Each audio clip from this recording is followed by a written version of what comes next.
Today is a big day, everyone. Hello, I am Average T, and I created the original FNAF Iceberg video over 2 years ago. And with so much that has happened in the franchise and the community, including new mainstream big budget games as well as, a friggin' film, I decided it was finally time to look back at that chunk of ice that has grown so much. My original video is now heavily outdated and only covers things from August 2021 and before, so I decided to make this mega ultimate super extravagant celebration video. Can you tell I'm not sure what I'm going to title this? So today, we'll be taking a deep dive of over 400 entries. First, we'll be tackling this updated remake of the Iceberg that started it all. And then, because it's such a different can of worms, we'll then be going through Security Breach. And finally, we'll be ending with an all-new, revamped, and updated dive through the hugely successful film adaptation, with some special guests along the way. There's going to be a few intermissions throughout this video, and if you aren't interested in those, everything is timestamped. And while I have you here, I recently started a new channel called The Lil T Show, where I run an episodic gaming show on a whole range of topics. It's really fun. We've got a handful of episodes for you to watch right now. They've also got lore, so if you're interested in an overarching plot with some fun characters, go check it out. We just reached 1,000 subscribers, and it would mean the world to us if you could support our channel by heading over and subscribing. We're trying to get the channel monetized, so if you could check it out, watch some videos, that would be immensely appreciated. It's right there in the top right. Did you click it? Good. You just saved yourself from an attack from Josh Hutcherson. And now with all that stuff out of the way, are you ready for a whole lot of Freddy? Let's get into it.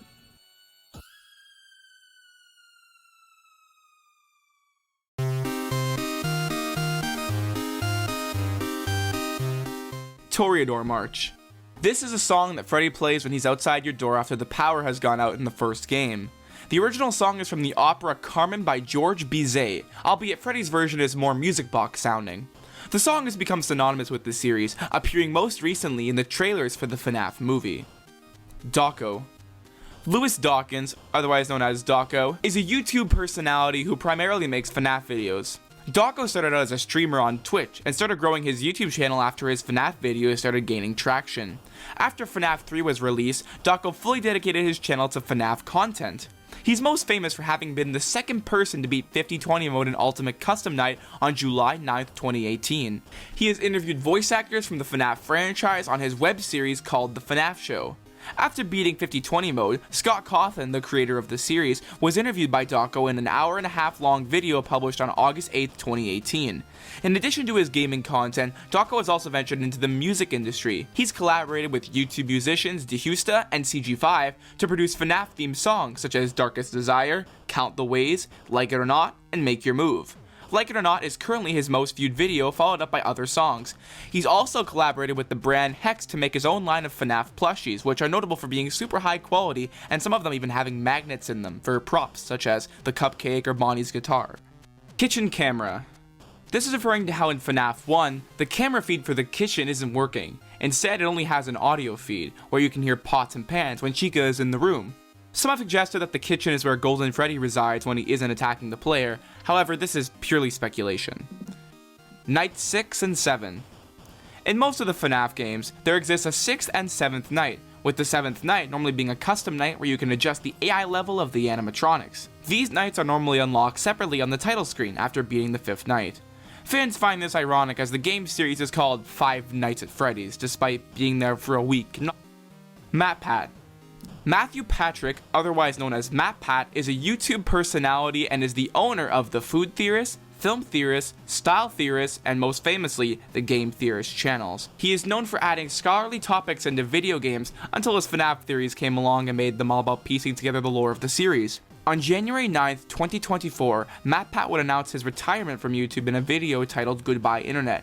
He would then release his final video on March 9th, 2024. This video featured a cameo from Scott Cawthon in the ending where he invites MatPat into his home. This is the first time Scott has been seen on video. XOR. XOR, or simply known as Shadow Dee Dee, is a character from Ultimate Custom Night. She is a shadow version of Dee Dee with the name resemblance to Shadow Bonnie, being random letters. She appears on 50/20 mode and can summon 6 extra characters, those being Shadow Bonnie, Plush Trap, Nightmare Chica, Bonnet, the Mini Renas, and Lolbit. RWQFSFASXC. also known as Shadow Bonnie or RXQ for short, is a shadow counterpart of Toy Bonnie that appears within the FNAF series. His first appearance was in FNAF 2, where he would appear in the office, and when looking at him, he would crash your game. His most prominent appearance was in FNAF Special Delivery, where he's guarding the Shadow Remnant. Ian and Brayden. Ian and Brayden Coffin are Scott Cawthon's children. Their exact ages are unknown, however it was said by Scott they were young nearing the first game's release and are at least teenagers at the release of Ultimate Custom Night, resulting in them being roughly in their early 20s. Scott has said that he made a bet with one of his sons that he would pay them $20 for every challenge they could beat in Ultimate Custom Night. Apparently, Scott's son played the game for hours trying to beat every challenge in the game. Scott has also featured his sons in his movie, Bible Plays Noah's Ark, as leading actors. Endo-02. Endo-02s are endoskeletons used in the FNAF 2 era, primarily in the toy animatronics. The way the animatronics were refitted with these endoskeletons in an attempt to refurbish them, which we all know didn't pan out. There's also an Easter egg in FNAF 2 where an Endo-02 can be seen in the prize corner and the left air vent. In the graphic novels, the robot that Henry uses to kill himself bears a strong resemblance to the Endo-02 model. Showtime. Showtime was a cut feature for Five Nights at Freddy's Help Wanted. In the hub area of the game, there is a Showtime button. In the final game, it does nothing, but it was supposed to open the curtains and the animatronics would perform a song. This would have been the first time we've seen the gang perform, aside from a brief clip in the original FNAF trailer. The functionality still remains, but it goes unused. This was also the first time Freddy, Bonnie, and Chica would be given voices, even though these voices were scrapped, and their new voices would be in the next installments. Shadow Freddy. Shadow Freddy, similar to Shadow Bonnie, is a shadowy version of Withered Golden Freddy. He first appeared as an Easter egg in FNAF 2. He'd also make a minor appearance in FNAF 3 during the End of Night minigames. Books. This refers to the numerous FNAF books. These books range from books to graphic novels to short stories. The original novel trilogy includes The Silver Eyes in 2015, The Twisted Ones in 2017, and The Fourth Closet in 2018, with graphic novel adaptations also available. The Fazbear Fright series is a collection of short stories with each book containing 3 tales. Other notable publications include The Freddy Files, an essential guidebook that gets a lot of things wrong, and the Security Logbook, which offers interactive content. The series is expanded even further with the tales from the Pizzaplex series inspired by Security Breach. Also noteworthy are the Fazbear Frights graphic novel collections and a new interactive Choose Your Own Adventure book series, set to release in September 2024, aligning with the franchise's 10th year anniversary. Markiplier. Mark Edward Fishbotch, otherwise known as Markiplier, is a YouTube personality and gamer. He's been making Let's Play videos since May 26, 2012, and is one of a select group of YouTubers to have received a Diamond Play button. He has been named the King of FNAF as he was one of the first to beat 420 mode in FNAF 1.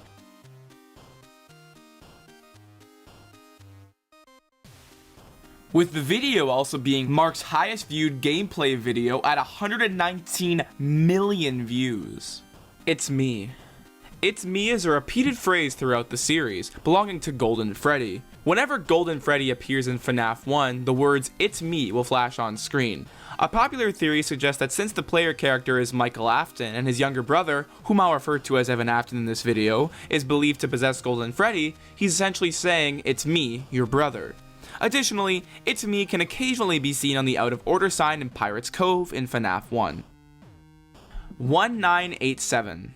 This is referring to an Easter egg in FNAF 1's Custom Night if you put the character's AI levels at 1, 9, 8, and 7 respectively. Trying to start the game with these settings results in a jump scare from Golden Freddy.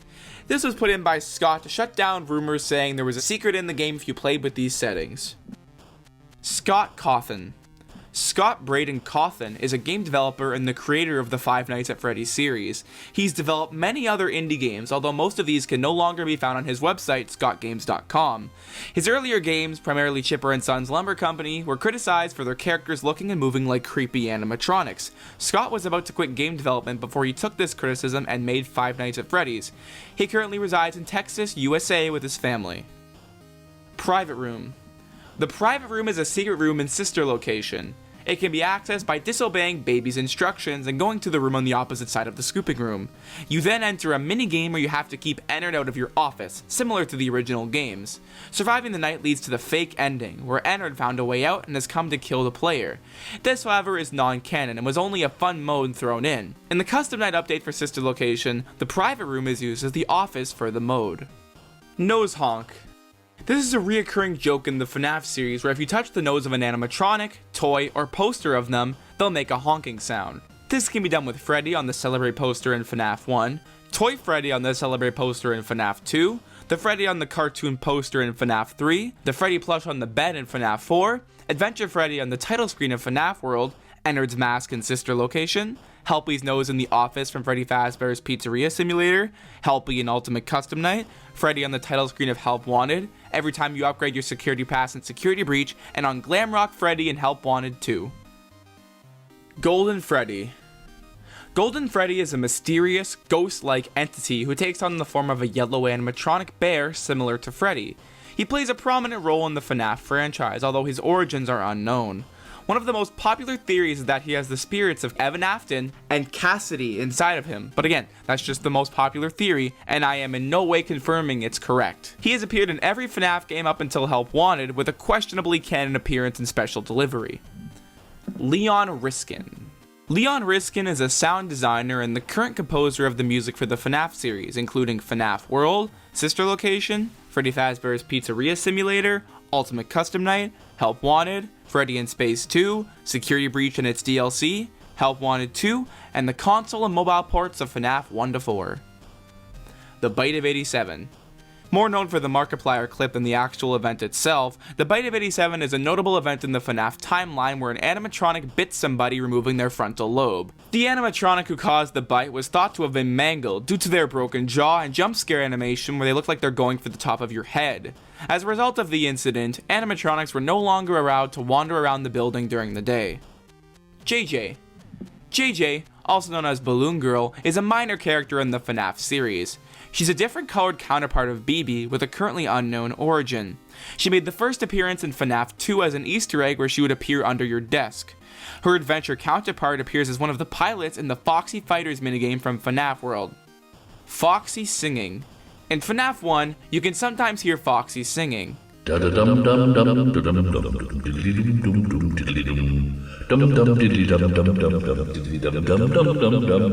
is somewhat bit retconned, as Foxy's voice actor in Ultimate Custom Night is not the same as his voice in the original. Halloween Update. The Halloween Update is a free update for FNAF 4 that was added on October 30th, 2015 for Halloween. This version adds new cheats, challenges, and gives most things a Halloween theme. However, with the exception of Nightmare Freddy and Nightmare Fredbear, all of the Nightmare animatronics are replaced. Jacko Bonnie replaces Nightmare Bonnie, Jacko Chica replaces Nightmare Chica, Nightmare Mangle replaces Nightmare Foxy, Nightmare Yon replaces Nightmare, and Nightmare Balloon Boy replaces Plush Trap and the Fun with Balloon Boy minigame in between each night. The Living Tombstone. Yov Lando, also known as the Living Tombstone, is an Israeli-American musician and YouTuber. He's known for his original songs based on video games, with his FNAF music series being particularly popular on his YouTube channel. His first FNAF song remains the most viewed video in the series, boasting over 362 million views. Additionally well-known tracks include It's Been So Long, Die in a Fire, I Got No Time, and I Can't Fix You. More recently, he created the song This Comes From Inside for Security Breach, released on June 30th, 2022. He also released a remix of JT Music's Join Us for a Bite, and a goth remix of the original FNAF 1 song featuring Black Griffin. William Afton. William Afton, otherwise known as the Purple Guy, is the co-founder of Fazbear Entertainment, as well as the main antagonist of the FNAF series. He was directly and indirectly responsible for numerous incidents, deaths, and tragedies throughout the series, most prominently responsible for the murder of many children. He created the Sister Location animatronics to capture children. He was obsessed with immortality and would kill children to experiment with them. Of course, their souls would go on to possess many animatronics. When William went to dismantle the classic animatronics after finding out that his victims had possessed them, the spirits scared him into a broken down Spring Bonnie suit, which snapped shut, leaving him trapped in the suit. Now being known as Springtrap, he would remain there until he was found 30 years later for Fazbear Frights, the horror attraction, which would soon after burn down. However, he escaped and somehow rebuilt his body into Scraptrap. After him and the remaining haunted animatronics are lured into the pizzeria in FNAF 6, the building is burnt down, with all the spirits finally passing on except for William. William goes to hell and is then tortured by the spirit of Golden Freddy and all his victims. I'm not going to discuss Glitch Trap or Burn Trap because I don't want to right now, but we'll get to them later.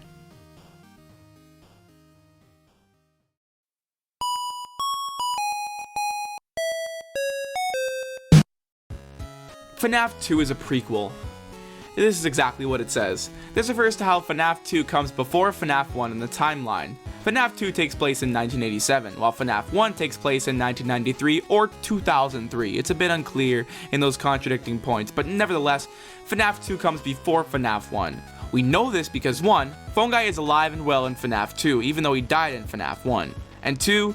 The withered animatronics are later refurbished into the classic animatronics from FNAF 1. Marionette versus Puppet. This is referring to the debate of whether this animatronic is called the marionette or the puppet. The Funko Pop figure of the character and his description in UCN calls it the marionette. However, everyone in the fandom seems to call it the puppet. Endo-01 looking at the camera. This is referring to an Easter egg in FNAF 1, where the endoskeleton in the back room will suddenly activate and look into the camera. There's not much else to say about this. Toxicometer. This is a scrapped gameplay mechanic from FNAF 2.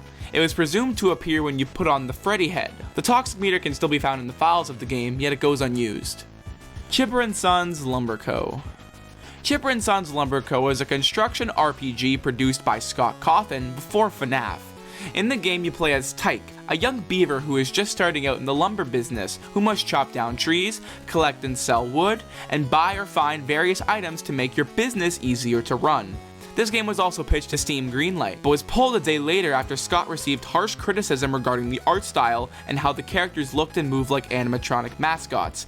These same critiques were later used to make FNAF the series we know it today. Troll games. The FNAF series has had many troll games, in part due to Scott being a bit of a prankster. The first being FNAF 3's troll game, which he released claiming that he had been hacked and that he might as well just release the final game. The game, however, was just a reskin of one of his previous games, There Is No Pause Button, with the lead character having a Freddy head. He also said that Sister Location was becoming too mature and that he wanted to fix it. To compensate for this, he released the mature version while saying the real version would come out in a few months. This mature edition was actually just a reskinned version of one of his previous games, being Sit and Survive. He's made more following the same premise, but these are his most notable. Scott drama. In June 2021, Scott Cawthon faced significant controversy due to his political donations to primarily Republican politicians, including former President Donald Trump. This led to backlash in the FNAF community, particularly among its LGBTQIA+ members. Scott defended his actions by stating that he supported the candidates he believed could best run the country and did not apologize for his political beliefs, emphasizing his rights as an American citizen. He also mentioned his stance as a pro-life Christian Republican.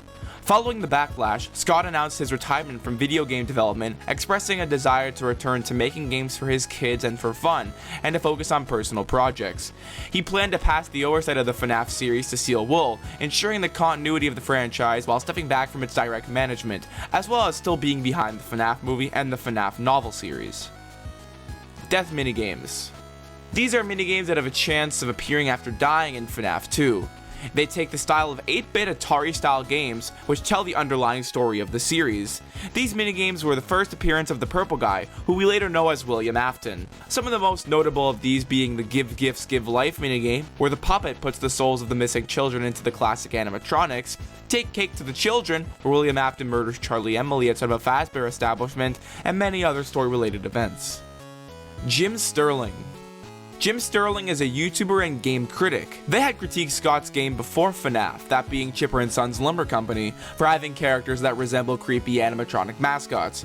We all know that Scott took his ammunition and made FNAF. Jim has made a video on every game up until FNAF World. That wasn't until 2021, where they made a video surrounding the 2021 Scott Cawthon drama. Twisted Chica. This is referring to a cut character for the FNAF novel The Twisted Ones. The Twisted Ones novel artist, Lady Fitzy, posted concept art for a supposedly twisted version of Chica. Twisted Chica never appears in the novel, so it makes sense as to why this art was never seen, even though there is an official Funko plush and pop figure based off the character. Kira Breed Risley. Kira Breed-Risley is a novelist, screenwriter, and playwright. She currently works as a staff ghostwriter and editor at Kevin Anderson & Associates. She's best known for writing the trilogy of FNAF novels, with the first novel, The Silver Eyes, having become a #1 New York Times bestseller, along with other FNAF-related novel projects. Hub World Secrets. This is referring to the secrets on the hub world of the Curse of Dreadbear DLC for FNAF Help Wanted. These can be as simple as bats occasionally flying through the area, or loading with the sky being red, which alongside the house on the hill is very reminiscent of FNAF 4's title screen. However, there are also some neat, more noticeable ones, such as Foxy's pirate ship being dragged under by a kraken, or Dreadbear occasionally walking from the lake to the barn on the player's right. Fredbear in UCN. Fredbear is a secret antagonist in Ultimate Custom Night. However, the steps to find him are pretty complex. First, you set Golden Freddy's AI on 1, make sure you have no other characters available. Second, stall on the cameras after starting the game and collect Faz coins. After getting 10 Faz coins, head to the prize counter and buy the Death coin. You should see Fredbear's hat on the table after flipping down the tablet. Once you see Golden Freddy in the corner, use the Death coin. Instead of dying to Golden Freddy, you'll get a unique jump scare. He's voiced by Kellen Goff, who's a reoccurring voice actor for the series. His voice is deep and garbled, but when edited is actually saying things. Desera. Desera was a digital distribution platform for the Microsoft Windows, Linux, and OS X platforms. Their service was similar to Steam or GameJolt, where games and related media are distributed online. Many independent developers and small companies published their content on Desera, including Scott Cawthon, who published the original FNAF on there before it was approved for Steam. Desera was later sold to Bad Juju Games, which then filed for bankruptcy in June of 2015. In October 2016, Desera was acquired by the Danish company OnePlay, intending to relaunch Desera. Desera's website spent years being down and is now unrelated to the original Desera. Failed Kickstarter. Scott Cawthon created a Kickstarter to try and boost production of the first game. He ultimately raised a grand total of, drumroll please, $0.00 due to him canceling the Kickstarter early and the fact that nobody knew what a Freddy Fazbear was at the time. Interestingly enough though, the description of the game refers to his original name of Freddy Bear, being a play on the words of teddy bear. Freddy in women's bathroom.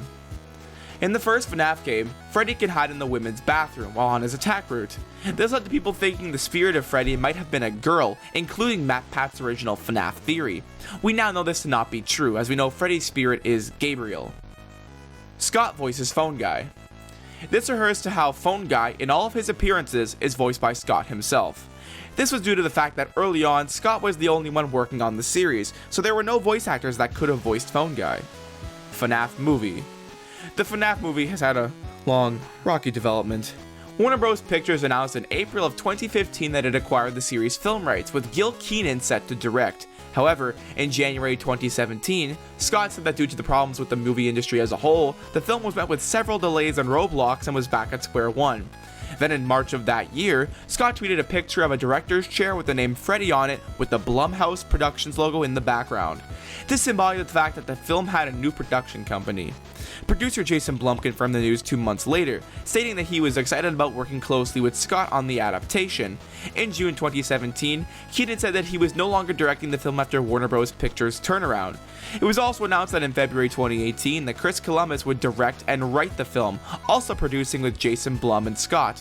In August 2018, Kira Breed-Risley announced the script's first draft was completed and that the second and third films based on the second and third games respectively were possible.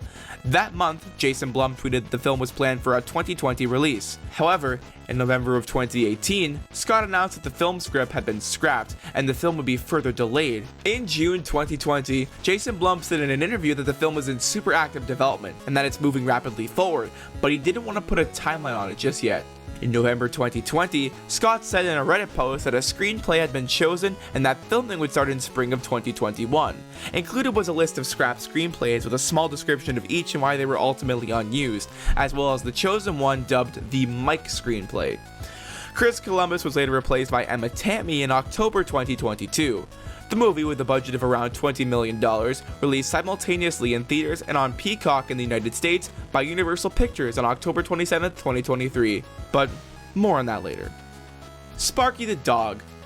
Sparky the Dog is an iconic FNAF hoax from its early days. Back in the year of our Lord 2014, someone began to spread rumors about a hidden sixth animatronic named Sparky the Dog.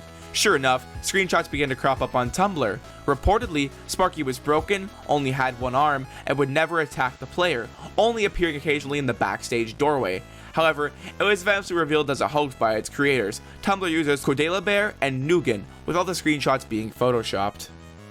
Mangle's gender. This refers to the confusion over Mangle's gender. People would have debates over them, and even Scott added fuel to the fire by referring to them with both male and female pronouns.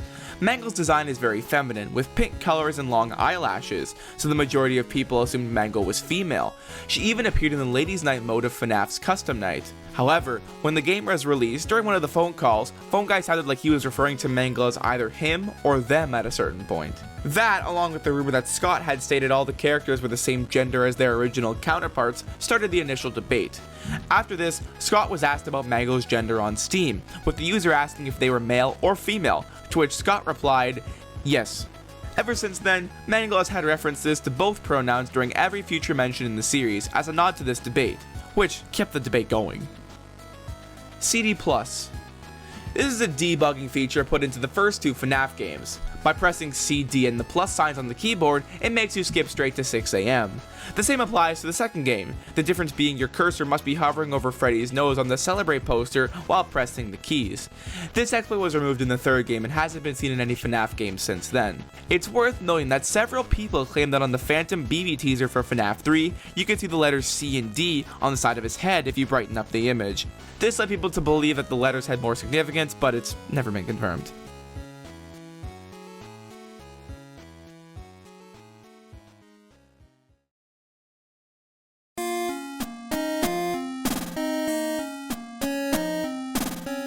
Sister location takes place underneath FNAF 4.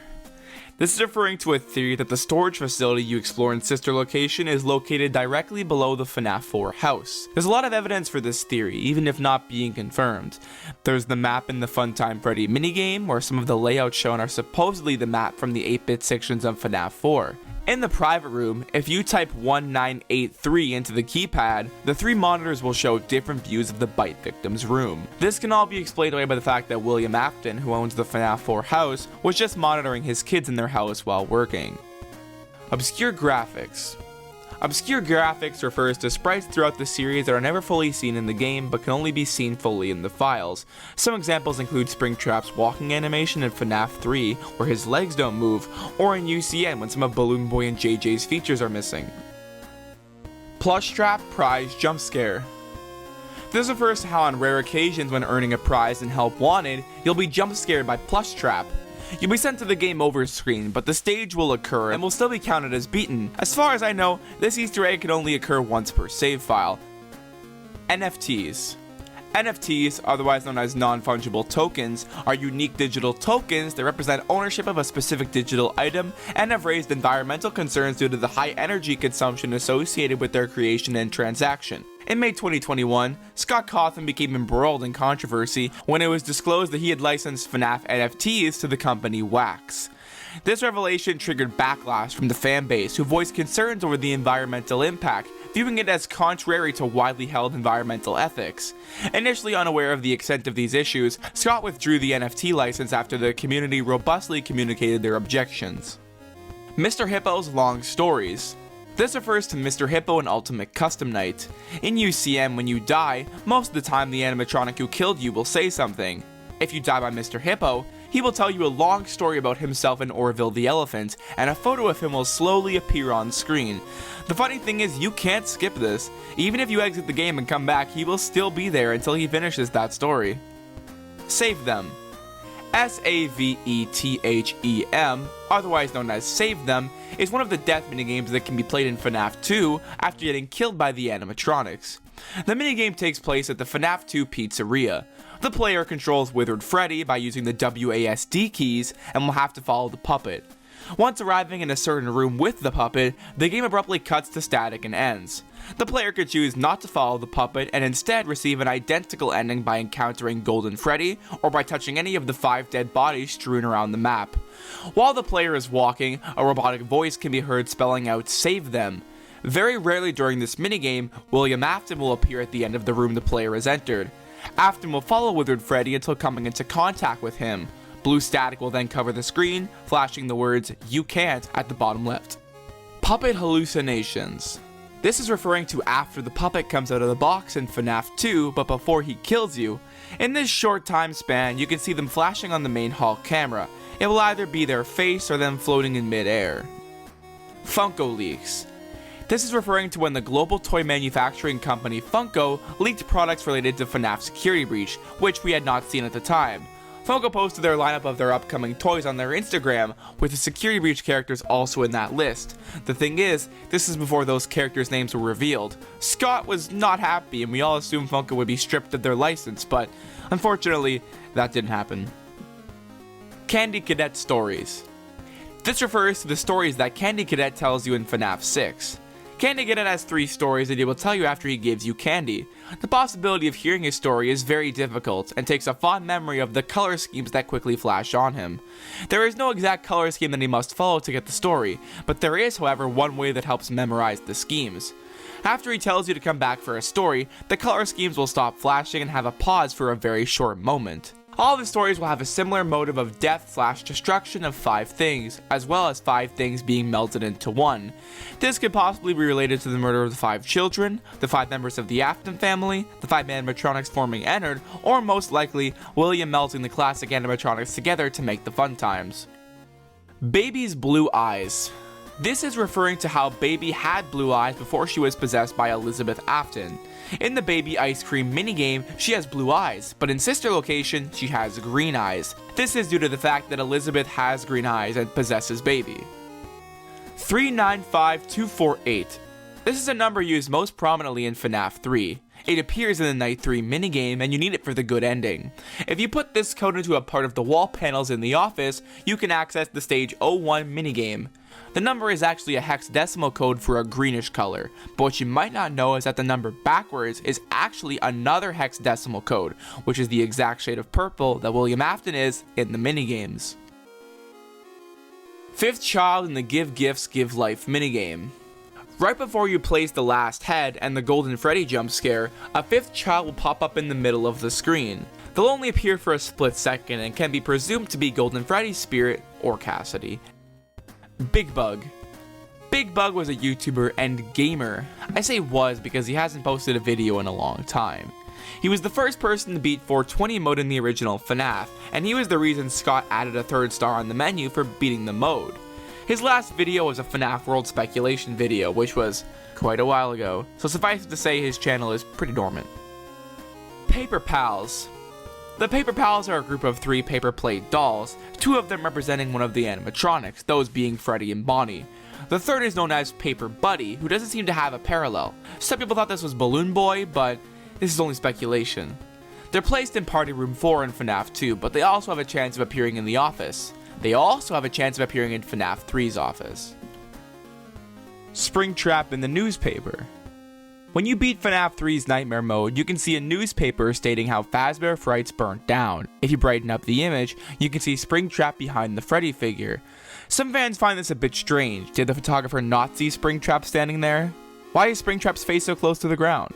Why can his face only be seen while brightening up the image if he's so close to the Freddy figure? There's a lot of really weird problems with this, but let's not dwell on it. Handprint on Freddy's face. This is referring to a supposed handprint on classic Freddy's face. Fans feel this is something to do with the supposed rules where Rule 6 is don't touch Freddy. Some people thought that this handprint was supposedly from the victim of the bite of 87, meaning that Freddy caused it. However, this was speculation and is most likely not true. Fazbear Fanverse Initiative. The Fazbear Fanverse Initiative is a collaboration by Scott Cawthon with creators of popular FNAF fan games. Described by Scott as a giant collaboration involving several fan game creators, this ambitious project was designed to enrich these fan-made franchises by providing financial backing and offering opportunities and wider distribution, including paid Steam releases, console and mobile ports, and merchandise.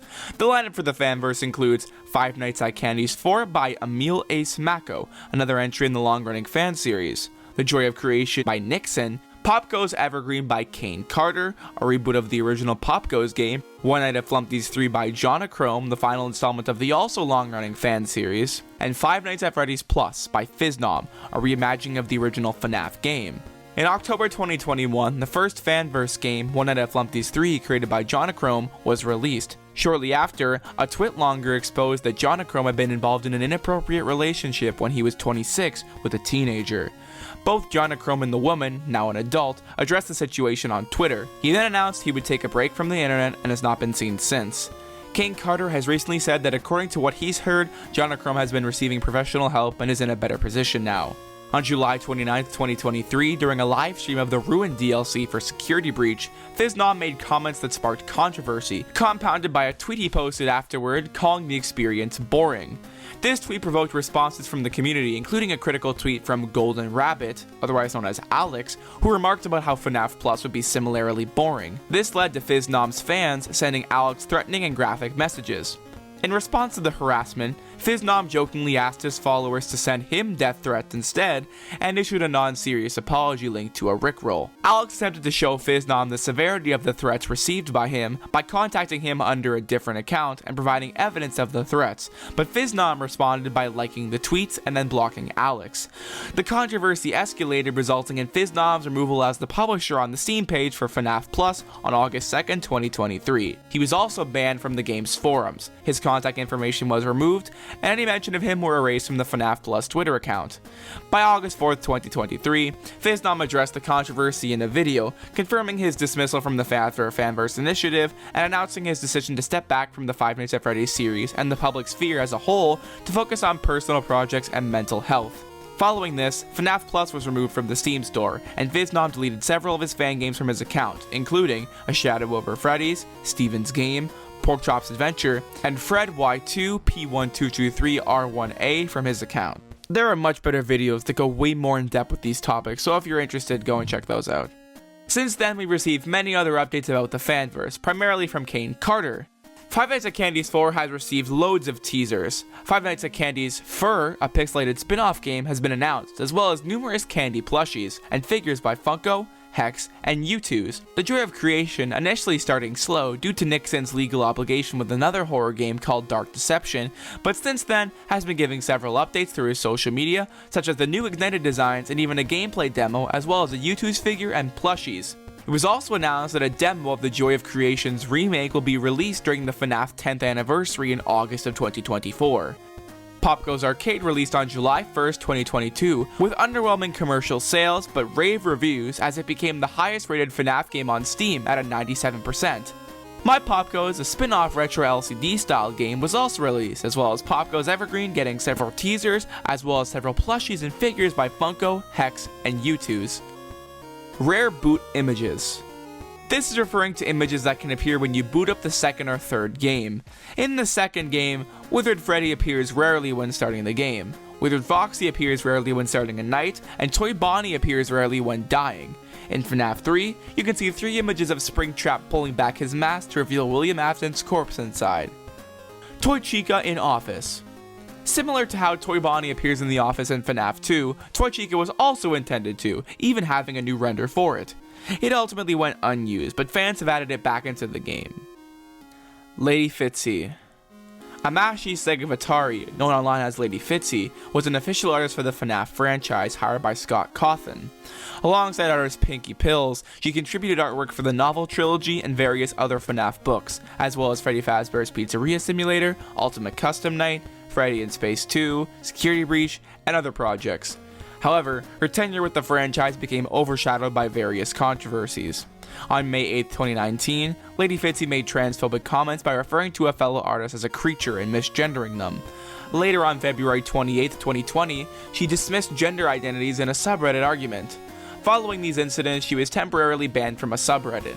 She issued an apology, attributing her behavior to cultural differences and personal ignorance about gender identities, while also mentioning her struggle with Crohn's disease. Lady Fitzy's fanfiction about the FNAF universe, particularly her portrayal of the Purple Guy, drew controversy for its graphic and disturbing content. The fanfic included graphic and disturbing imagery and descriptions, with the most popular example being one of the missing children's death scenes, where it goes into great detail about the murder and abuse of one of the children. This led to significant criticism and death threats towards the artist. In her apology post, Lady Fitzy admitted to getting carried away in depicting the character's twisted nature, acknowledging the fanfiction's undertones but denying the inclusion of child abuse scenes. In February 2023, grooming allegations were made against her where an individual claimed to have been groomed and manipulated by her as a minor. Lady Fitzy denied these allegations, stating that they were defamatory and that she did not recognize the accuser. Lady Fitzy also faced criticism for her past membership in certain DeviantArt groups and for creating Nazi-themed artwork. She explained that her involvement in these groups and her creation of such artwork were part of an edgy phase during her younger years. She expressed regret and stated that she had distanced herself from the sub and distanced herself from such content. On February 28, 2023, Scott Cawthon commented on a subreddit megathread stating that Lady Fitzy no longer creates artwork for the FNAF series. He condemned sexual scenarios involving children in any form, including fan art and fan fiction, emphasizing that such content has no place in the FNAF universe. He acknowledged that Lady Fitzy regrets her past actions and wished her well for the future. As a result of these controversies, Lady Fitzy was banned from the subreddit, with no current plans for her reinstatement.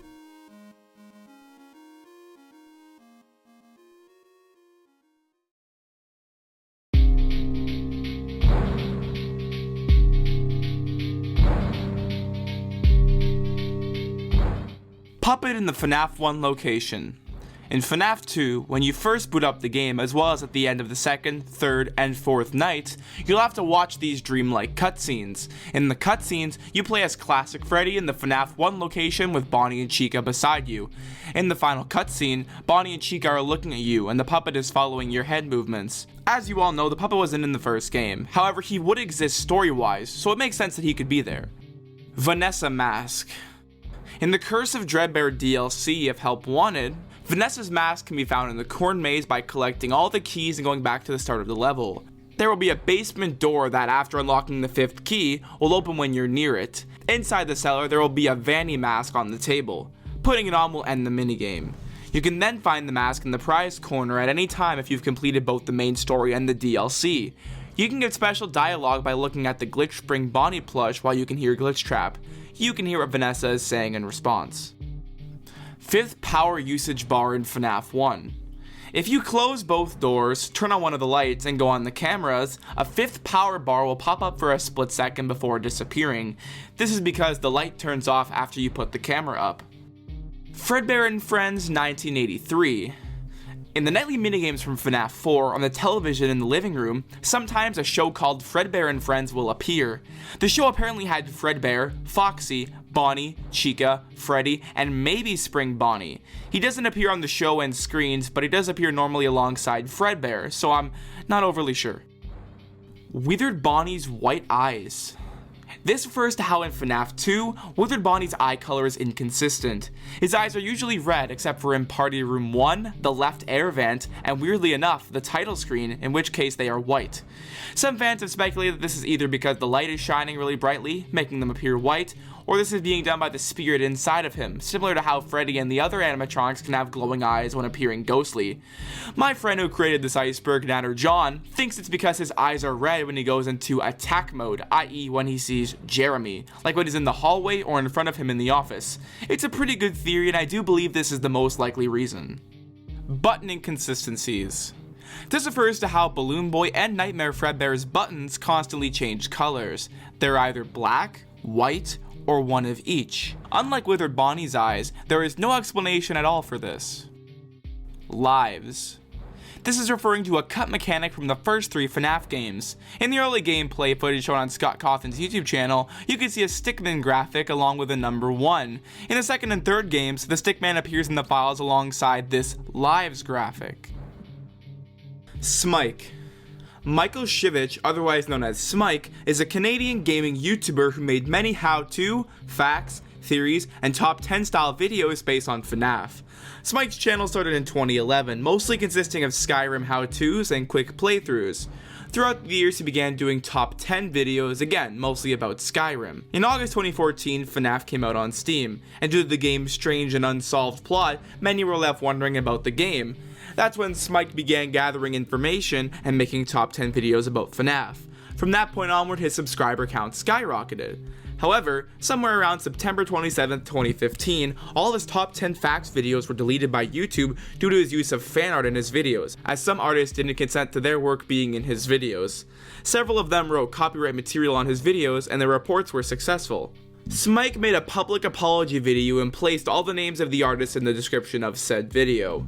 In 2016, all the top 10 facts videos were re-uploaded with all the fan art replaced with different screens from the game franchise. However, the damage was done. Smike then went inactive for quite a while, made a reappearance in January of 2021 to make a live stream of himself playing FNAF 1, and then disappeared once again. Drowning in the lake. In FNAF World, one of the main mechanics is going between glitch worlds. If you find a glitching object and touch it, you can be taken to an 8-bit glitching world where you can get to another part of the regular map. However, you can find another glitching object in this glitch world, where you can go into another glitch world. Do this a couple more times and you'll reach an 8-bit red lake with someone named Old Man Consequences fishing. If you walk into the lake, you'll drown and start falling. When brought back to the menu, a trophy of Freddy's sprite is unlocked.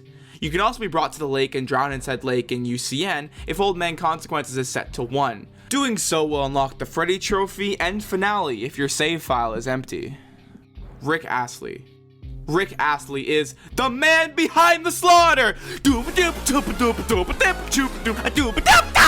I'm just kidding. But this entry isn't a joke. In the ending of Sister Location, when Michael Afton looks at himself in the mirror after being scooped, his silhouette is seemingly that of Rick Astley. The exact image of him hasn't been found yet, but it is seemingly him, judging by the shoulders, head shape, and that classic 80s hair. Beta designs for the fun times. This refers to the early designs for Funtime Freddy and Foxy that can be found in Sister Location's Extras menu. It's worth noting that Funtime Freddy didn't originally have the Bon Bon hand puppet, and he was more of a reddish pink as opposed to a purple pink. On the contrary, Funtime Foxy was more purplish than pink in her beta design. Help me. This refers to how the sounds that Springtrap makes when he moves around in FNAF 3 sound like he's saying help me. This, however, is just a coincidence, as the noise Springtrap makes are actually alpaca noises with a lower pitch and echo effect. Illusion discs.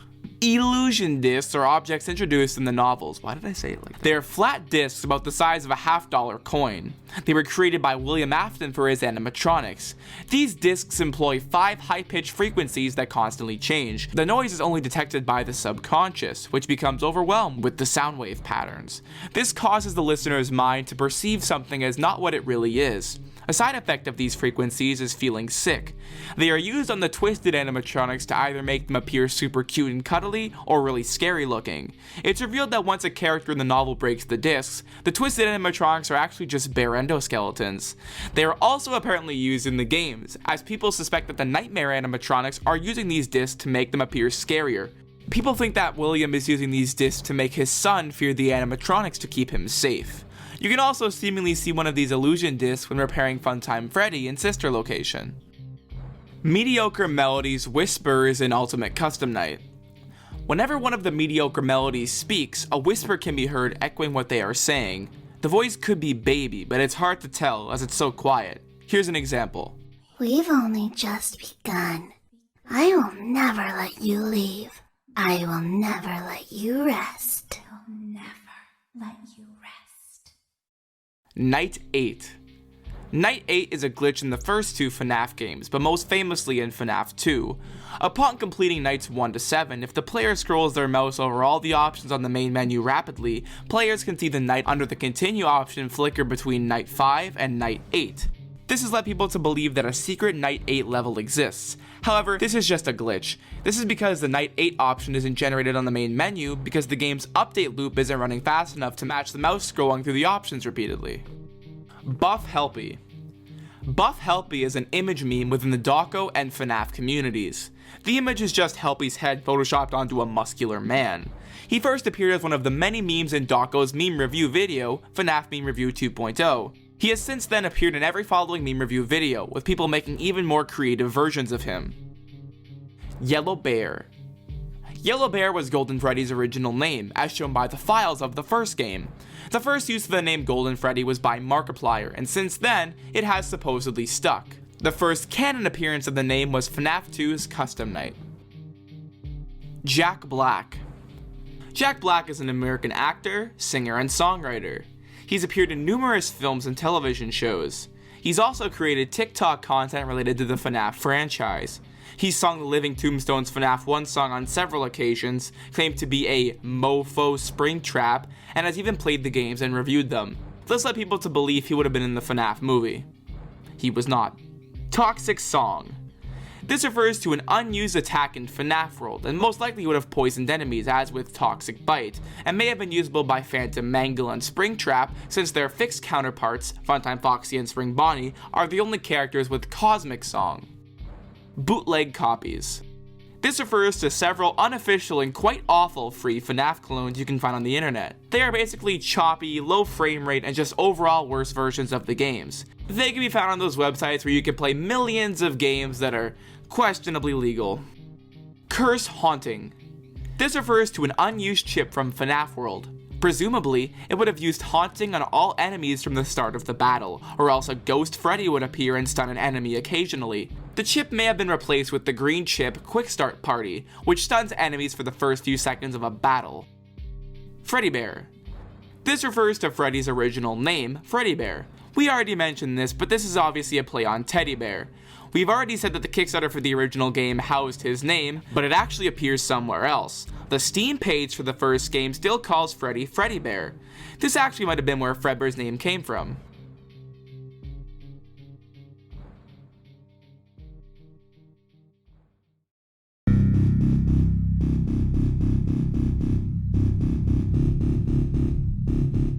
Purple Bonnie. This refers to common misconceptions that Bonnie is purple. In the FNAF 1 trailer, the yellow and orange stage lights make him appear purple. However, Bonnie is blue, as shown by literally every other iteration of Bonnie. FNAF World enemies on the desk. This refers to how 3 FNAF World enemies can appear on your desk in Ultimate Custom Night. These enemies are Tangle, White Rabbit, and Bounce Pot. This, along with the Old Man Consequences Easter egg, confirm that FNAF World and UCN are connected. Ballora looking through the window. This refers to an unused image in Sister Location. The image is of Ballora with her faceplates open in the Ballora gallery.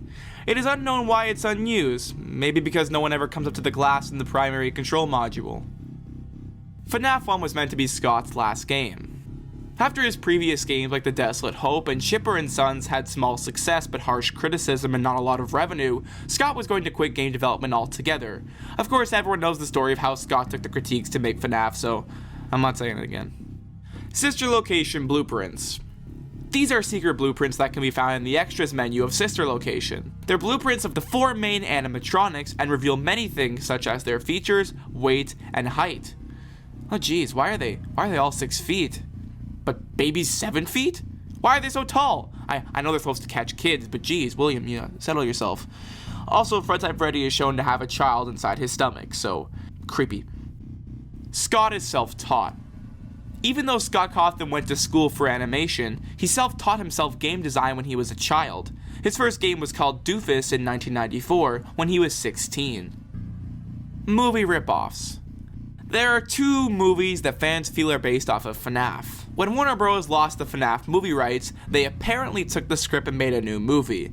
The film, called the Banana Splits movie based off the Hanna-Barbera characters of the same name, was about these animatronics killing people. It was not very good. Then there was Willy's Wonderland by Nicolas Cage, which is an even more obvious FNAF ripoff, because it's about a security guard exploring an abandoned family amusement center with evil animatronics. There was even a controversy where they had to change some characters due to them resembling FNAF characters, such as Barry Bear, Pirate Pete, and Regina Rabbit, who were similar to Freddy, Foxy, and Bonnie respectively.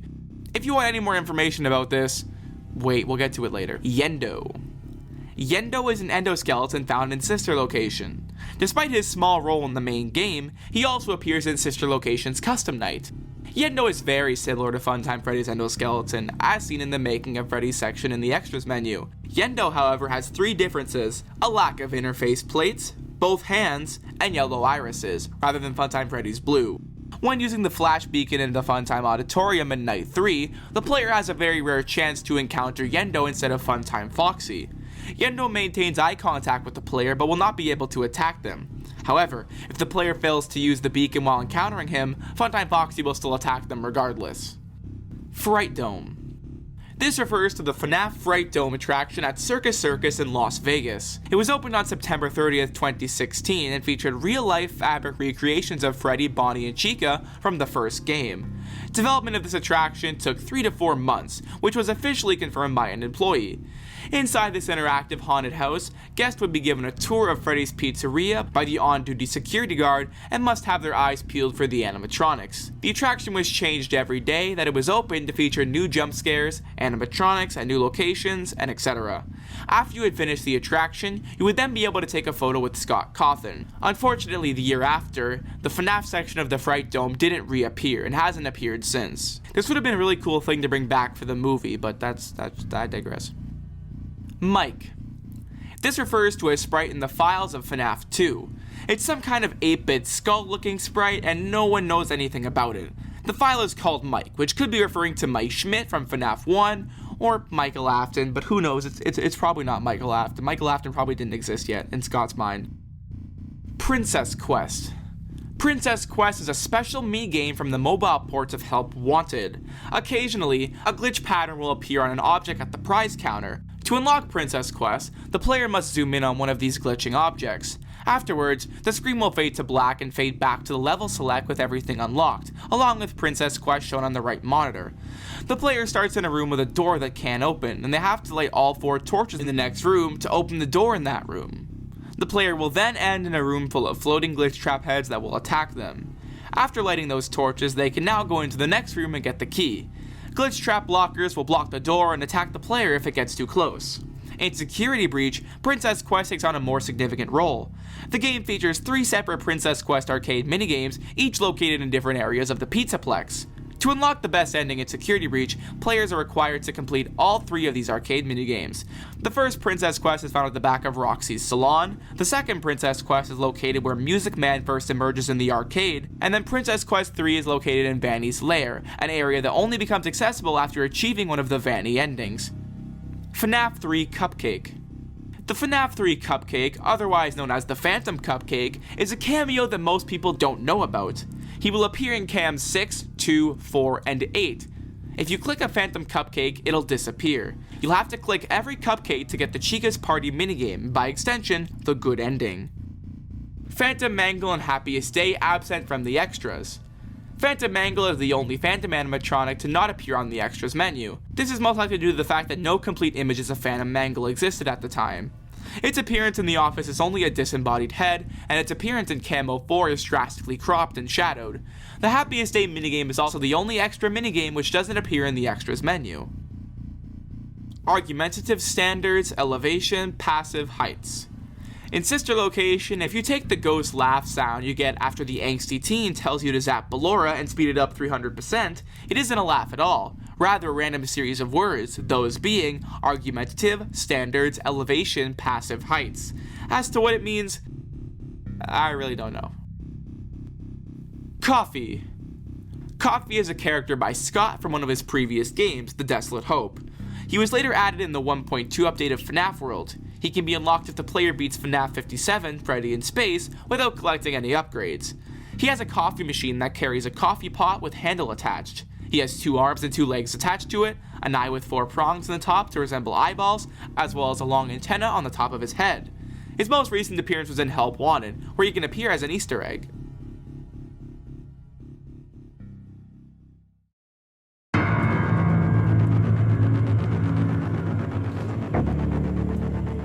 BB Laughing Cocomelon.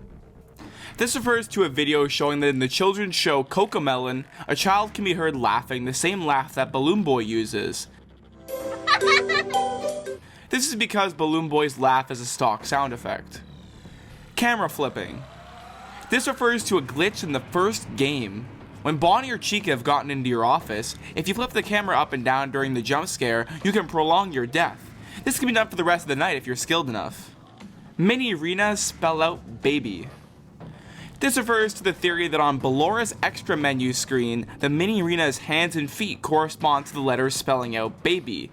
I can kinda see it, but the right leg on the last one isn't used on the Y, even though the right leg is used on the other letters. So I mean, I can kinda see it, but it also kinda feels like a stretch. Bon Bon in the Vent. This refers to a teaser for Sister Location's Custom Night. In the teasers, a Biddy Bab and Bonbon can be seen crawling in the vent. However, Bonbon doesn't appear in the vent during the finished custom night. Roxo1987. Roxo1987 is a YouTuber and editor. You might not know his name, but you definitely know his work. He created the Great Puppet Hoax, Shadow Bonnie Jumpscare Hoax, and most famously, the Purple Guy Animatronic Hoax. He's made many fake hoaxes and other FNAF related videos. However, 3 years ago he went inactive. That was until recently when he began posting YouTube shorts relating to the Purple Guy Hoax animatronic. Glad to see he's back. UCN Original Roster. This refers to cut characters from Ultimate Custom Night. These characters were Adventure Endo 01, The Freddles, Bucket Bob, Number 1 Crate, and Mr. Can Do. The Freddles became a part of Nightmare Freddy, and Bucket Bob, Number 1 Crate, and Mr. Can Do were combined into Trash in the Gang. Lulbit Mask. This refers to how in Sister Location, the Endo mask in the primary control module will sometimes be replaced with a Lulbit mask with glowing eyes. FNAF 3 map is Anim Dude. This refers to how if you take the FNAF 3 map and flip it upside down, it resembles Scott Cawthon's avatar, Anim Dude. Ennard's Eyebrows. This refers to the fact that sometimes Ennard is missing his eyebrows. They appear most of the time, like in his jump scare animation. However, in the extras menu of Sister Location, his early UCN photo, and even the Funko action figure, Ennard's missing his right eyebrow. It's unknown why this happens. Cut voices. This is referring to the scrap voices planned for Freddy and Toy Bonnie in Ultimate Custom Night. Freddy was planned to be voiced by Kellen Goff, the voice actor for Funtime Freddy and Molten Freddy. Toy Bonnie was planned to be voiced by Stephanie Belinda Quinn, the voice actor for Dee Dee. Freddy's recorded voice lines went on to be used by Fredbear, albeit heavily distorted. Toy Bonnie's lines, however, are a mystery because there is no documentation of what his voice lines would have been like if they were ever recorded. Puppet in Office. This refers to how there's an image in the files of FNAF 2 of the puppet on strings appearing in the office. It was most likely cut because the puppet only appears in the prize corner and then jumps out of the hallway. There'd be no point for him to appear in the office. Epic Surfing Vids. Epic Surfing Vids is a YouTuber and hoax extraordinaire. He's made so many FNAF hoaxes and edits such as the Balloon Girl jump scare, security cameras in FNAF 4, and the list goes on and on. However, his most famous hoax was the mysterious purple figure video. He hasn't posted in 7 years though, so his channel is dormant. Bonnie running. This refers to how in the FNAF 1 trailer, Bonnie can be seen running. This could have been just for the trailer as to not show Foxy yet, or this could have meant that Bonnie could have been the one running instead of Foxy. We'll never know. FNAF 1 Foxy and FNAF 2. This refers to a teaser released on Scott's website in the lead up to FNAF 2. It shows a purple curtain with Foxy and Mangle behind it. This could have meant that Foxy would have been in FNAF 2, however, this is most likely false. It's either because he wanted the original Foxy in the teaser as to ease people into the new game with new designs, or he just didn't have the Withered Foxy model ready yet. The Beta Nightmare Fredbear and Help Wanted trailer. In the Help Wanted trailer, Nightmare Fredbear appears for a split second, and when he does, his colors are wrong, and seemingly that of Nightmare Freddy's. This was however most likely an error. Autobiography of a Yogi. Autobiography of a Yogi is an autobiography of Paramahansa Yogananda first published in 1946. In FNAF 1, during Night 5's phone call, a reverse section of this autobiography can be heard.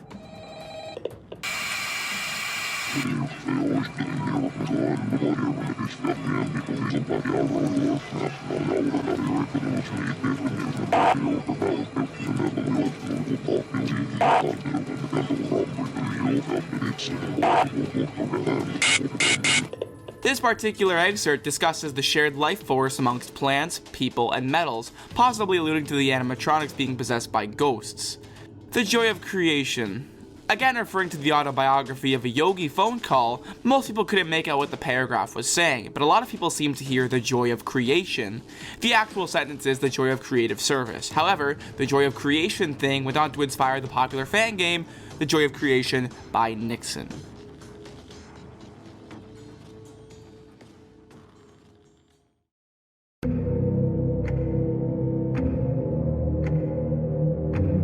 Golden Cupcake. Golden Cupcake is a yellowed colored cupcake that only appears in FNAF 3. He can occasionally replace Toy Bonnie on the drawing in Camo 4. Judging by its official render image found on page 83 of the Freddy Files, the Golden Cupcake is merely the original Cupcake's model, but with yellow frosting. On the same page, a recipe for Chica's Golden Cupcake pizza can be seen, but they aren't related. Tell anyone about this and I cut your throat. On the very rare occasions when playtesting the Fruit Punch Clown in Freddy Fazbear's Pizzeria Simulator, he will say the ominous phrase, "Tell anyone about this and I'll cut your throat," rather than his usual cheerful line, "Fruit Punch for everyone." Cancelled due to leaks.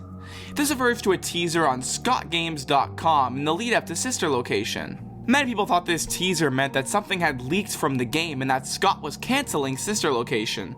However, this was not the case. If you brighten up the image, it tells a story of how Circus Baby's Pizza World was supposedly closed on its first day of maintenance due to gas leaks. I'm not going to delve into the lore, but we all know that's not what happened. Logbook Chica. Logbook Chica is a minor antagonist of the third story in Fazbear Fright's Gumdrop Angel. She's a yellow chicken with a texture resembling fire damage. Her right arms and legs are deteriorated as well as the bottom half of her torso. She also seems to have the structure of classic Chica, but has an endoskeleton from FNAF 2. Her eyes are also either looking to her left or just missing, though it is difficult to tell. Her top part of her beak is missing, exposing her endoskeleton mouth and teeth. Her first and at the time only visual appearance was at the end of the updated Freddy Files. However, she would later appear in Gumdrop Angel. She appears when Hudson attempts to escape Fazbear Frights. After a number of animatronic heads block the vent, a Chica head comes down after. However, this Chica is an entire animatronic, albeit heavily damaged. The Chica grabs Hudson's leg as he tries to escape the building. He tries to fight back, but then he hears the voice of his crush telling him that she likes him for some reason. Hudson fights back again as he makes them fall out of the vent. Hudson lands on the floor while Chica falls into a pile of animatronic parts. The parts rip Chica to pieces, leaving only yellow fluff. FNAF 3 Night 7.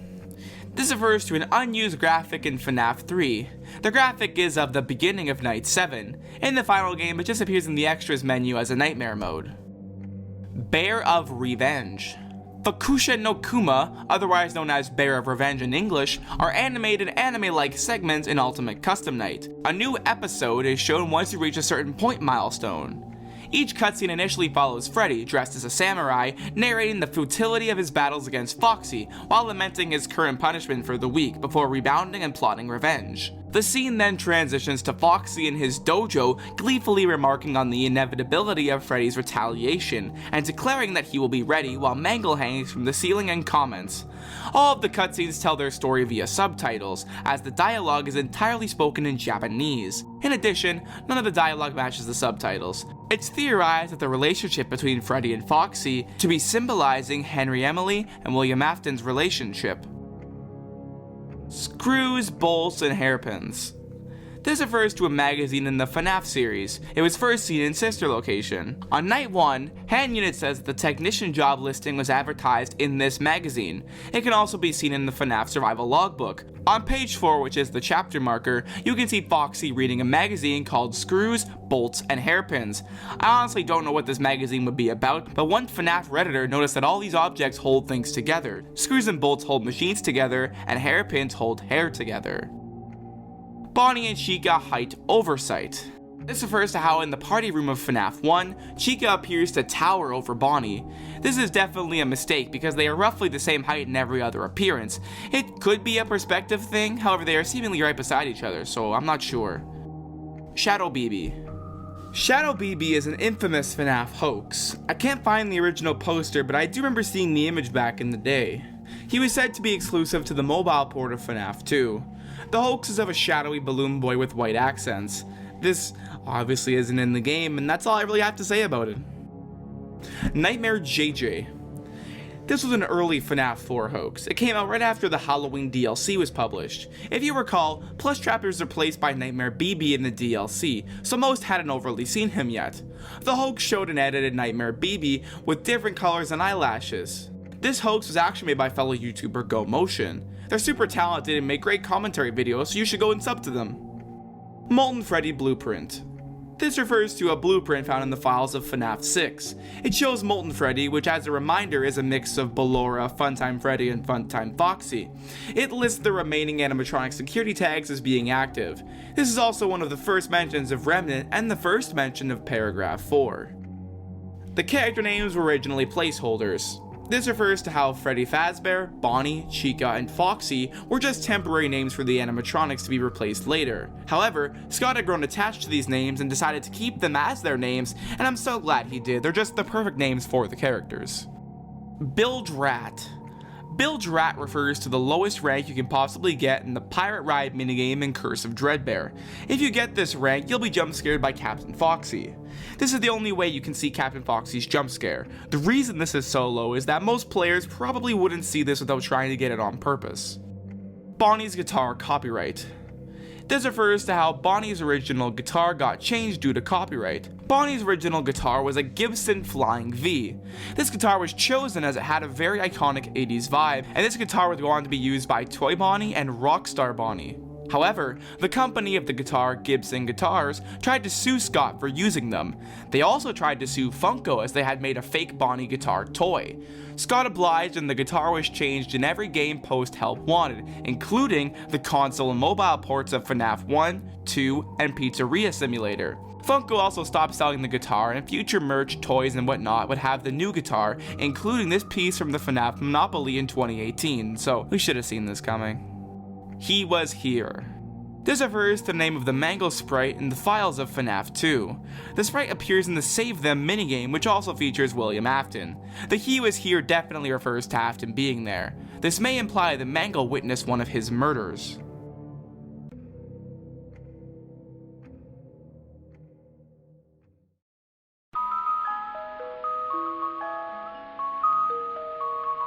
Another FNAF fan game open source. Another FNAF fan game open source was a fan game created by Fiznom. It was shown and advertised as a FNAF 2 remake or remaster, even using models from Help Wanted. Even though Scott is fine with fan games, he found this infringed too much on the original and he requested GameJolt to take the game down for being too much of a competition to FNAF 2.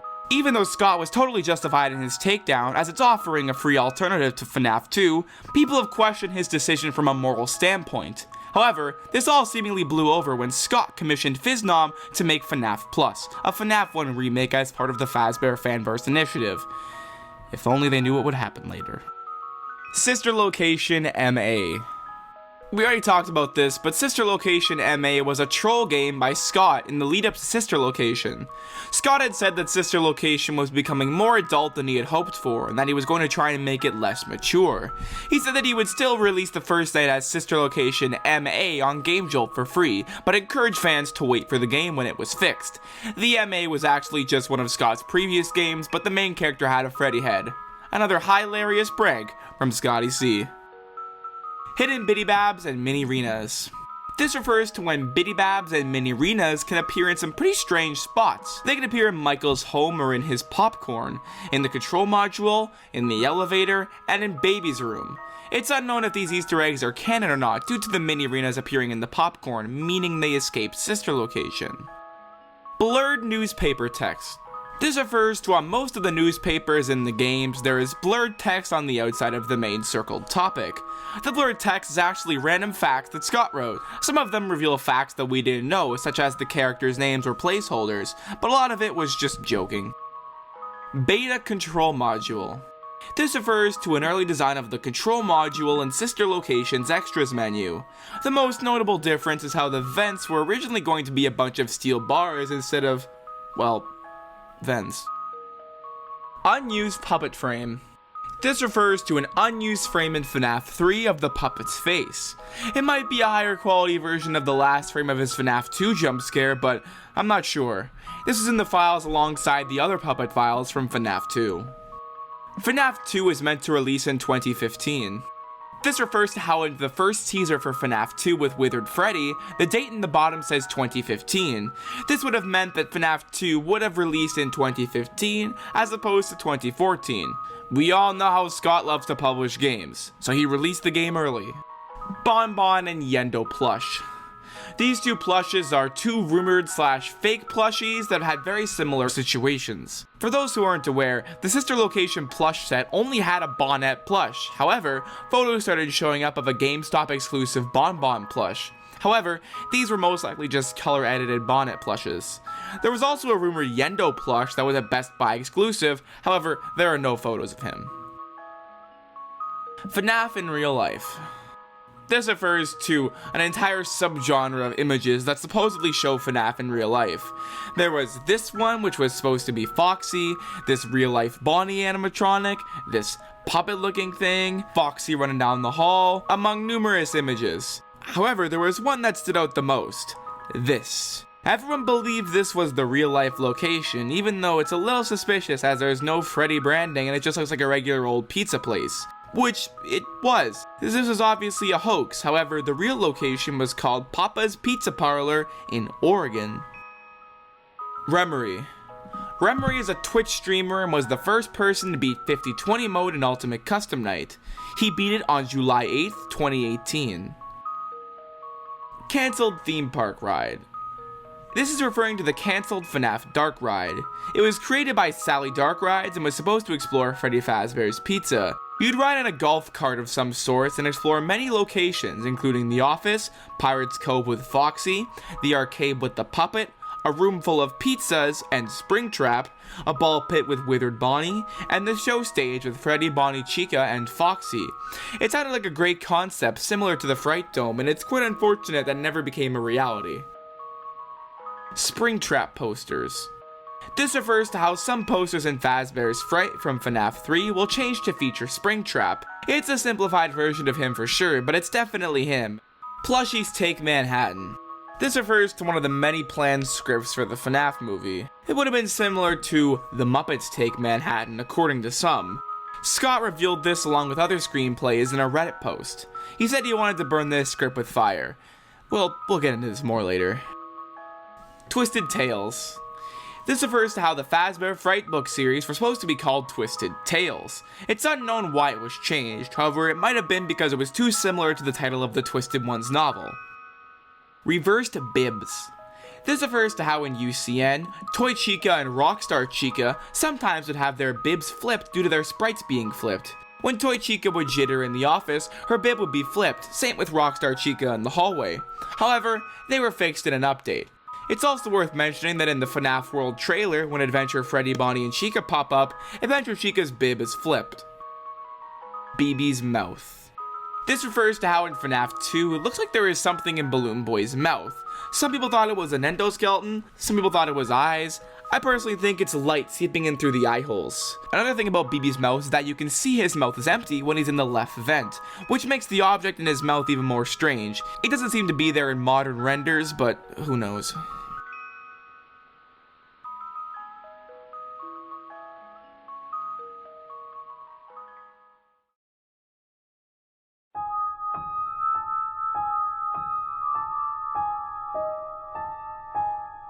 Unused cupcake animation. This refers to an unused animation for the cupcake in FNAF World. Instead of bobbing side to side, this one squishes up and down, with the top layer covering the bottom. It's worth noting that there is different lighting, so this may have been a cut early animation or an entirely different cupcake. Foxy was considered to be a wolf or beaver. In Daco's first interview with Scott, he revealed he had a hard time deciding on the fourth and final animatronic. He contemplated between a wolf, a beaver, and a fox. He scrapped the beaver early on due to its resemblance to Chipper, and ultimately chose the fox. The funny thing is that the series would eventually get a wolf and beaver animatronic in the form of the Twisted Wolf and El Chip. Black Ice Frost Bear's incorrect lures. This refers to an error in FNAF AR on Black Ice Frostbear's skin pack advertisement. The lures shown around the box are actually the lures for Boulder Toy Bonnie. The reason for this error is unknown. Probably an oversight. Mando Pony. Andy Stein, otherwise known online as Mando Pony, was a singer and songwriter. He started off making songs based on the children's TV show My Little Pony. When said show went on a hiatus, Mando Pony didn't have any songs to make. That is until November 2014, where he released a FNAF 2 song called Survive the Night. He went on to make a number of popular FNAF songs, such as Just Gold, The Show Must Go On, Balloons, and Noticed. Mando Pony was a frequent collaborator with artists like Nate Wants to Battle and Amalie, joining them on the Cool and Good tour across America. Stein would later go on to join up with Nate Wants to Battle's music distribution company, Give Heart Records, where he released his 2017 album, Smoke and Mirrors. In 2020, Stein was accused of inappropriate conduct toward minors, as well as cheating on his wife. Nate Wants to Battle and Give Heart Records disassociated themselves with Stein by removing all of his music videos from their YouTube channel and removing his content from their website. Stein has since turned off comments for his videos and has disappeared. Unused Sister Location Game Over screen. This refers to the image found in the files of Sister Location. It shows Baby in a dark red tinted room and would have been used for the Game Over screen. It's a bit strange considering Sister Location has a very distinct blue tone. Phantom Shadow Freddy. This is a name given to a pretty mysterious character from FNAF 3. He can appear in the far left office and has the same model as Withered Golden Freddy and Shadow Freddy. However, he appears to be Shadow Freddy due to some subtle purple coloring, even though it's hard to tell due to the green lighting. He's most likely just an Easter egg and nothing more.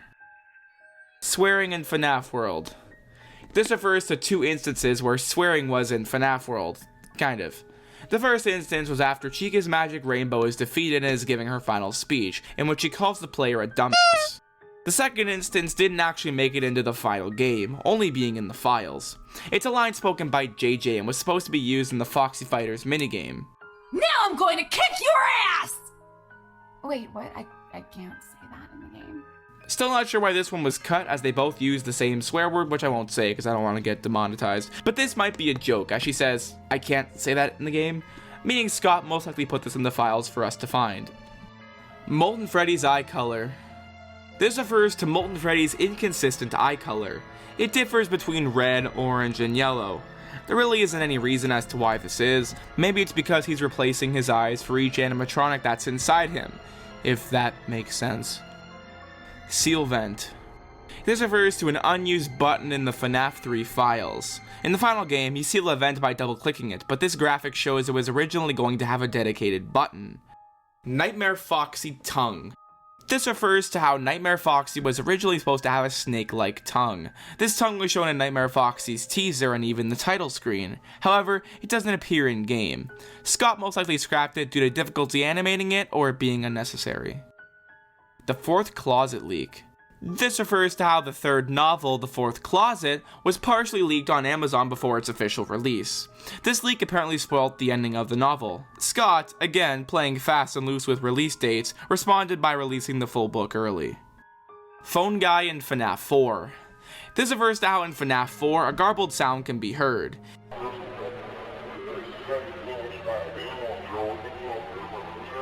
If you take this audio file, reverse it, and change the pitch, it's actually the Night 1 phone call from FNAF 1.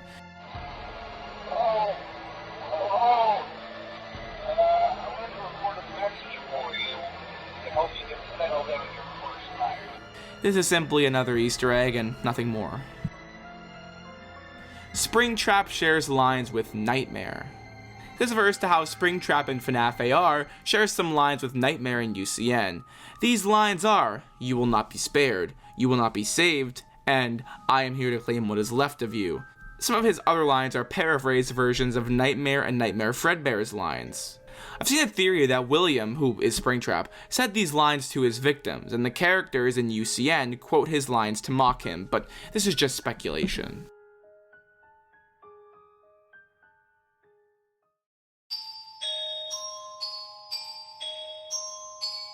Freddy in Space 3. In a post Scott made on Steam a while back regarding the state of the upcoming projects in the franchise at the time, he referenced the possibility of a Freddy in Space 3. Whether he was serious or joking was unclear at the time. However, in 2023, Scott Cawthon released Freddy in Space 3, Chica in Space, a side-scrolling shoot-'em-up game starring Chica. This game, which coincided with the release of the FNAF movie, was a troll disguised as the official tie-in game for the film. It also marked Scott's first video game release post-retirement. 3 Clowns. This refers to the Easter egg in Curse of Dreadbear. In the barn, there are 3 posters that will randomly change. If 3 clown posters appear in the barn, you must hit all of them with darts and then the Easter egg will trigger. The room's lighting will go blue and the banner will turn black, displaying the words, "It's me." Funny thing is that early on, people thought this was a hoax, as there was only 1 or 2 videos showcasing it. Faz Facts. This refers to several text messages found in the game files, all starting with Faz Facts from FNAF AR. These facts are about the Freddy Fazbear's Pizza franchise and universe, and is actually decently helpful to explain the timeline in the FNAF series. Some of them are facts, like the first Freddy's locations was Fredbear's, and some of them are jokes, like despite the name, hurricanes are actually not the leading cause of death of children in Hurricane, Utah. It's kind of funny. However, these are scrapped for unknown reasons and can't be found in the actual game. I really like that hurricane line. Gravity Falls coincidence. This refers to an episode of the mystery-filled television show Gravity Falls. This episode, Seuss and the Real Girl, was first aired on September 22nd of 2014, which was not long after FNAF 1's release on August 8th of the same year. In the climax of the episode, the protagonists Dipper, Mabel, Seuss, and Stan are attacked by animatronics controlled by the villain of the story in an arcade-filled pizzeria. This is a very bizarre coincidence given the Gravity Falls episodes usually enter production a year before their air date, with FNAF 1 haven't even become a public idea yet. Glass_pressure. Glass_pressure is the name of an unused voice line for the computer in Sister Location. Where or when this would have been used is completely unknown, although it's possible that it may be linked to the unused image of Ballora looking through the glass, which was mentioned earlier on this iceberg. The creator of this iceberg, Natter John, thinks it would have probably been used in the circus gallery. The reason he believes this is because Baby never directly attacks you in the game. The voice line could have been used in a section where she was planned to attack, but it was scrapped because Scott wanted to make Baby less aggressive, making it seem even more like she wanted to help Michael. Objectively, me and Natter John do think it's linked to the unused image of Ballora. We will probably never know the answer though, because the line gives no hints as to where it would have been used. The only one who truly knows is Scott. Brow Boy Enemy. In the game files of FNAF World, there is what appears to be a bald boy with the colors and face of Brow Boy. This implies that Brow Boy may have been a normal enemy. Interestingly, his FNAF World Halloween Edition counterpart is just a regular enemy. Adult Theory.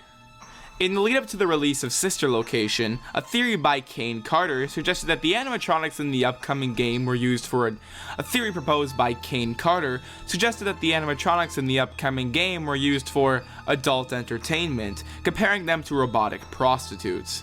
This theory was primarily based on a schedule found in the source code of ScottGames.com and certain lines in the trailer that were interpreted as implying this idea. Additionally, some fans thought that Ballora's design was more provocative than typical animatronics. Of course, now we know that the schedule was for renting the animatronics for birthday parties, and that they're just simply animatronic entertainers for children. Jeez, I would have hated to see the fan art around this time. Rise of Frank and Freddy. This refers to the original name for the Curse of Dreadbear DLC for Help Wanted. Dreadbear is of course a Frankenstein parody, judging by the stitches, green color scheme, and neck bolts, so it would have made sense for him to be called Frank and Freddy, and hence the DLC be named as such. 6666. This refers to a theory about FNAF 1's custom night. Apparently, if you set all the animatronics AI levels to 6, you would unlock the kitchen. Yeah, this one was obviously fake, similar to the 1987 hoax. However, I never really heard about this one until GoMotion's video about FNAF hoaxes. Mike Kill All. This refers to a theory about the FNAF 2 trailer. Apparently, if you reverse the beginning with Withered Bonnie and the children singing, you can hear Mike Kill All in the reverse song.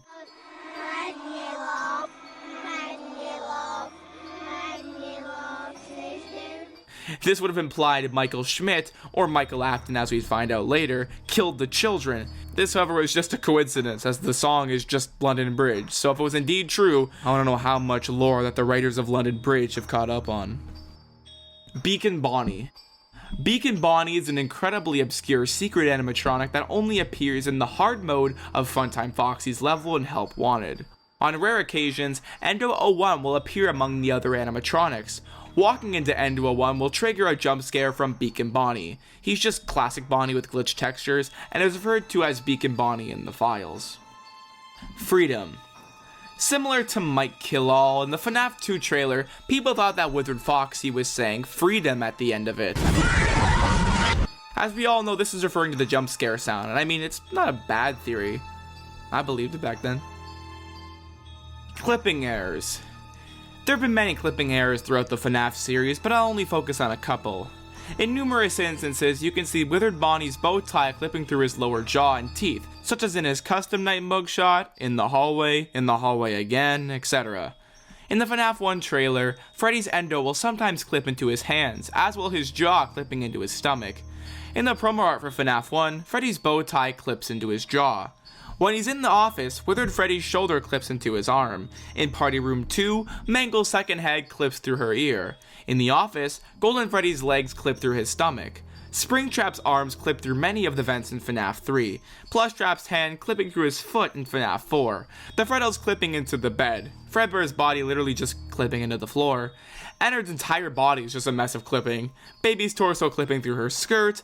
Lefty's microphone clips into his left leg in the rare screen image. Way too many in UCN. There's definitely more, but these are just some of them. Breaking Wheel cover art. For Fazbear Frights number 7, the main story was supposed to be Breaking Wheel before it was changed to The Cliffs. People thought it was because the story was too gruesome, but Scott revealed in a Reddit post that it was because the cover art was too scary. The cover art shows main character Reed cornered by the endoskeleton that mutilated his friend Julius's body. Chris. This refers to how people used to and still do call the bite victim from FNAF 4 Chris. I remember seeing a fanfiction and a corresponding animation of the FNAF 4 bite where they called him Chris and thought for sure that was his name. While we're addressing this, some commenters have been annoyed that I've been calling this kid Evan. And while I know the theory has not been confirmed, it's just a lot easier and more convenient for me to call him Evan as opposed to bite victim or crying child. Deal with it. Chica's Party World. This refers to a string of text hidden in the source code of one of the sister location teasers on scottgames.com. This might mean that Funtime Chica, who'd appear in FNAF 6 onward, was rented out during the events of sister location. Some people thought this meant that Chica had her own restaurant, however I don't feel that that's the case. Old design for Bonnie and Foxy. This refers to supposedly early designs for Bonnie and Foxy seen in the anniversary images.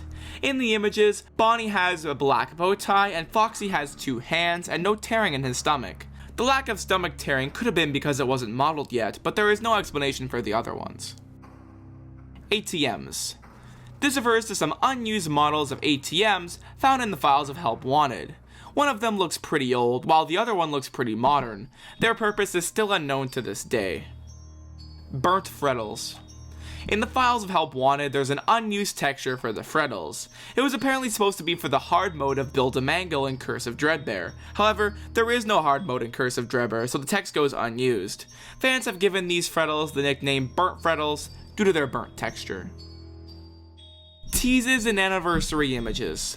This refers to how, in the 3rd series of images that Scott would release on FNAF's anniversary, he included some teasers for FNAF 6. In the Springtrap teaser, you can see Scrap Trap's hand. In the Baby teaser, you can see Scrap Baby's hair. And in the Funtime Freddy teaser, you can see Molten Freddy's neck. This was a pretty genius way for Scott to tease the next game. However, in the Bonnie teaser, people had no idea what was on the shelf. It was actually revealed to be Scrap Baby's endoskeleton, which I didn't know until researching for this video.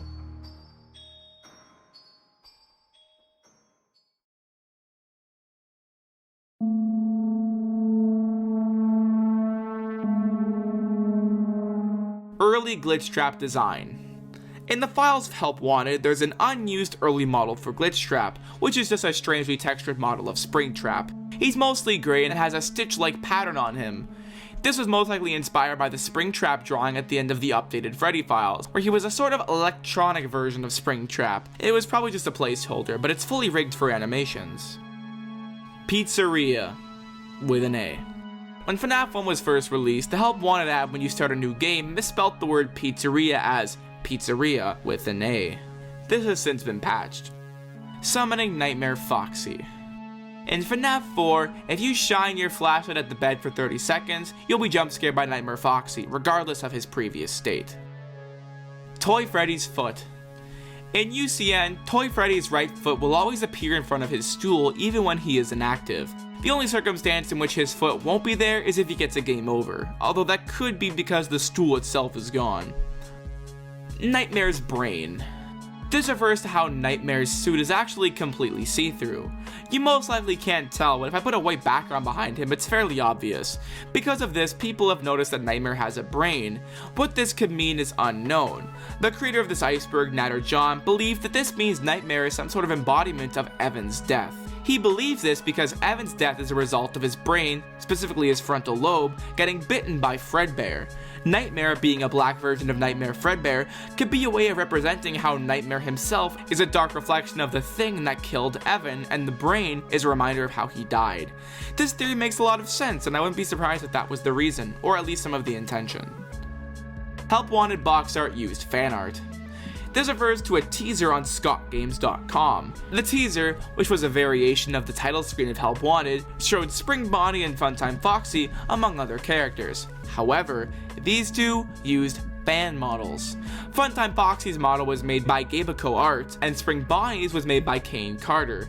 The teaser was pulled from the website, and when it was re-uploaded, Funtime Foxy was using her official model, and Spring Bonnie was replaced by Nightmare Own. Scott took to Reddit to apologize for what happened, while revealing that Steel Wool thought the fan designs were his own. Slumberfish Turtle. This refers to a cut asset in FNAF World.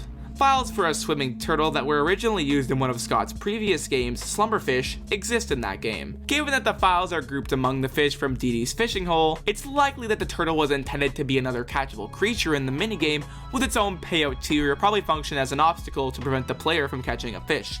Strangely, it isn't robotic like all the other fish. This might be a reason why it was dropped from the game.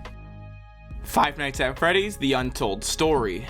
This refers to the early name of the first FNAF novel, The Silver Eyes. Scott placed an early novel cover on his website with the title The Untold Story. This was most likely a placeholder. Insanity ending on day 1. This refers to how to get the insanity ending in FNAF 6 on the first day. Instead of getting the egg baby and all that, if you play the fruit punch while getting many jackpots, you can unlock it that way, without even having to get into the night section. Phantom Foxy glitch. This is a glitch that occurs if the player is jump scared by Phantom BB while Phantom Foxy is waiting in the office in FNAF 3. This will lead to Phantom Foxy standing in the office without jump scaring the player. Eventually the game will correct itself and the jump scare will trigger. This glitch occurs because the game gets confused trying to figure out what to do with Phantom Foxy when Phantom BB jump scares the player, leading to the sprite of Phantom Foxy standing motionless until the game remembers what to do with him. It's likely Scott never expected a rare event like this to occur, so he never assigned a function to Phantom Foxy in this event, which is evident given that it's one of the few glitches in the series that never got patched. It's also possible for you to complete the night while he's frozen like this, but that's very unlikely and I could only find one video of it. Special Delivery VIP. This refers to some unused graphics in Special Delivery, showing that a VIP service was planned for the game. What this service would have provided is a mystery, but it most likely would have been similar to the Gold Pass in Mario Kart Tour, so this is most likely a good thing. Exotic Margarine. This refers to an anniversary image of Exotic Butters, where the project file name is called Exotic Margarine. This might have meant that Exotic Butters' original name was Exotic Margarine, which is not as memeable, but... Purple Guy and Deltarune. In the Undertale sequel Deltarune, there's a reference to Purple Guy.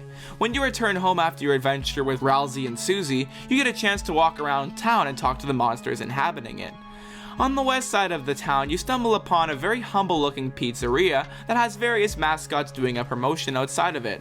One such mascot is a purple dinosaur wearing the head of Icy, a mascot character whose name is on the pizzeria. If you talk to another NPC, Burger Pants, he'll tell you about the co-workers wearing the mascot outfits.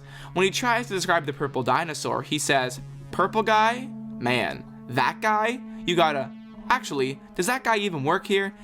Some people feel this is a reference to FNAF, and yeah, it probably is, but it could be a reference to Barney.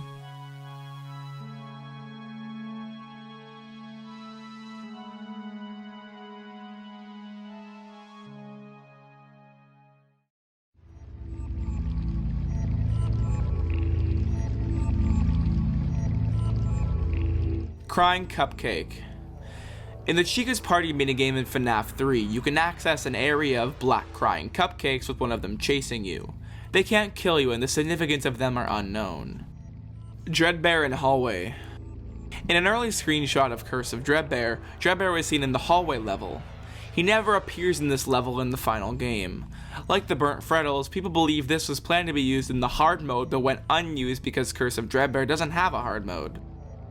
FNAF 1 Scream Origin. This refers to the FNAF 1 jump scare sound. The sound effect is known as X-Scream in the files. The origin for the sound is from a scene from a British movie in Seminoid, where a woman gives birth to aliens. Here's the original clip.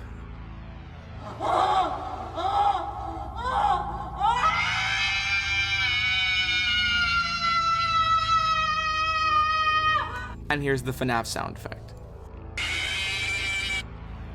Distorted plushies. In the files of Help Wanted, there are several unused models of the plushies which are heavily twisted and distorted. What these were used for is unknown. It's unlikely they were placeholders because they use the in-game models. It wouldn't make sense to use distorted models as placeholders if the final models were finished. Hanging Mangle. This refers to a teaser on FNAFworld.com, Scott's website he made for FNAF World. The teaser, when brightened up, showed what we thought was Adventure Mangle hanging, with the phrase, "See what you've done," written at the bottom. Some people thought that this meant that Scott was in a depressed state, but Scott claimed this wasn't the case. The current reasoning is that Mangle wasn't hanging, she had the paddle ball, as seen in the trailer, in her mouth. However, some have theorized that this was an attempt by Scott to gain sympathy from his audience due to the backlash of FNAF World Update 1. Plushie prototypes. Several prototypes exist of the official FNAF plushies, most notably from the sister location wave by Funko. The Entered plush had a different body, the baby plush had more detail on its hands, there was a Funtime Foxy plush with teeth, which was shown alongside the final design for some reason, and the Ballora plush actually looked good. Funko isn't the only company that had prototypes for its plushies. The company Good Stuff had prototypes for a plush of El Chip and Egg Baby.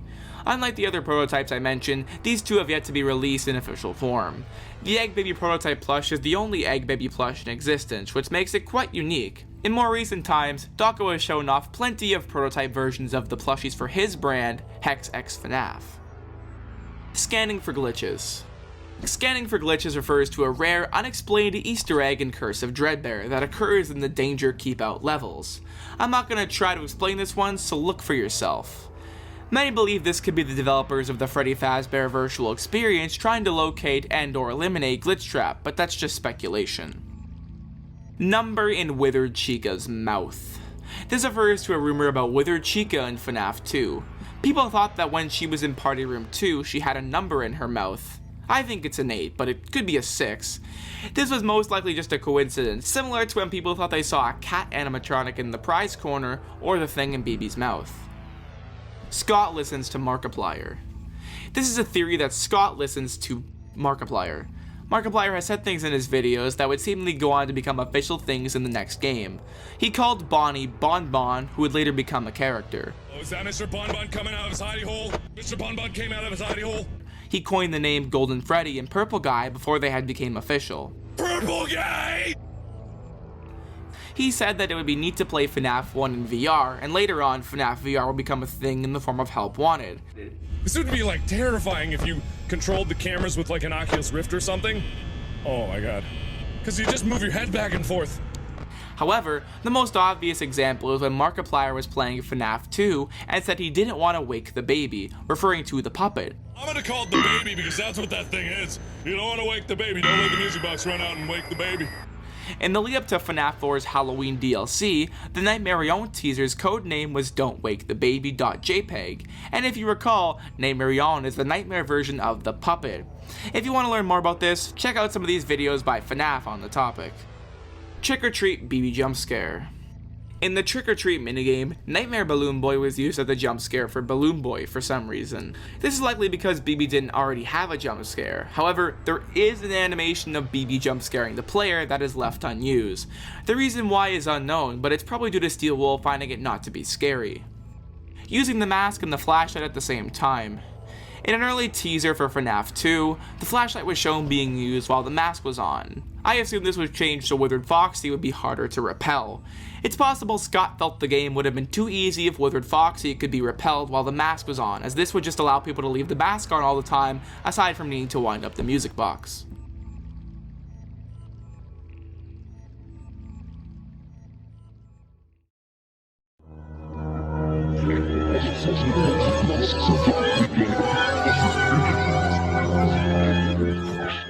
Numbers Easter egg. This refers to an Easter egg in Sister Location. It occurs when you hold the 0 and 1 keys in the Ballora Gallery. The purpose of this Easter egg is unknown. This Easter egg was actually discovered in 2021, a whole 5 years after Sister Location's release. Golden Freddy on Night 2. On extremely rare occasions, and I mean extremely rare occasions, it's possible for Wither Golden Freddy to appear on Night 2 of FNAF 2. It's so rare that even footage of it online is scarce. Whether this is intentional or a glitch is unknown. Impossible good ending in FNAF 3 on Nintendo Switch. When FNAF 3 was initially released on the Nintendo Switch, it was impossible to teleport in the Shadow Bonnie minigame, making it impossible to get the true ending. This was eventually patched, but it's still unknown what caused the glitch. 1993 Aurora shooting. This is a sensitive topic, and if it might bother you, please skip ahead to the time shown on screen. I'll give you a few seconds.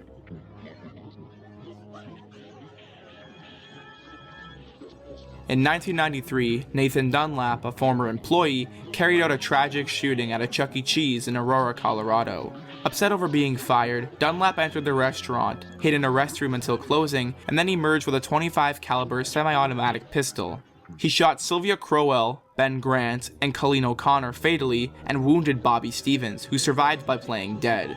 Dunlap then forced store manager Margaret Kohlberg to unlock the safe before shooting her twice and fleeing with cash and game tokens. He was then arrested 12 hours later. Dunlap was found guilty of first-degree murder and other charges in 1996, and he was sentenced to death alongside an additional 108 years in prison. Despite various appeals and legal arguments over the years, his execution has been repeatedly delayed. In 2020, the governor of Colorado signed a bill ending the death penalty, resulting in Dunlap's sentence being commuted to life without parole. This horrific event has drawn comparisons to the first FNAF game, largely due to some similarities popularized by MatPat. He theorized that the animatronics and their behaviors lined up with the victims of the shooting. He also theorized that we were playing as the killer and that the game's events were our nightmares as we were on death row, much like the real-life perpetrator. Several people have noted that comparing a fictional horror game about robots to a real-life tragedy is at best a poor taste coincidence and at worst extremely disrespectful and inappropriate. 1578. In the background of Sister Location, you can sometimes hear a slowed down version of Baby saying the numbers 1, 5, 7, and 8 in a random order. It's unknown what this means in the lore. This most noticeably plays in Circus Control, when offline, and under the desk. In FNAF AR, these numbers actually levitate around 8-bit Baby when she haywires. Orange Spring Trap Mystery Mini. At Toy Fair 2016, the prototypes for the FNAF Mystery minifigures included a yellow spring trap. The reason for this color choice is unclear. It could have been influenced by the color of Golden Freddy, or possibly a misinterpretation of Springtrap's color due to lighting conditions. Jason. The picture of the creepy child face in UCN to represent Cassidy is apparently a picture of Scott's youngest son, Jason. Scott has indeed confirmed this. I just can't find it anymore, but I swear it's true. Sister Location Trailer 2. When Sister Location's trailer came out, it was called Trailer 1, somewhat implying there would be a second one.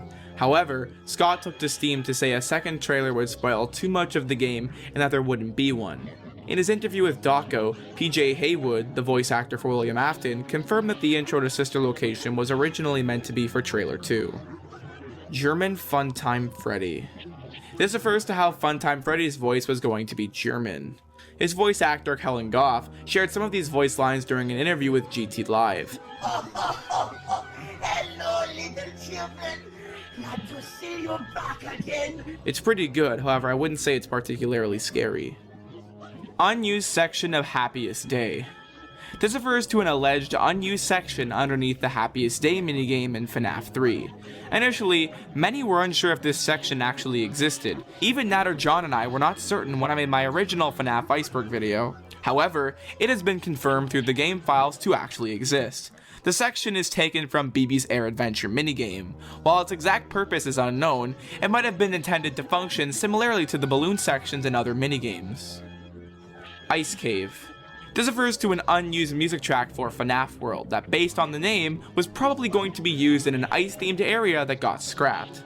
Some believe it could have been for an early version of dusting fields, which is very much possible, but considering that area is outdoors, the name Ice Cave wouldn't be very fitting.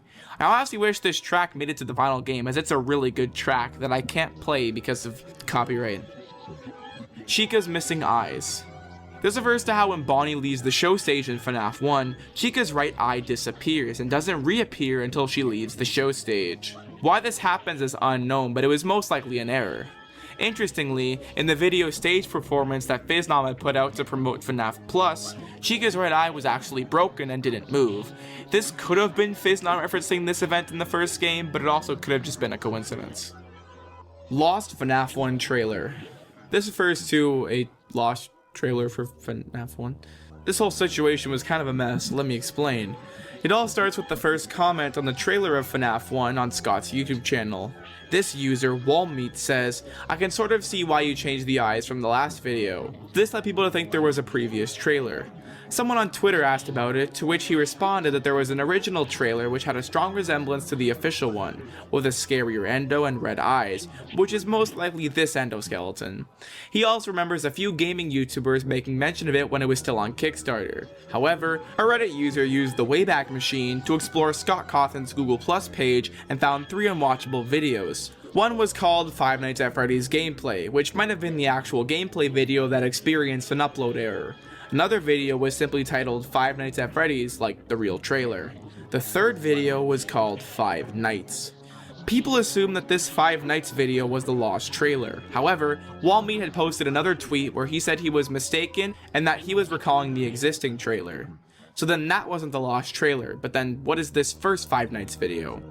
It had to have been something, and that is unfortunately still lost.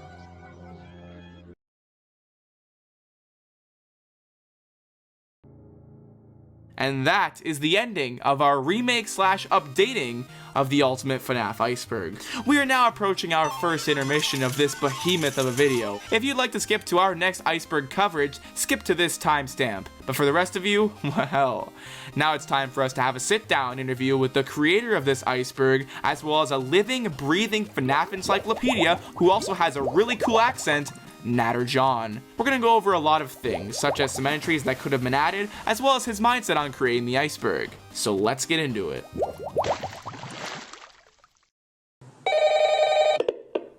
Hi. I was gonna introduce myself, but then I realized you just did that.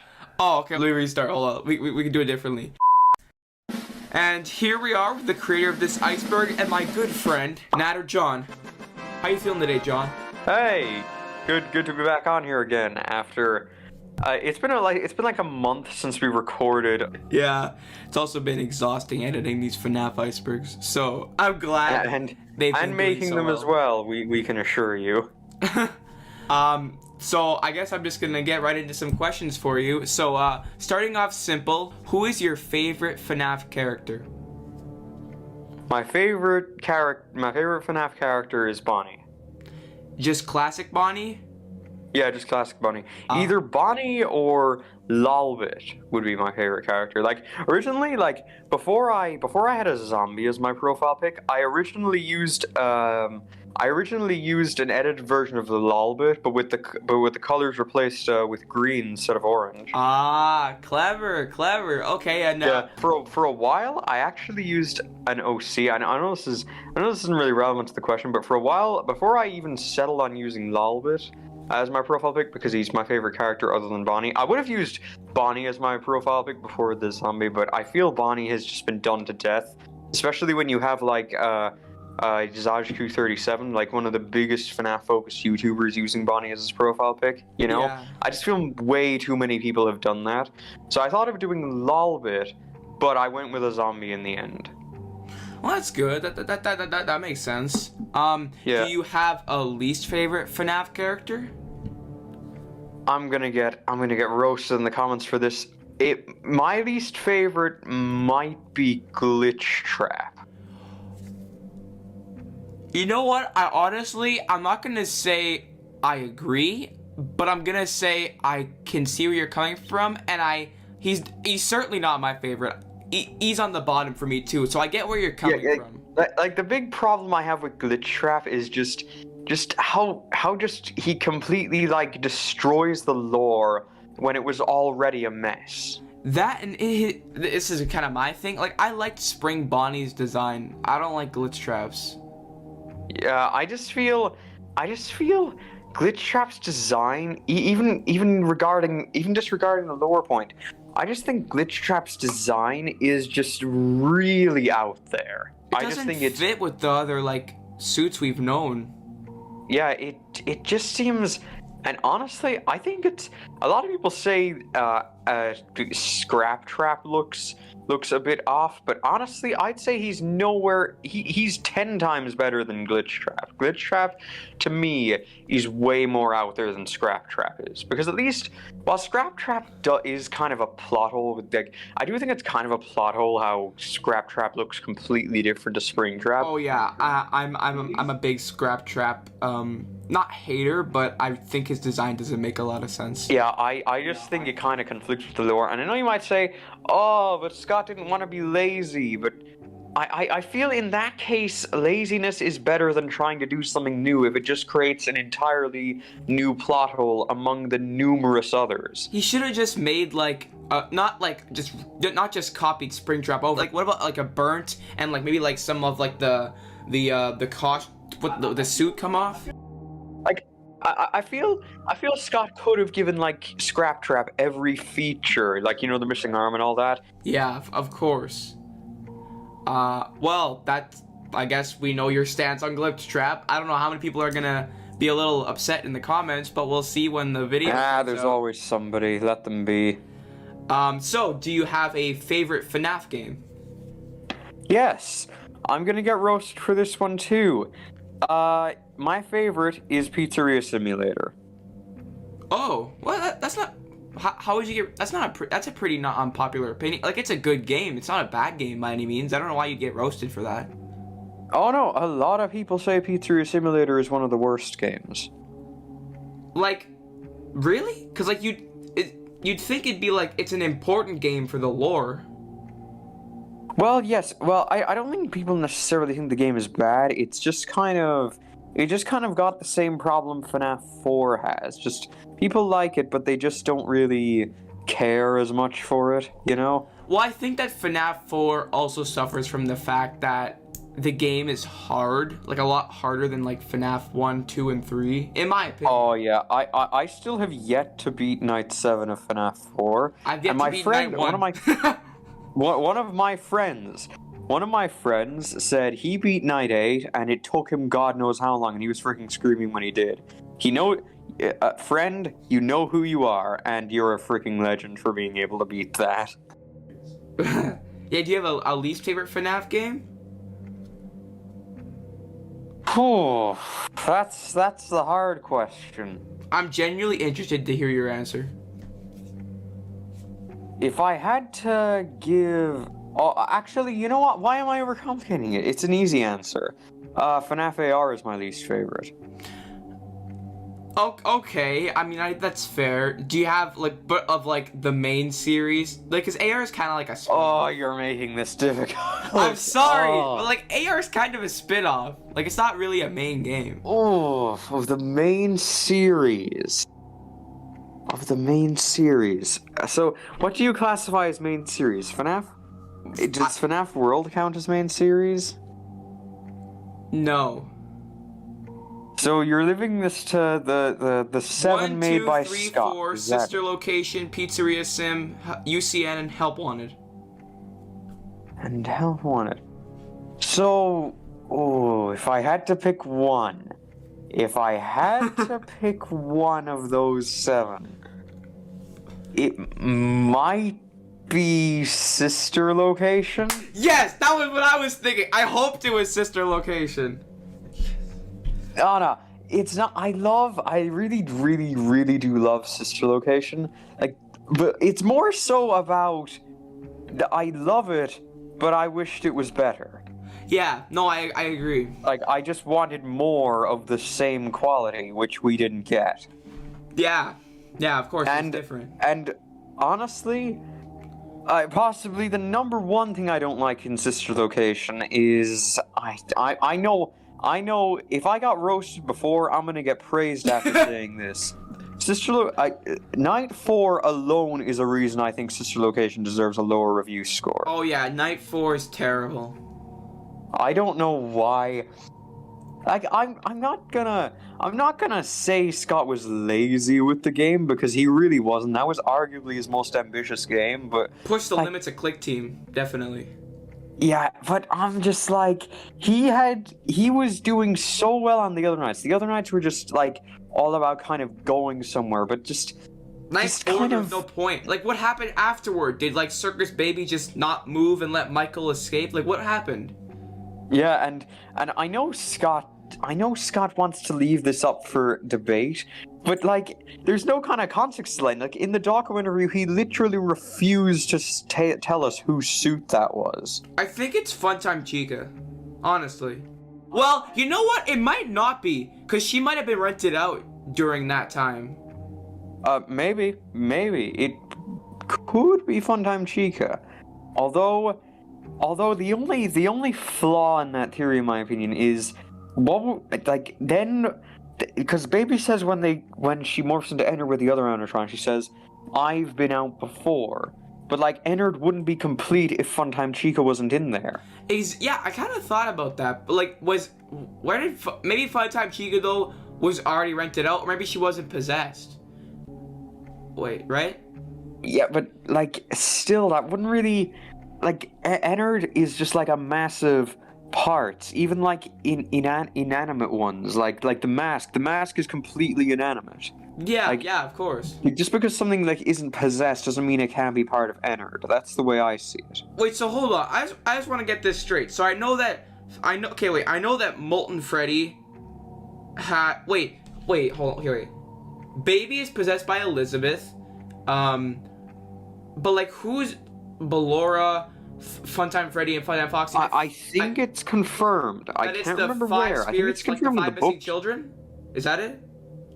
Yeah. Apparently, like, the Funtime animatronics use the remnant from the classic animatronics from FNAF 1. So does that mean Sister Location comes after FNAF 1 in the timeline? Probably. I know there's a huge debate about that, whether it comes after FNAF 4 or We're not talking FNAF about the 1. timeline. This would be too long. Oh. Yeah. The timeline. Yeah, I definitely just feel... I definitely feel that enough is confirmation that Sister Location is after FNAF 1. I mean, that, and it makes sense considering Michael Afton probably worked in 2 and 1, and... Although the only flaw in that theory, again, is that, you know, many people said odor was because of Michael Afton's rotting corpse? Yeah. Well, if Sister Location is after FNAF 1 and 2, then he wouldn't have gotten scooped by then. Oh! That's a good point. That's a big plot hole in a lot of theories. Oh my god, wow. I just feel like if that's it's gonna ruin a theory either way. It's either gonna ruin the theory that Sister Location takes place before FNAF 2, or it's gonna ruin the theory that Michael is Jeremy or Fritz and Mike Schmidt. Wow. Okay, so do we know that the Funtime animatronics, beside Baby, do we know that they're possessed by the children, or are they like remnant, like just fueled by remnant, like Mangle? I believe it is confirmed to be remnants. So then how does that even make sense in the it's kind of been confirmed that Michael Afton is the person we play as in FNAF 2, 1, and 3. It's like, the only thing I can think of is if maybe he was... Oh no, that wouldn't make sense either. I was gonna say maybe he was scooped twice, but then if he was scooped before, he wouldn't have needed to be scooped again. I don't mean to cut this conversation off, but this relates to one of the suggested entries, so I'm just gonna stop before you reveal all my answers. Oh yeah, I don't want this to end up like the Wriggler thing in the last interview. Oh no. Okay, let's just move on. So yeah, what is your favorite FNAF fan-made song? It would either be the FNAF 1 song by The Living Tombstone or the FNAF 1 song by DA Games. We Want Out? Is that it? Yes. Oh, see, I haven't listened to that one yet. I'm surprised you Oh, didn't say you Stay haven't? Calm. Oh, you're missing out. Wow. I'm surprised you didn't say Stay Calm. Stay Calm? That is another good one. I just don't think it's as iconic as the other ones. Well, it doesn't have... It's just whatever your favorite is. It doesn't have to be the most... I know that, but sometimes something I rank songs on is how much they kind of... How much nostalgia they give me, you know? Yeah, of course. So, next question is, do you own any FNAF merchandise? It would be a better question to... Oh, let's just say I own a lot. I was about to say it would be a better question to ask what I don't have, but then I realized I don't have as much stuff as I probably should. So, like, do you have any of, but like, the I do. Sorry? Well, tell us, what kind of, like, what parts of the merch do you have? I have the original series of action figures, plus Funtime Freddy. I've just several plushies and mystery minis. Do you have any pops? I have a pop of Springtrap and a pop of Rockstar Freddy. Ooh, the Rockstar Freddy pop is nice. I want to get him. He looks nice. Oh, yeah. Now we're gonna get into more, like, Iceberg related questions. Do you have a favorite layer on the FNAF Iceberg? A favorite layer? Harder to choose this time because there's so many. There's so many. If I had to pick one I'd call my favorite, I'd say either the first layer or the last layer. Just because those are the ones... just because the first layer was the one that was kind of... where everything kind of fell into place, you know? Just kind of... I knew instantly everything that will be on there. Yeah. And the final one, because just kind of everything kind of with that one jumped around a lot. And I got to experiment a lot with that one. Now, this might be an even harder question for you. You might want to have to pull up the iceberg yourself, but do you have a favorite entry on the iceberg? A favorite entry? Yeah. That's a tough one, honestly. That is a tough one. If I had to pick one entry, it would be... Oh man, that is a really tough question. Holy cow. If I had to pick one, I'd say it might be the Lost FNAF 1 I knew trailer. you were gonna say that. I was thinking he's gonna pick the Lost FNAF 1 trailer. Just because that, to me, is such an interesting topic, and I don't think it's ever gonna be solved. Yeah. Alright, this is the most important question that I've ever asked you. Okay? Okay, go on. Do you like FNAF World? Yes, I do like Thank FNAF God! World. Despite all the issues it has, and despite the fact that Scott isn't proud of it, and despite the fact that its development was rushed, and despite the fact that there's numerous problems with it that I could go on for hours about, I still do like the game for what it is. And I mean that's great. And I guess that concludes our beginning questions. Now, even though we aren't covering corrections, I want to say a big thank you to Shy Guy Mike for correcting every entry as they came out. We really appreciate the help. Literally, man, if you're watching this, you helped me out so much on Reddit when you gave suggestions. Like, honestly, you really did. Shout out to you, man. Honestly. Woo! Now, you would be... This is the only part where I say fan suggestions, but you'd be surprised. I went through every video's comment section and could not find a suggestion. I'm not kidding. Well, I suppose... You covered a lot of bases. There were more questions I got than suggestions on when I originally posted the thing on Reddit. Yeah. This isn't a suggestion, but someone did ask about the puppet in the thumbnail of part 6. He's not real. He's not a character. I made him up in Photoshop. He's just supposed to be scary. although I did work on him for a while. He's not important, so don't worry about him. I believe I saw somebody in the chat. I can't remember was it in the chat or if it was a comment. If it was a comment, it's probably been deleted. But somebody said, is that the thing from Those Nights at Rachel's? No. A lot of people thought it was that weird thing from Those Nights at Rachel's. I think it's just called The Thing.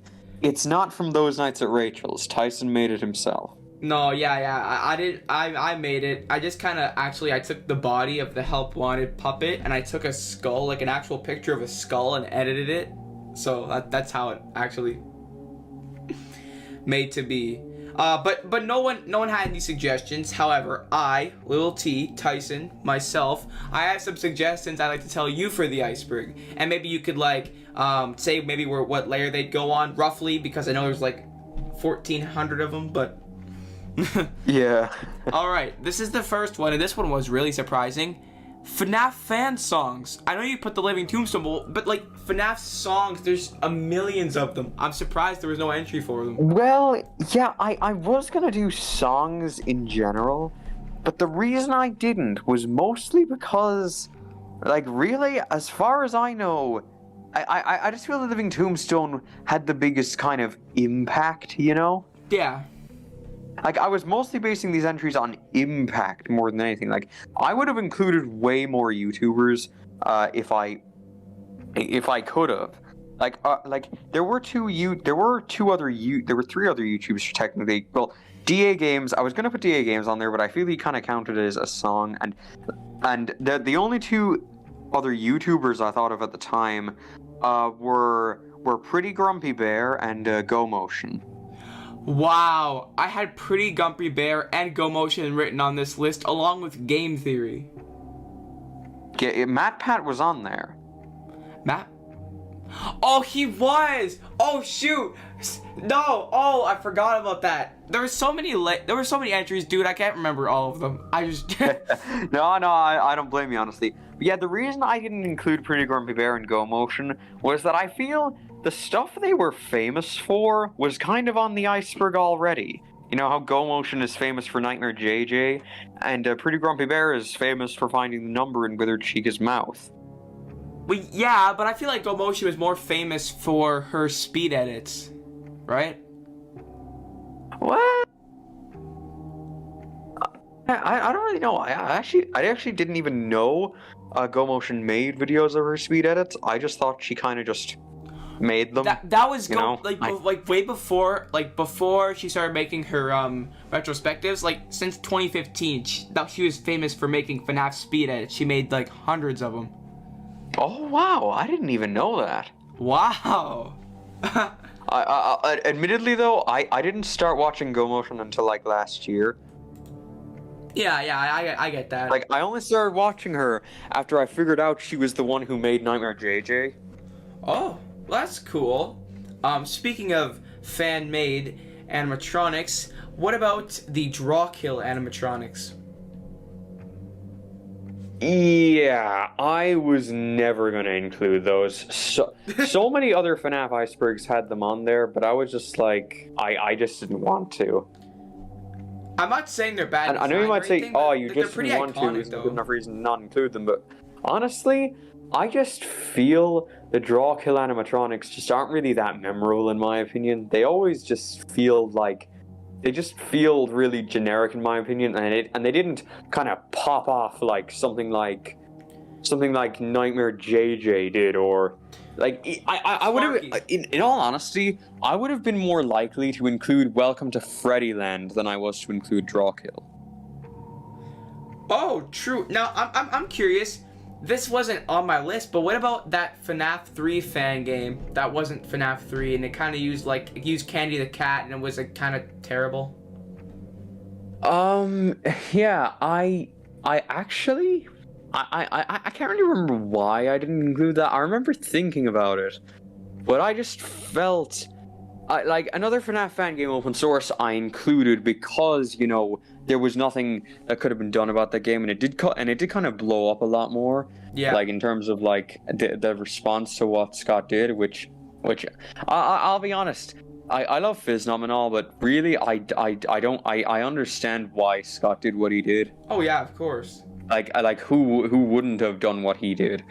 But I just feel the Five Nights at Freddy's 3 fan game was it was kind of a Five Nights at Freddy's 3 fan game, but then he changed it to Return to Freddy's, which kind of sprung off into its own thing after that. Yeah, good. Whereas another FNAF fan game open source was directly a copy of FNAF 2. Not a copy. yeah, but and it it was didn't trying kind to be of FNAF. blow off into anything else, unless you count FNAF Plus, which I don't, because that's a reimagining, not a remake. That's also There's like, a difference. That's also like officially like not by Scott, but he's endorsing it.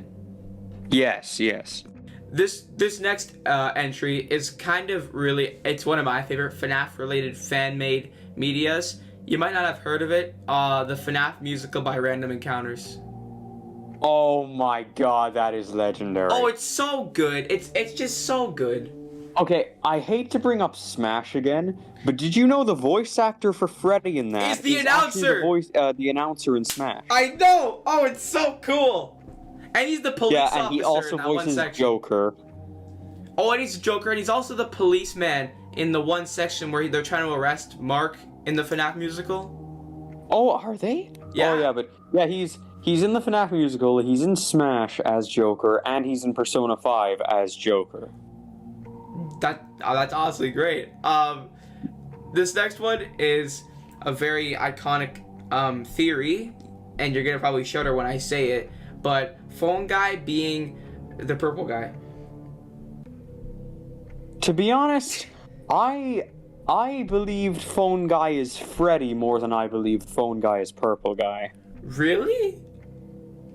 I believe Phone Guy is Freddy was first made popular by 8-Bit Gaming, I want to say. I think so. Yeah, I think it was, but honestly, I felt Phone Guy is Freddy had more weight to it than Phone Guy. Like, all right, the main basis, like the main basis for the Phone Guy is Purple Guy theory is that they're both human. Yeah, as if there's not 7 billion humans in the world already. Granted, less in 1987 when FNAF 2 takes place, but still. I mean, to be fair though, there was more than just at the time. It wasn't a too bad theory with the whole not liking. I don't think it was, Foxy, but that's just because back then there was just a lot of gray area, and people just really didn't know what to think of the franchise back then. Yeah. I mean, keep in mind that was the time people were believing junk like Golden Toy Freddy.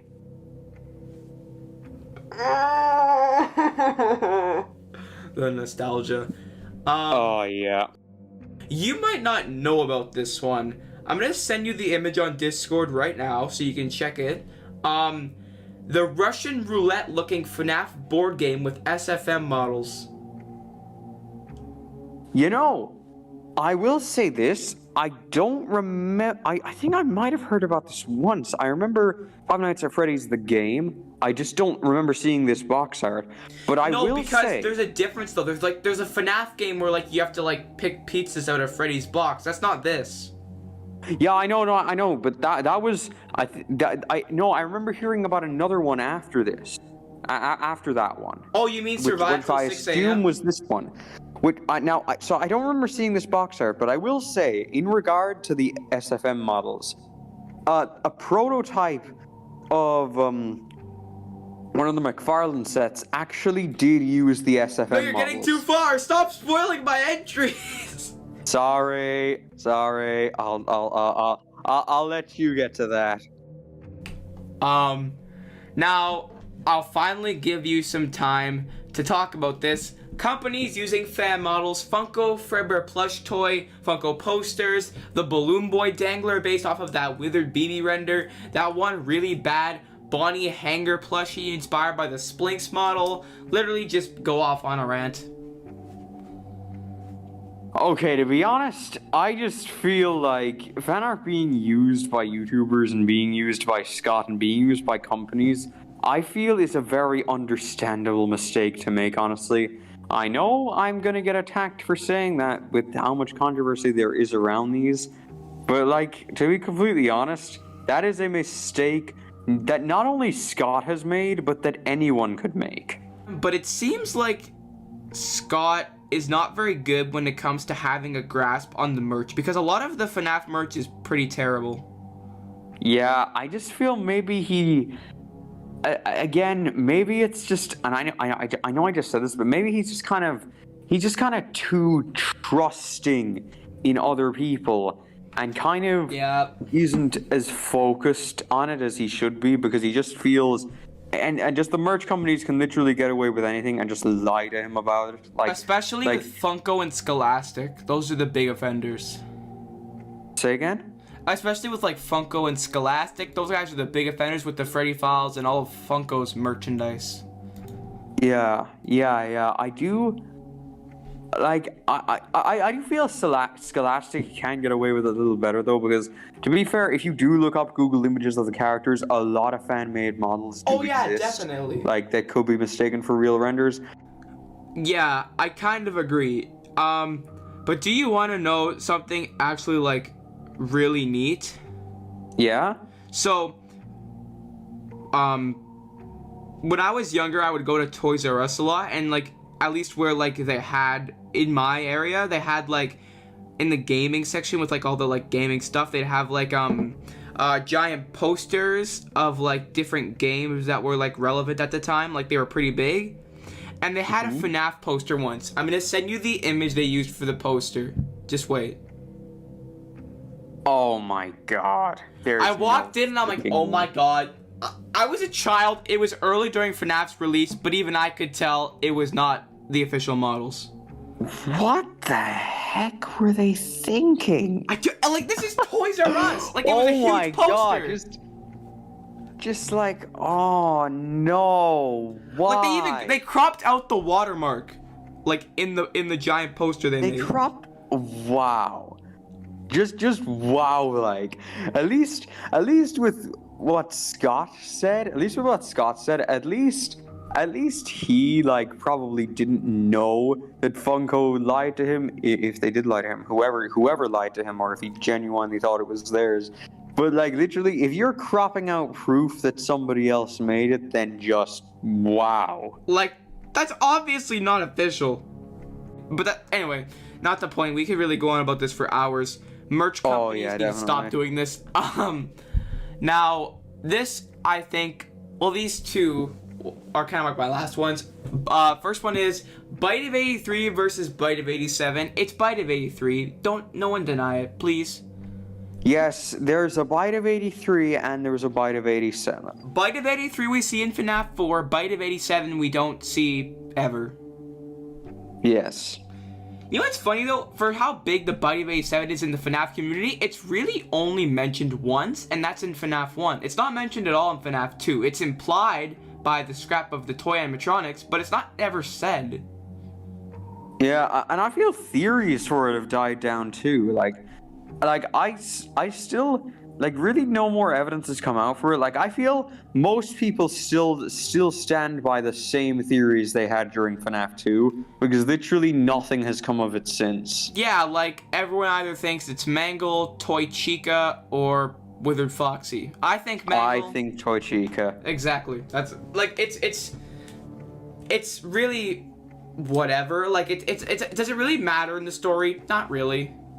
No. I really feel it was probably just a quick way to get rid of the toy animatronics. Which, I mean, is, when you think of the grand story of FNAF in total, the toys, the Withereds, the Phantoms, the Nightmares, the classics, they're really not that important to the overall story. Yeah. And it's kind of sad. Like, those, like, especially like the FNAF 1 gang and the FNAF 2 gang, they're pretty nostalgic for me because they're, of course, the first ones.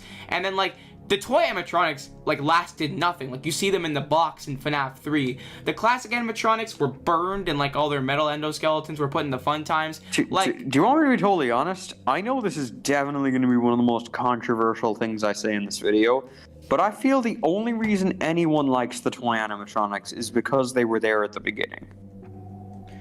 I mean, that's kind of why, like, I feel like, let's pretend that the Rockstar animatronics were in FNAF 2. I feel like they'd be thought of as the same way, but the Rockstar animatronics kind of just exist. Yeah, that's what I'm saying. Like, if they swap positions, Jesus Christ. If they swap positions, I just feel it would have been, the Rockstars would have been just as popular as the toys. Like, I know that's controversial, but I'm just gonna call it right now. It's true, though. The only reason people care about the toys at all is because they were there at the beginning. Yeah, and of course, like, having only seen the first game, of course, the second game, the shiny new ones are gonna look impressive. But after a while, it's not that impressive. Yeah. And that's why the Rockstars never really did anything. Like, they didn't, and, like, the mediocre melodies, kind of, some of them went down in, like, popularity because of, like, their voice lines, like Mr. Hippo and what the heck's his name, Orville. But like Rockstar Foxy, I mean, Rockstar Foxy had some good voice lines, and of course an Ultimate Custom Night. But like Rockstar Freddy, Bonnie, and Chica, especially Rockstar Bonnie and Chica, add literally nothing. Like, yeah, if they weren't in FNAF 6, it would have made no difference. The last suggestion is the original FNAF world. The original FNAF world. Oh, not Halloween boy, that edition, was a but like doozy. the 8-bit one. Yeah, that was a doozy.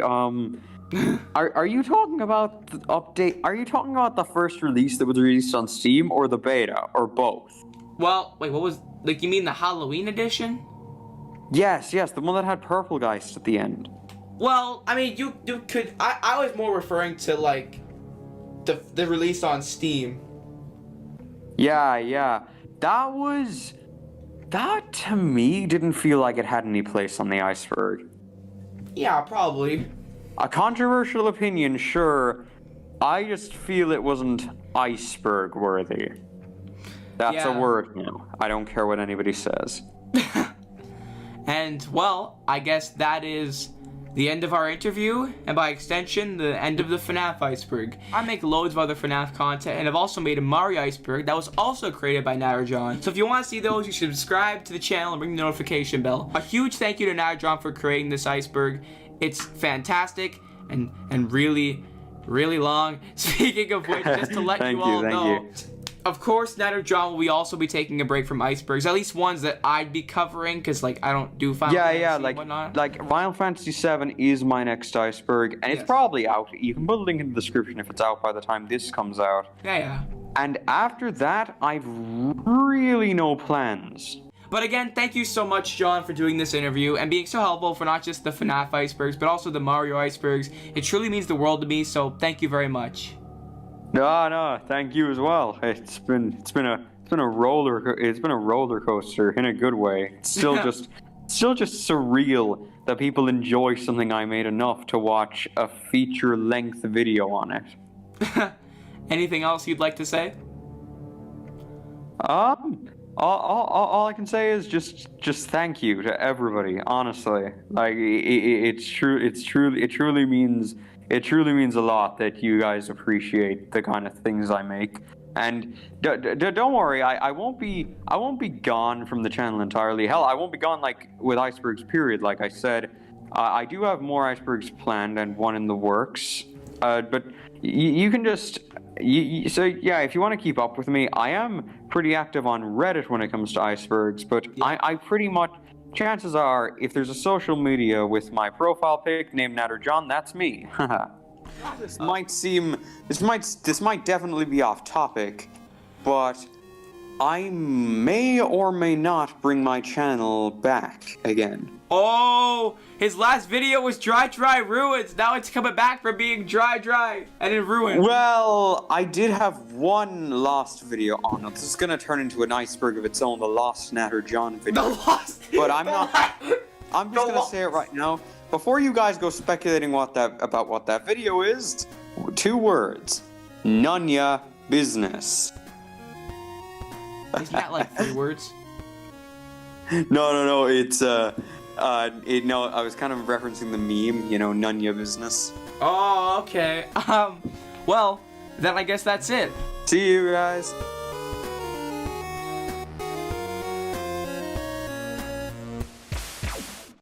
So now that we've interviewed Nat or John, let's focus a little bit more on one of the most divisive games of the entire franchise, the one that took the longest, had the most hype surrounding it, and then had the biggest outcry from fans after it came out. Yes, we are talking about Five Nights at Freddy's Security Breach. There is just so much to this single game that we decided it needed its own section, nay, its own iceberg. So now we're going to delve through this FNAF Security Breach iceberg, but I'm not alone, because I have a few FNAF tuber friends here to help. Hey guys, I'm Springs. And I'm Dags. And I'm Jay, the guy not recording lines but helping write the script. Thank you everyone, and with all that being said, let's get into the iceberg.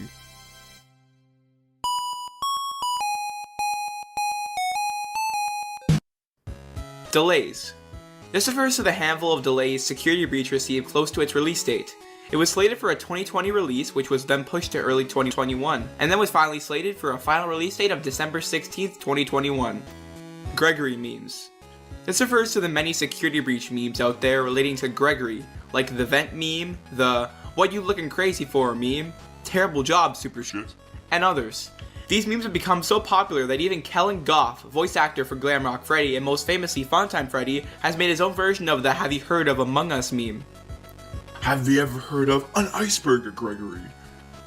Security alert. This refers to a line spoken by the daycare attendant, primarily at the daycare. Security alert! Security alert! It causes the same effect when running into a staff bot, that being invoking the animatronics so they can chase you down. It's become an inside joke in the FNAF community and has been the spawn for many memes. Gallery. The gallery is a room hidden within the game files which lets you admire the many characters of Security Breach one by one. There's no real reason as to why it's there, other than letting the player admire the glams in all their glory, but it's a very cool addition regardless of anything. If it was in the game. Bugs/glitches. If there's one thing Security Breach is known for, it's a community with a robot fetish. And it also has glitches or something, I don't know. Here's some of them, because if we did all of them, we'd be here for 2.5 hours with 4 ad breaks. Deloading the map by jumping while climbing into Freddy. Animatronics embodying their teleportation skills. Jumping on the table and the robot dudes just don't see you. Freddy opening doors that aren't supposed to open. Causing Unreal 4 engine to crash after triggering the daycare cutscene with Freddy. Freddy swiping at Monty fences that he's already torn down. Dialogue just straight up not matching the captions. Great. How do I use it? Giga Monty, not being able to enter or exit Freddy. Gregory pulling off the Michael Jackson lean. The Princess Quest arcade games just not working on the PS5 version, which is really frustrating as they're necessary for the true ending. Opening the math in the golf arcade game can break the game visually. After the Showtime mission when you need to go into the charging booth to trigger the cutscenes, sometimes the prompt won't show up soft locking the save file. During the regular ending credits, you can call Freddy and climb into him. If you accidentally save when an animatronic is near you, it can trap you in an endless death cycle. Gregory's eyes and mirrors can disappear, leaving a navy blue void. And that's not even scratching the surface. Statues. This refers to the statues released in anticipation for Security Breach. They are 12-inch figurines made by Funko and were released on May 11, 2021. One shows Gregory inside Glamrock Freddy with Vanny in close pursuit. The other shows Vanny on the hunt with Vanessa not too far behind. Multiple endings. Security Breach has a total of 6 different endings. There's the I always come back ending, the good ending, the bad ending, the rooftop ending, the disassemble Vanny ending, and the best ending. This entry refers to how many there are and how different they are. Although they are different, the only ending that truly matters is the canon ending, and is what officially happens after beating the game. Freddy and Friends. This refers to a series of videos uploaded to YouTube by Steel Wool. They show old episodes of a show called Freddy and Friends on Tour, where Freddy, Bonnie, Chica get into some wacky hijinks, primarily caused by Foxy, who then is caught and his head is pulled off, revealing an endo underneath, similar to the endings of old Scooby-Doo episodes. Then they perform a little song ending off with static and some kind of reveal. This was a very clever way of teasing things from the game. Speedruns. This refers to the many speedruns and speedrun routes that exist for Security Breach. There are 10-minute runs, 5-minute runs, 3-minute runs, and glitchless runs. Ha! Glitchless runs? Will you be here all week? Fury's Rage. After Security Breach faced another delay, Scott wanted to apologize to fans by releasing an arcade-style beat-em-up game called Fury's Rage. In each level, the player can choose to play as Freddy, Monty, Roxanne, or Chica, each with their unique set of stats. The player must complete the level by defeating all of the adversaries. The player can jump, attack, block, and jump attack, as well as use one of the mini Anim Dudes to create Anim Dude. When you defeat an enemy, you may receive random items such as coins and jewels, which give you extra EXP, food, which heals you, and mini Animdudes, which create more Animdudes. Each level has a boss to encounter at the conclusion. Beating them will complete the level and advance the player to the next. Steel Wool Interview. This refers to an interview Dako did with Jaden Topolowski and Ray McCaffrey of Steel Wool. Here's a rundown of some of the things that we found out about during the interview. It took Ray McCaffrey, executive producer, 2 days to fully grasp the size and layout of the Pizzaplex. Sun/Smooth, the daycare attendant of the Pizzaplex. The game would be 1 night long with more than 5 hours. There are no plans for multiplayer, however Flashlight Freeze, a scrap multiplayer mode from Help Wanted, has been explained. DLC in 2022 is very likely. The game will have multiple choices and endings, which are influenced by said choices.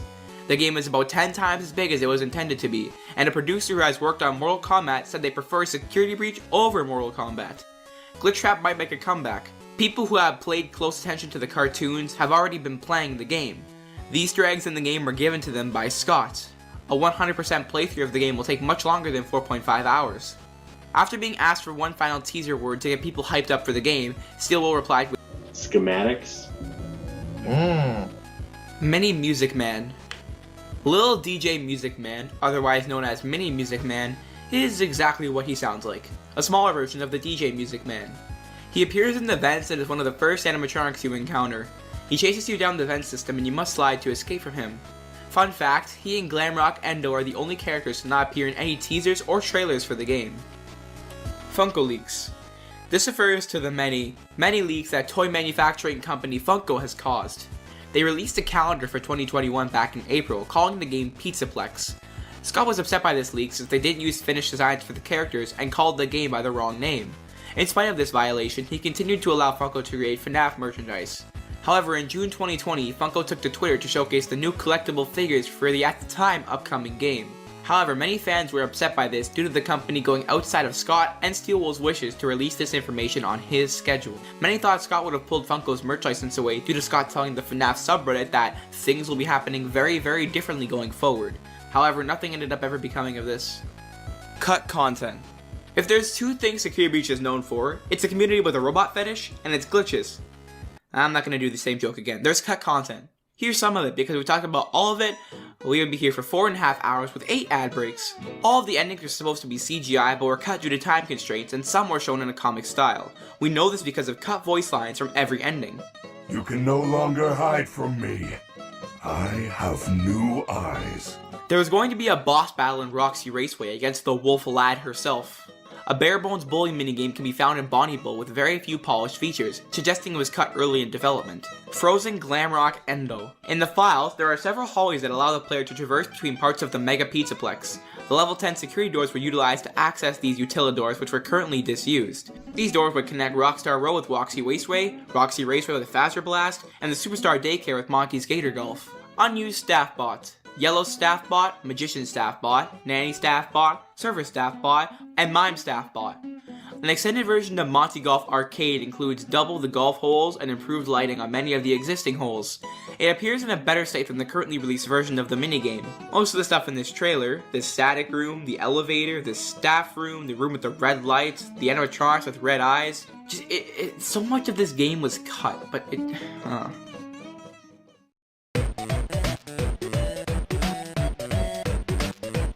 Vanessa tapes. There are 16 secret audio recordings for Vanessa that can be found throughout the Pizzaplex. These recordings provide some interesting information that expands Vanessa's backstory and her motivations as Vanny under Glitchtrap control. She speaks with numerous therapists about what happens in her life. Every time one of her therapists starts trying to actually get more information about her or anything to do with Glitchtrap, she gets a new therapist. It's speculated that Glitchtrap kills her previous therapist before they can get anywhere with helping her. Roxy's ego. This one's pretty self-explanatory. Roxy has a huge ego, with her being introduced via Gregory finding her, giving her a pep talk. Her dialogue also constantly involves her calling herself beautiful, that she's the best, and that catching Gregory first will affect that. Broken Vanny meter rumor. According to the debug menu, there is a Vanny meter in which she would spawn when this meter was filled up. People thought this meter was just glitched in the final game, explaining how little she actually appeared in it. However, the meter was actually a leftover of a larger feature from the game that was cut in the summer of 2021. This is your final spoiler alert. Alright? Okay. Burn Trap. Burn Trap is the final boss of the Afton ending, and the last remains of William Afton's physical body after the events of Freddy Fazbear's Pizzeria Simulator. After destroying each of the Glamrock animatronics that had been hunting him throughout the night, Gregory and Freddy gain access to a mysterious tunnel underneath the Roxy Raceway. They discover a buried pizzeria called Freddy Fazbear's Pizza Place, heavily damaged by time and fire. A cutscene shows Burn Trap awakening and emerging from a purple recharge station on the other side of the building, before placing his hand on a monitor viewing Freddy and begins to take control of him. He looks like Springtrap and Scraptrap, however his suit is much more torn and has a real skull showing. Does he look better than Springtrap? In my opinion, no. Does he look better than Scrap? I don't even have to finish that, you know he does. Despite a line of dialogue in the trailer clearly coming from some form of William Afton, Burn Trap never speaks throughout his entire encounter. I'm not gonna go on a rant about how much I despise Burn Trap for everything he represents. They just brought him back for this dumb, uncanon ending, which totally undermines FNAF 6. It's terrible. The Goongalar. I'm not talking about this, look it up if you will. The Blob. The Blob is a massive pile of black mass made up of tentacle-like wires and seen to be built from past animatronics from the franchise, judging by the many faces and bodies of characters scattered throughout the Blob's body. The body is thought to be a representation of the never-ending hatred that Cassidy has toward William, that has stayed in the physical world to hunt him forever. I don't understand. Molten Freddy is kind of excusable because maybe his face was made of garbage, so that's why it's Funtime Freddy's head. But why is Baby's head just here? Like, Scrap Baby is confirmed to be Baby's head.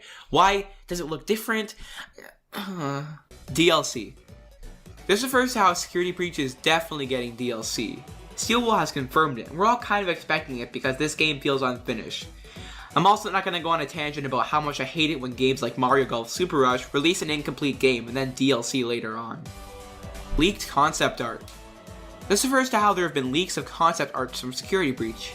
This calendar, which showed off really early concept art, which we already discussed, a poster by Trends International before the game came out, and art that has come out after the game was released. Censorship. A lot of Security Breach ended up being censored. I don't just say removed, I mean censored. Maybe they were removed to keep the game's low rating for kids. If so, that's stupid. The three main examples of the obvious censorship is the sudden removal of Vanny's knife, which was a part of her official design that even made it into her action figure, mind you. Unused subtitles where Freddy notices how Gregory got a cut on his knee and was bleeding after going through the vent and takes him to the first aid, which was changed instead to the strange abrupt "you are broken" line. And finally, the kids that Vanny probably killed are instead constantly labeled as disappearances. Plus the possible scrapped intro to the game where Gregory witnesses Vanny killing his friends, with Vanny trying to reassure him it was just a glitch, judging from the first trailer.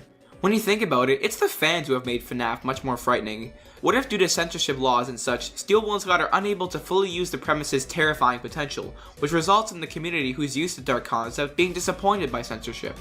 Keep in mind, the actual FNAF games weren't that scary. There was no gore or blood, and if there was, it was in minigame form, which he's allowed up to interpretation. It's a topic to chew on, which would make a good video on it someday. Bad camera. This refers to how the cameras in Security Breach just don't make sense. The views from the cameras run at like 15 frames per second, which I guess is okay, but there are no shadows! That is not how cameras work. You don't just lose shadows, you lose clarity! I don't want to rag on this for too long because I'm going to annoy myself, but it just doesn't make sense. Glamrock Bonnie.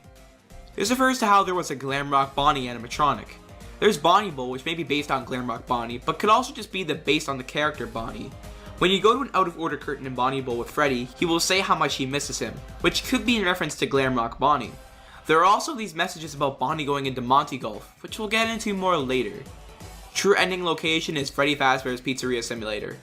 In the final part of the game, the pizzeria you discover is actually the establishment you make in Freddy Fazbear's Pizzeria Simulator. The chairs, stage with the lights, floor, are all the same. This would also explain why Afton is just there, sorta. Michael Afton Room. In the game, there exists a replica of Michael Afton's living room from Sister Location. Why it's here, besides a little Easter egg, which we'll get to later, is basically unknown. Princess Quest. Princess Quest is an in-universe video game franchise that appeared in both the mobile port of Help Wanted and Security Breach. In the Help Wanted mobile port, the minigame can be accessed from the Freddy Fazbear Virtual Experience's main hub room. Occasionally, a grid pattern will appear on the object of the prize counter. To unlock the game, the player must zoom in on one of these glitching objects. Afterward, the screen will fade to black and fade back to the level select screen, with everything unlocked along with Princess Quest shown on the right monitor. In Security Breach, Princess Quest returns with its two new sequels. with the first remaining the same with only slight adjustments to the sprite art. The other two are completely unique and introduce new mechanics. Beating all three will grant the player a secret ending in which Gregory frees Vanny of Glitch Trap's control. The first game can be found in a storage closet at the Glamrock Beauty Salon. The second can be found in DJ Music Man's basement at the Fazcade. The third and final game can be found in Fazzer Blast, inside Vanny's secret room, which can only be accessed after winning a game of Fazzer Blast and receiving a Fazbear Blast gun. Stupid AI. This refers to how the AI in Security Breach is just plain dookie. The animatronics will get stuck, they will disappear, and worst of all, if you jump on any table or elevated surface, they won't get you. In fact, it'll be like you just disappeared. They will, no joke, just walk away. As sad as it is, this shows how rushed the game is, as the AI in this game is... it's bad, guys. Help Wanted Mall Teaser. In Help Wanted, you can access a snowy area with a large building being built. There's also a billboard nearby that says coming soon with the Fazbear Entertainment logo. This was most likely an early tease of the Pizzaplex being built. White Woman Jumpscare Meme. It's Vanessa jumpscaring you with the text White Woman Jumpscare. Nothing else. Wall code. This is a long one and belongs in Michael Afton's room. The code on the wall is essentially a square of black triangles with various lines coming off, each one in a different arrangement. Players could tell that this wasn't just an ordinary piece of wall art, and it didn't take long before fans started to get to work. Fans discovered that the Freddy and Friends cartoons were the key to unlocking the code. During the cartoons, a glitch would occur. If the video was paused during this glitch, a small series of words could be found in one of the corners of the screen. Some of these words were direct and fairly clear, like Alpha Z, 6 groups, which confirmed that the alphabet needed to be split into 6 groups. However, some were a little more tricky, with letters appearing in different areas of the screen, and not having an immediately clear relevance to the code. After all the words were found and the alphabet was switched, reversed, and reshuffled, a new alphabet code was revealed. Now, this new alphabet code needed to be matched to the triangle pattern. This was done through a series of pigpen ciphers, which organizes letters into a hexagonal pattern, with each letter taking up a triangle piece of the hexagon. The final translated code reads, "Break and mend, I built the breath. They hunt now, drawn to life. Not real, still keen. And frit and fraught with thought and zest, and guess no blunt woes. Dodge, duck, flash, shoot, crawl, run, crush the vile band. Cry not, try not, do not hold out. Hope no. Your life, your aim will save those with soul." Currently, there are a few theories floating around regarding who left the message, but the one some people are considering to be likely is the spirit of Michael Afton himself, and that he is inside Glamrock Freddy. They think this because Freddy helps the player throughout the game, glitching in and out of his security protocols, and at one point in the game expresses that he is not him, inferring there may be a spirit inside of him. Mapbot Jump. Hi, please take this map. If you walk near a Mapbot, it'll jump scare you. It also might even jump scare you out of nowhere. Some call this the most effective scare in the game due to its unexpectedness.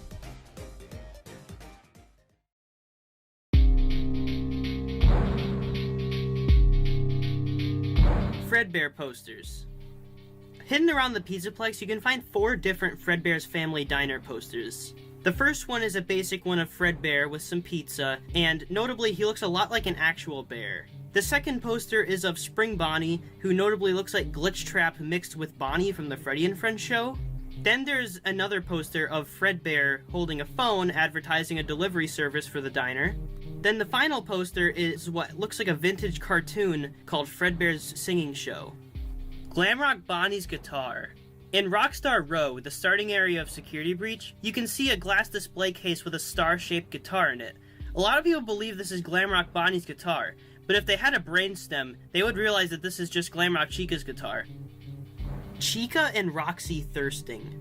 There is a subsection of the FNAF community dedicated to, worshipping these characters from Security Breach, and, I don't think I need to go much more in depth, but I will say that Roxanne sucks, and I love Chica. Balloon Boy minigame. After using your Fazcam to make the eyes glow on all 4 of the pirate cutouts, you can enter through this Captain Foxy's Pirate Adventure poster in the daycare theater that leads you to the daycare attendant's room.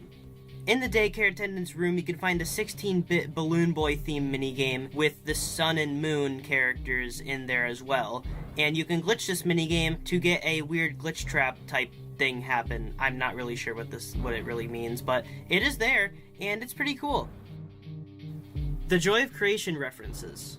The Joy of Creation is one of the most popular FNAF fan games. I'm pretty sure most people have heard about it, But basically, to sum it up, the animatronics are trying to break into your house, and you are Scott Cawthon. On one of the arcade machines in the Pizzaplex, you can see Ignited Freddy and Ignited Bonnie from the Joy of Creation, just straight up. It's literally just them. And I think that's really cool that they put fan characters in the game. I think that's really neat. There's also a section in the basement of the Pizzaplex where there are endoskeletons that have very similar mechanics to endoskeletons in the basement of the Joy of Creation, so I think it's a pretty safe bet that Steel probably got some inspiration there, and their credit was through the arcade machines. Afton ending glitch. In the Afton ending, once you get to the stage with Roxy, instead of getting inside of Freddy and making the noise to scare Roxy away, you can instead of hiding behind this bed thing. Doing this allows you to beat the rest of the boss battles super easily without even having to progress to the stage where the blob attacks you. Pizzaplex murders. In Security Breach, we learned that there have been some disappearances at the Pizzaplex. We don't have an exact kill count from Vanny, but we know that she killed at least 9 kids, which I'd say is pretty radical. Secret CDs. After you've upgraded Freddy with Roxy's eyes, he gains the ability to see these hidden CDs hidden around the Pizzaplex. You can take these CDs to a room that looks suspiciously like Michael Afton's living room from Sister Location, and you can put in these little CDs into a CD player on the wall, and it lets you listen to therapy sessions between Vanessa and some unnamed therapists. Gregory is a robot. This fan theory, popularized by MatPat, is basically saying that Gregory is a robotic clone of the crying child from FNAF 4. The evidence towards this is basically them having similar hair and similar clothes, and a bunch of other weird connections that I'm not going to go into full detail about. Personally, I don't really believe this theory since it's kind of like their personalities don't really line up at all, but it is interesting and I think it's worth talking about. Staffbot Afton Room. Hidden in the Pizzaplex, you can find a room full of dressed up staff bots, and they're all standing in for what seems to be the Afton family. You have a quite fancy looking one that's supposed to be William, one with its head ripped off, which is supposed to be the bite victim, one that looks like Baby, which is obviously Elizabeth, one that looks like Ballora, which is Afton's wife, and this average dude looking one that's supposed to be Michael Afton. Level 10 security doors. In Security Breach, you can find level 10 and even level 12 security doors hidden around the Pizzaplex, despite your character only being able to get up to a level 8 security pass. However, you can cheat and use Freddy to open these doors. FNAF AR leaks. A while back, there were some leaks for FNAF AR that revealed some pretty major lore regarding Security Breach, mainly about Vanny. But considering the fact that Vanny was barely in the game, none of this lore actually ended up mattering. Gregory lives at the Pizzaplex. So basically, this is a theory that Gregory lives inside the Pizzaplex because of this little hideout that's in Kids Cove. And behind the pirate ship, if you look underneath it, you can find this little hideout, and it kind of looks like someone's been living there. It's got a little TV and stuff, clothes, you know, it looks like someone could have been living there. There's also a little hideout above the daycare that looks like someone's been living there. So it leads me to believe that, or a lot of other people, that Gregory could have been living in the Pizzaplex before he got found by Vanessa and ended up hiding inside of Freddy. Help Wanted rooms. After getting Monty's claws, if you take Freddy back to the utility tunnels under the Pizzaplex, you can actually open up all the Monty gates that were there before, and they all reveal different rooms from Help Wanted, including an empty Build-A-Mangle room with Staffbot parts, the Curse of Dreadbear hub, and the Plush Baby minigame.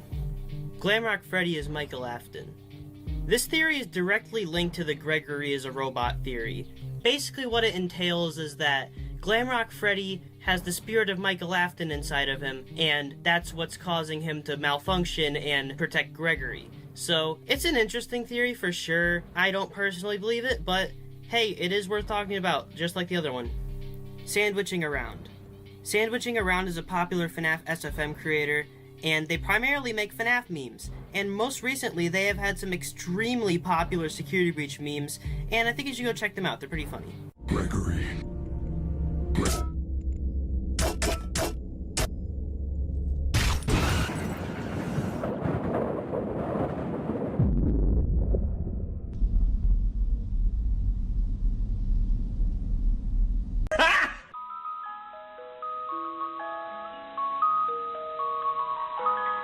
Dancing animation. Steel released these NFTs that weren't actually NFTs of the Glamrock animatronic plushies dancing. Let's go over them. We got Chica doing a head spin, Roxy just hitting the jig, Monty being a great breakdancer, and then we got Mini Golf Debug Menu. In the Mini Golf arcade machine found in Monty Golf, there is a debug menu that is just still there in the thing. It's unknown if this is intentional or not, but it definitely doesn't look intentional. If it is, that's kind of strange that they left the debug menu in there. But like, hey, I guess it's kind of cool. I don't know, it's a freaking debug menu, I don't know. Sticky note codes. There's some sticky notes in the sewers that have like these weird combination binary stuff, but it is there on the sticky notes and it means nothing to my knowledge. I haven't really seen anybody properly decode it, but who knows. Incorrect release time.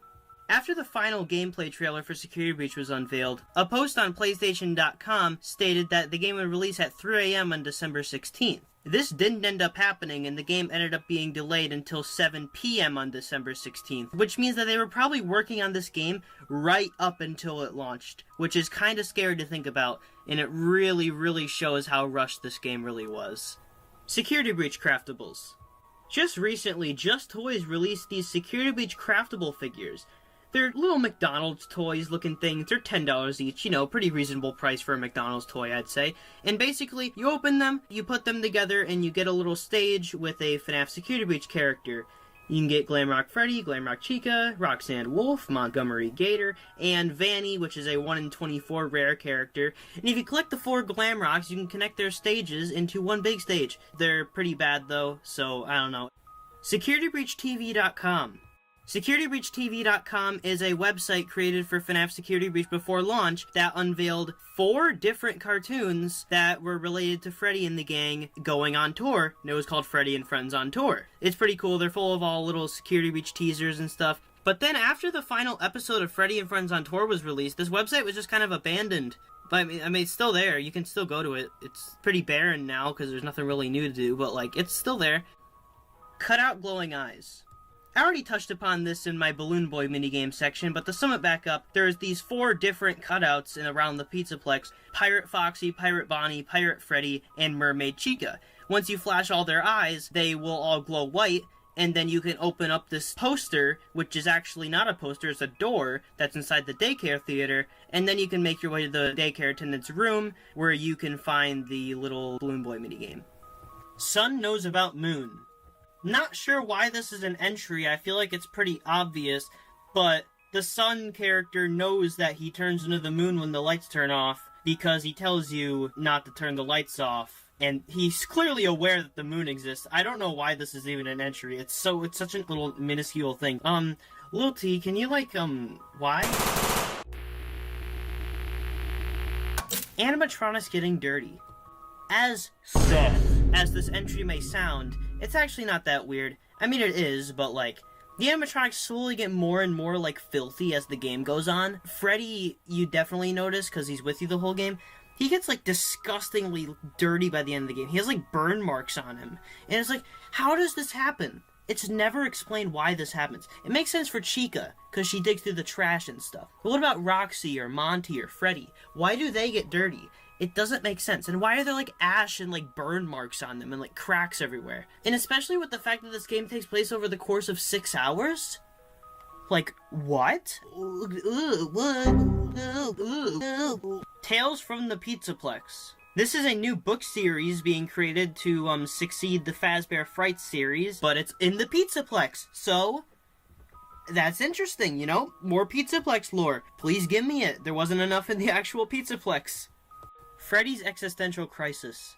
After beating the game, if you take Freddy into the parts and service area with all the endoskeletons, or where the endoskeletons used to be, I mean, they're still there but they're deactivated, but whatever. Freddy basically questions his whole existence.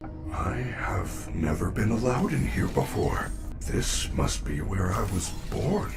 Look at all the endos. They're all the same. Have I always been a Freddy? Am I Monty with a different shell? What if I am not the first Glamrock Freddy? Are there more of me at other pizzerias? Do we all feel the same? Am I special? If I am mass-produced, am I still art? I don't know, I'm just a kid. Maybe we should get you out of here. I don't think it's good for your programming. It's kind of devastating to watch. Very sad. Burn Trap laughing. In Burn Trap's boss battle, you can hear some laughing audio from him, and it's very faintly, and it's like barely even audible in the actual game. But he has two voices. One that sounds like a younger William, kind of, maybe his spirit coming through, and then another one that sounds like a demon. So, I'm assuming that's a mixture of Glitch Trap and William's soul, which are the same thing, but, you know, they're fused together. It's confusing. William's soul kind of split up, then it came back together for Burn Trap. But you get the picture. Burn Trap has some scrapped audio lines that give a lot more insight into what he is, which I think is pretty cool. Monty killed Bonnie. It's a very commonly believed fan theory that Montgomery Gator was the reason why Glamrock Bonnie went out of commission. This is supported through some emails from the last night Bonnie was ever seen that show that the last place he went before he got decommissioned was Monty Golf. Some more evidence to support this would be a drawing of Monty in the kitchen offices, where you can see a picture of a bunny wearing some star-shaped sunglasses, which, to me, this implies that Monty killed Bonnie, or at least attacked him, and then stole his sunglasses and became the new bass guitar player. Or Monty could have also been the one to replace him in the band, so he took his glasses. Maybe Monty didn't decommission Bonnie, but I feel like he's definitely the biggest suspect to who would have done it. The second biggest suspect would probably be Vanny, to rebuild Springtrap and stuff.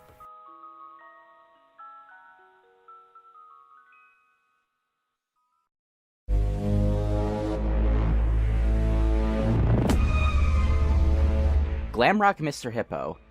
Glamrock Mr. Hippo is a character that you can see after getting the 2 stars ending where you escape with Freddy in the car. After this, we can see that Monty is not a leader of the band, with a new Glamrock Mr. Hippo animatronic pictured with a triangle. Pretty funny considering Mr. Hippo's character.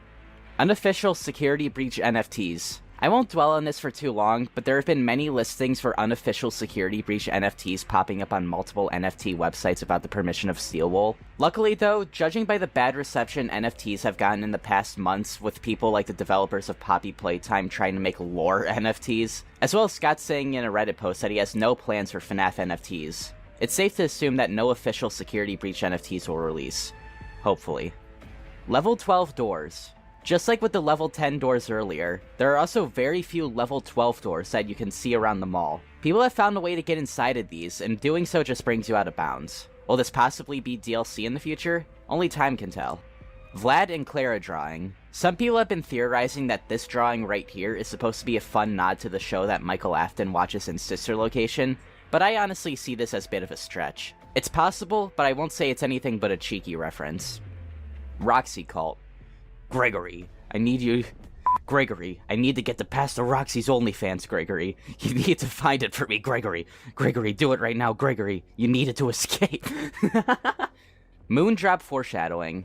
In the Curse of Dreadbear DLC for Help Wanted, one of the candies that was added was a Moondrop, the candy that is shown advertised throughout the Pizzaplex. This is obviously in reference to the character Moon, or the daycare attendant, as this is their associated candy. Phaser debate. The pronunciation of the Phaser Blast laser tag course has been brought up by a couple of people several times now. The spelling of the course is F-A-Z-E-R, but if it were properly said, it should sound like Phaser Blast. We know that it's Phaser Blast because that's how Freddy says it. Correct. Phaser Blast, Monty Golf, Roxy Raceway. But I'm still in the opinion that they should have added another Z. Glamrock Foxy. I mean, it's possible that a Glamrock Foxy could have existed at some point, but I think from the beginning there was plans to have Roxy to replace Foxy. Unlike the implied existence of Glamrock Bonnie, there seems to be no evidence that there was ever a Glamrock Foxy at any time.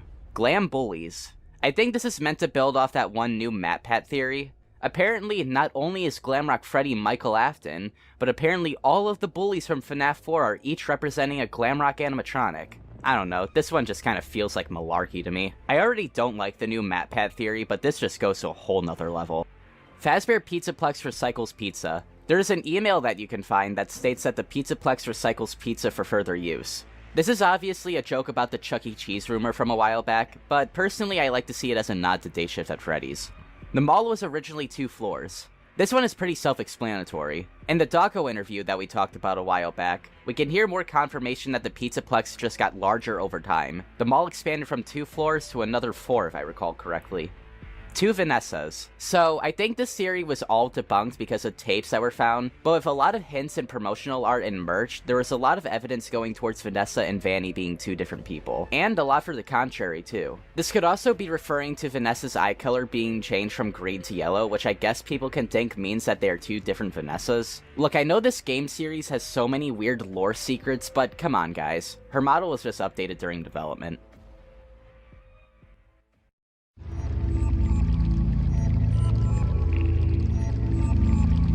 Sentient animatronics. Well, this concept is certainly not new for the series, as it's been a thing since the first game. But the thing that's really interesting about the Glamrock animatronics sentience is the fact that it's most likely built off their artificial intelligence rather than spirits. We know that this game takes place in the 2030s at the absolute earliest, so the idea of the animatronics being sentient because of advanced technology isn't that far-fetched, for this universe at least. We gotta remember that animatronics walking was a thing since the 1980s, so the technology in the series was already very advanced. Roxy HUD in the game files. This one is very interesting actually. Data miners have found this image of Roxy's HUD in the game files, which can indicate that either at one point this is going to be used as a HUD for Roxy's eyes, or there may have been a POV shot cutscene where we can see through Roxy's eyes. Who knows, maybe at one point in development you are also able to pilot Roxy as well. This one will probably remain unanswered and is one of the many examples of cut content for this game. Someone should tell Tetrabit Gaming about this one for a Lost Bits episode of Security Breach. Blob's head is Cassidy. I mean, possibly? It would make a lot of sense if so. But personally, I think the Blob is the souls of the children who have been murdered in the Pizzaplex particularly. I think it's possible that maybe the main spirit in the collection could have been Cassidy, but we don't really have any substantial evidence for that as of yet, and time can only tell really.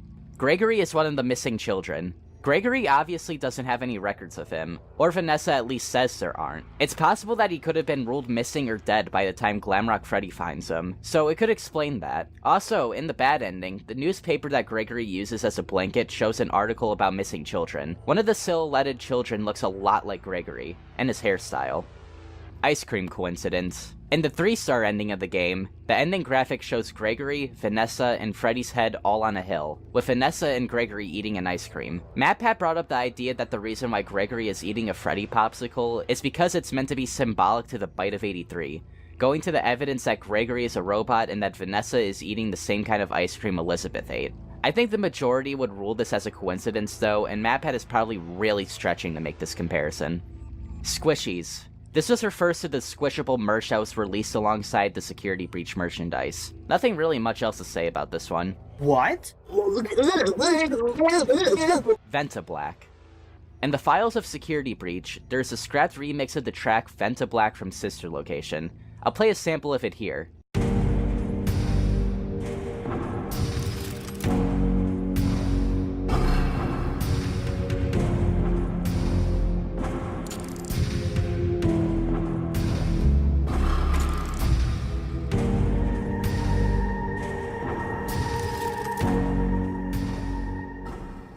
The rest will be linked in the description if you want to listen to it in full. Why Freddy collapsed. It's unclear why Freddy collapsed in the beginning of the game, but a reliable theory is that he saw an intruder of some kind in the crowd. I could see it as possibly either being Vanny or Gregory, especially if the Gregbot theory is correct. How to Treat book. This was a first aid book that was inside a box, with the words How to Treat written on it. I tried to find the original Reddit post, but it kinda just vanished, so you need to really take my word for this one. 2006 Animation Room. So, look at this. Now look at this. Resemblance is pretty uncanny, isn't it?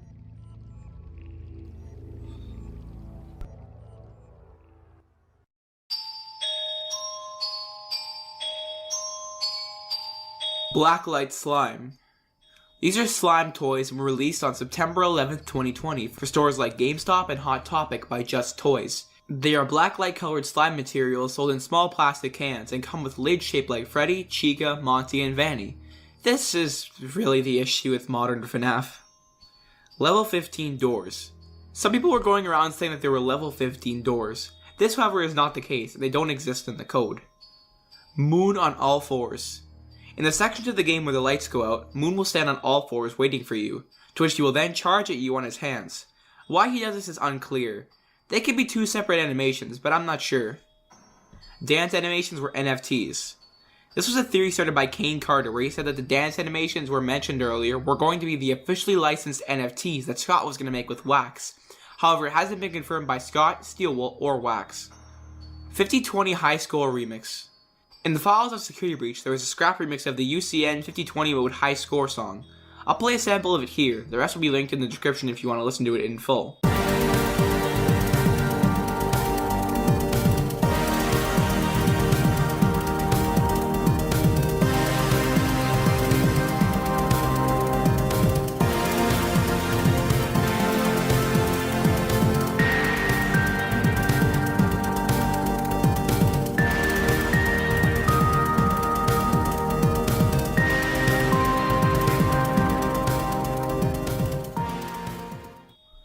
Censorship reasoning.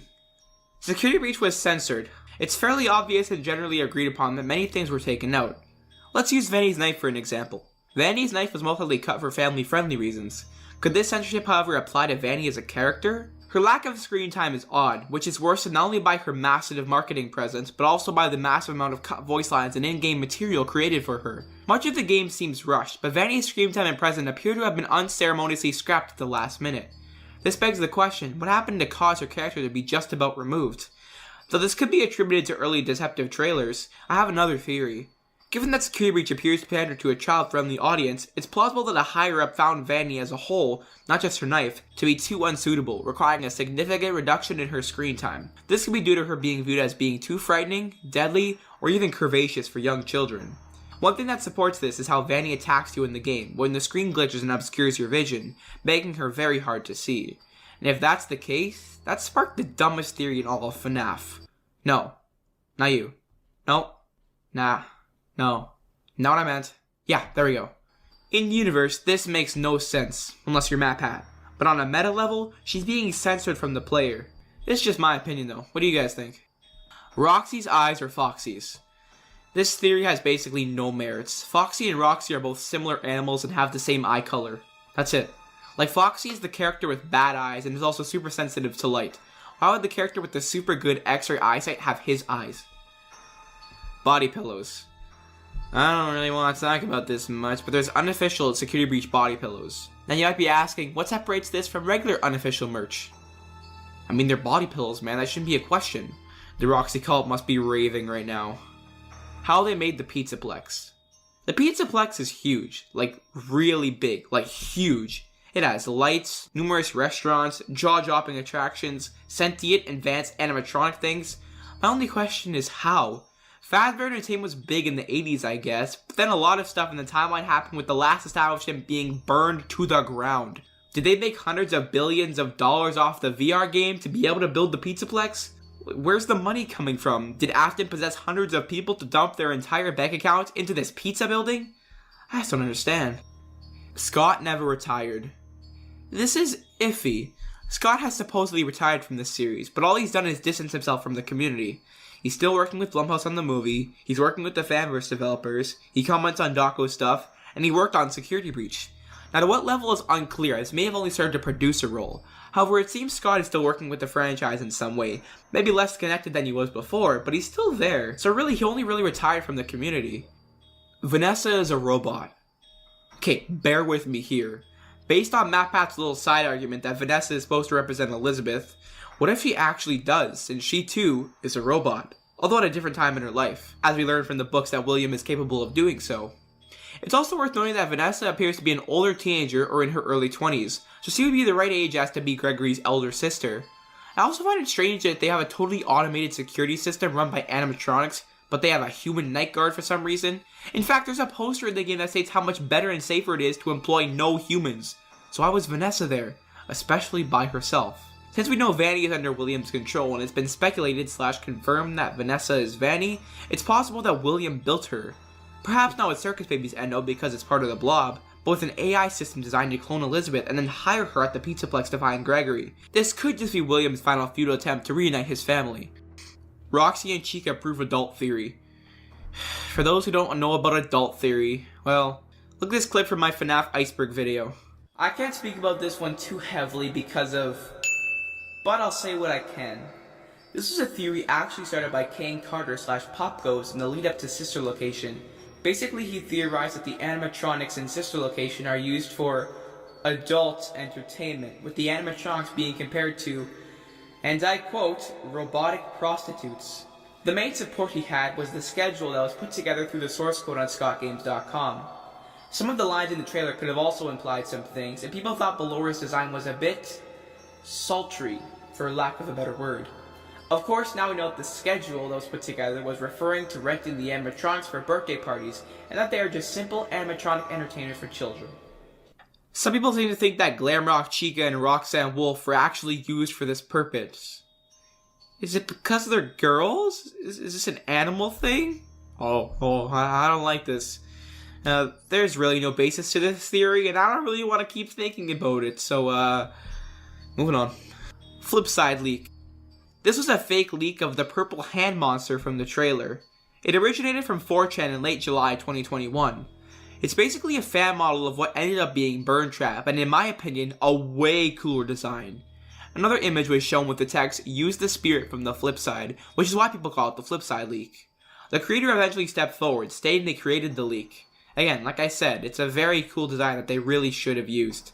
You know, if that guy was working with the studio, but you know. Arcade cabinet names. On the first Princess Quest arcade cabinet, there are these names. These names might tie in somehow, assuming these old arcades use the whole put your initials in to save your high score system. Let me know what you guys think this could be. This is all just speculation. FF is Freddy Fazbear.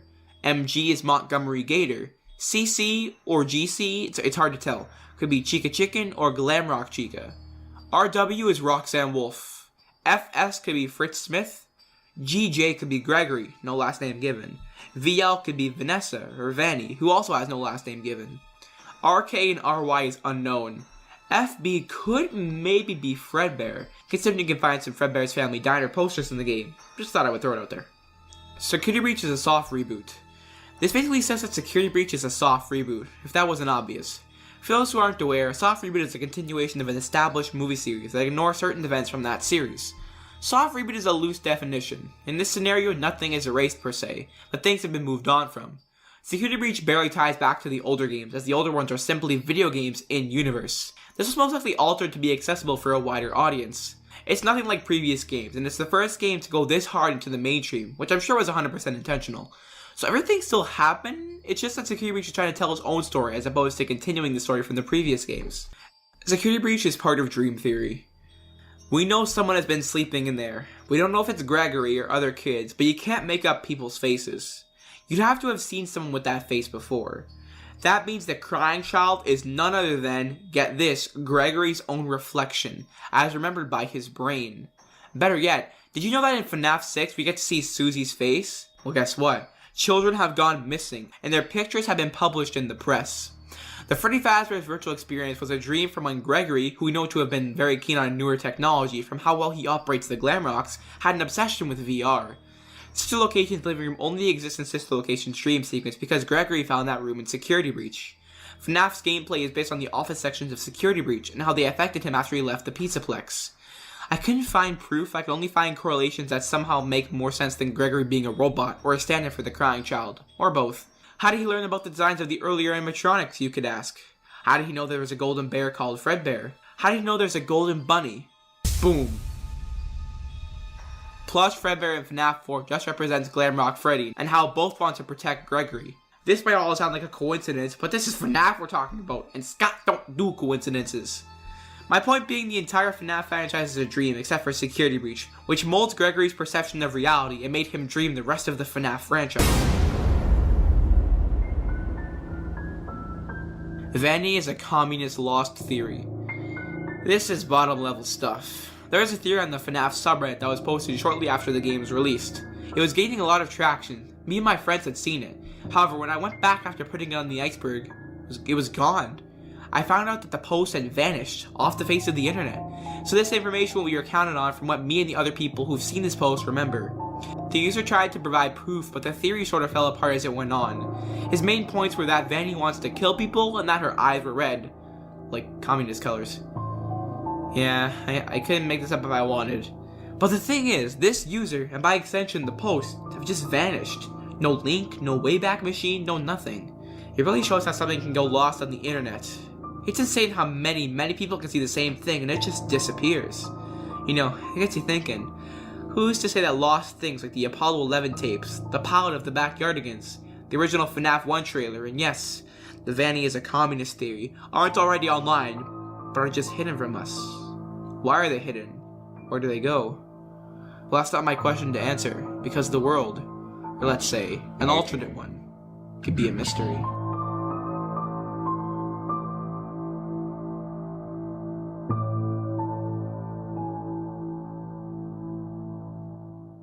And that is the end of our deep dive through the security breach iceberg. We're now approaching our second intermission of this already long video. I just want to say thanks if you've watched this far into the video. If you have, well, you know that little subscribe button? Well, it'd be really cool if you accidentally dragged your mouse towards it and then accidentally clicked it.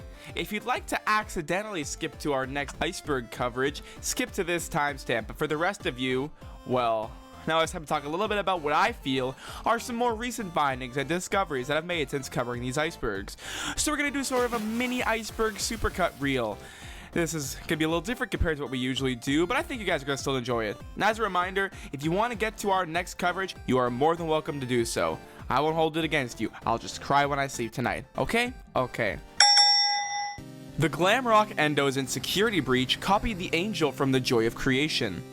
This refers to the observation that the Glamrock endoskeletons in Security Breach bear a strong resemblance to the angel animatronic from the fan game The Joy of Creation.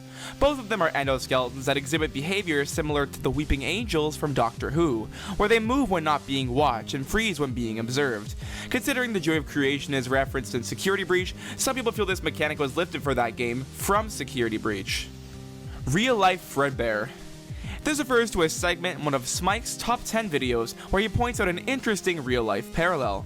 The real-life person in question is Fredbear, a renowned American bow hunter and manufacturer. Fredbear was a pioneer in the bow hunting community and founded Bear Archery, a company known for producing archery equipment. Fredbear's contributions to the bow hunting community were significant, including helping to establish bow hunting seasons in several states and promoting the sport through television appearances and films. He's remembered as one of the greatest bow hunters of all time, and his legacy continues to be celebrated through events like Fredbear Day in Grayling, Michigan. I wonder when he got that day. I wonder when the day got officiated. If it was 1983. That's not a day, that's a year. I'm gonna move on. Eye and Arm Coincidence. This idea comes from one of the Fazbear Frights books, specifically the story Step Closer. This story revolves around Pete and his brother Chuck, with Pete encountering a cursed version of Foxy. Foxy utters throughout the book, "First you'll have to lose an eye and an arm to be a pirate." That is not Foxy. That could be better. Let me try again. "First you'll have to lose an eye and an arm to be a pirate." With this being the curse he puts on Pete. Now the irony here is that Foxy doesn't oblige by these rules. Foxy has both of his arms, and even though he has an eye patch, he does have a functioning eye underneath it. Sister location heterochromia. Pig Patch, an animatronic from Pizzeria Simulator, is well known for having heterochromia, with one green eye and one blue eye. However, in the first trailer for Sister Location, Funtime Foxy was initially shown with heterochromia, featuring one orange eye and one yellow eye, mainly in the close-up shot of them. This detail was changed in the final release of the game. Phantom Chica's jump scare animation. This refers to a specific detail in the animation of Phantom Chica's jump scare in FNAF 3. During the animation, her left arm on her left side has some sort of twitching error. It sort of clips the arm and freaks out a little. I don't feel Scott noticed it, possibly due to the lighting, or just didn't have enough time to try and change it, because Scott, he had to get the game out, so that's why it was left in, presumably. Shadow Freddy Mandela Effect. This refers to the misconception or Mandela effect about Shadow Freddy. Many people believe that if you see him in the parts and service room, that he will crash your game. In reality, this isn't the case. Genuinely nothing will happen. This belief is widely held but incorrect memory among fans, most likely due to the other Shadow animatronic, Shadow Bonnie, crashing your game when he appears in your office. I always believed this. I never once thought that Shadow Freddy didn't crash your game. Did I ever see him? No. But, you know, I heard about it. Sugar on a turd and cake metaphor. Scott Cawthon made a notable statement regarding FNAF World Update 2, expressing his dissatisfaction with the game's development.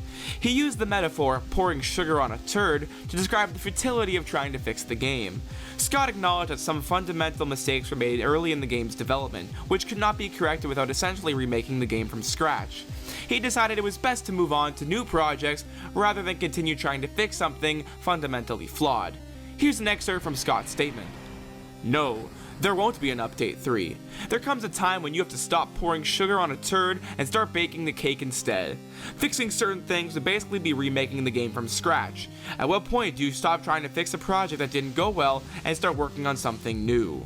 Scott also used a cake metaphor when discussing the development of FNAF's Security Breach, initially planned for Christmas 2020. As development progressed, the project expanded significantly, making the cake much larger and more complex. Realizing it wouldn't be fully baked by the deadline and still gooey in the middle, they decided to keep baking it to completion rather than trim the game down. This meant delaying it to ensure the game was finished properly with all of its intended features. Did this end up happening? No. Anyway, here's what Scott said. "So, it's like I wanted to bake this cake, right? And Steel Wool was like, hey, we can bake that cake. And I was like, it needs to be baked by Christmas. And they were like, we can bake it by Christmas. But then I checked the oven, like, last month and said, hey, Steel Wool, this cake is like 3 times bigger than it was supposed to be. And they were like, yeah, it's gonna be great. And I was like, yeah, but it's not going to be baked by Christmas. It's still gooey in the middle. So we had to make a choice. Should we trim the cake and make it smaller for Christmas? Or should we let the cake keep baking for a few more months, leave it as a 3-tier cake, and add frosting, ice cream, and sprinkles? We discussed and decided to let the cake keep baking. And now, well, I'd like to say that I think the cake was baked a little... Well, the outside was baked, and the inside was still pretty gooey. I'm not gonna be the one to say that I came up with this, because I didn't. I saw it on Reddit, and I'd like to just credit who said it on Reddit originally, because it'd be wrong of me to not... Okay, this is credited to Seog Pop.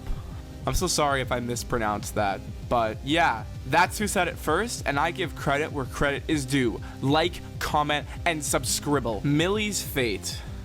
This refers to the story Count the Words in the Fazbear Frights book series.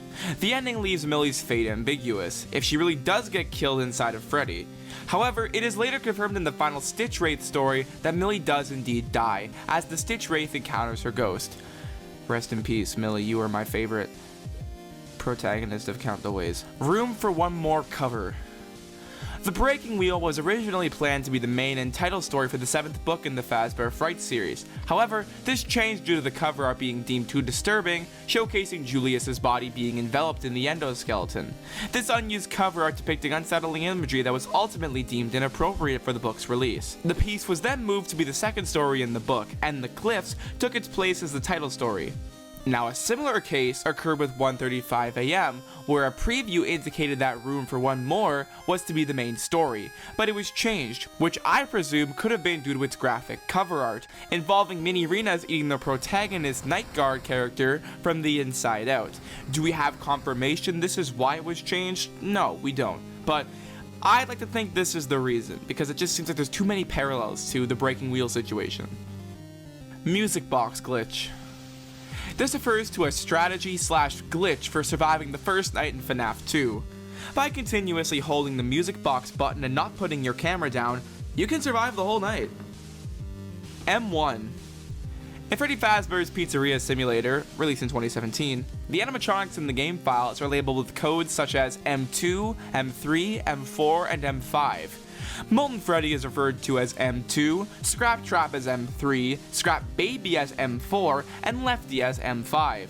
The absence of an M1 label in the files suggests that an animatronic was cut from the game.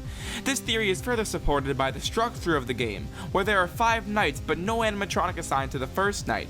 Because remember, every night has a new salvage minigame and a new character to come in. So why is there none on the first night? This indicates a missing character. Around the same time, 2017, the security logbook was released, which showcased Logbook Chica, a withered broken version of FNAF 1 Chica with what appeared to be a FNAF 2 endoskeleton sitting on a chair, similarly posed to the salvage minigame. Now this has led to people speculating that the missing M1 animatronic could have been Logbook Chica, reinforcing the idea that an animatronic intended for the game was removed before the final release. We never got any explanation as to who Logbook Chica was. That literally went nowhere. This is the best explanation I've seen for Logbook Chica because she does resemble the other scrap animatronics, and if all of that was leading somewhere, why did we never see it? Eternal Package ended 994 years early. In FNAF AR, Special Delivery, players in-universe subscribe to the Fazbear Entertainment animatronic delivery service, and during this process, the screen glitches, indicating an upgrade to the Eternal Package for like 1,000 years. This in-universe package was meant to provide perpetual access to the animatronic services, with them coming to your house and you having to play some stupid minigame. However, with the game shut down in March 2024, this Eternal service ended approximately 994 years earlier than its name suggested, which is just kind of ironic because FNAF AR is absolute dog water. Arnold/Tina. The debate over the name Arnold/Tina refers to an endoskeleton seen in random areas in the FNAF movie. Cast members referred to this endoskeleton by different names, with some calling it Arnold and others calling it Tina. This endoskeleton character doesn't have a definitive in-universe name, but it's been reported that Scott calls the endo by the name of Arnold. The Silver Eyes Mandela Effect. This refers to a collective false memory or Mandela effect about the Silver Eyes. Many fans recall a scene where Dave/William Afton is accused by Charlie of being a predator, and he recoils in disgust, saying, "Not that, never that." However, this scene does not exist in any version of the book, and it's absent from all written and digital copies of the novel. Some people have said that they may have misremembered a similar line from another source, or that the line could have appeared in an early draft or audiobook version that was later edited. Some have speculated that this was a line in Day Shift at Freddy's 3, where the purple guy in that game is called Dave, and, well, you know, it's Day Shift at Freddy's. They have a lot of edgy humor.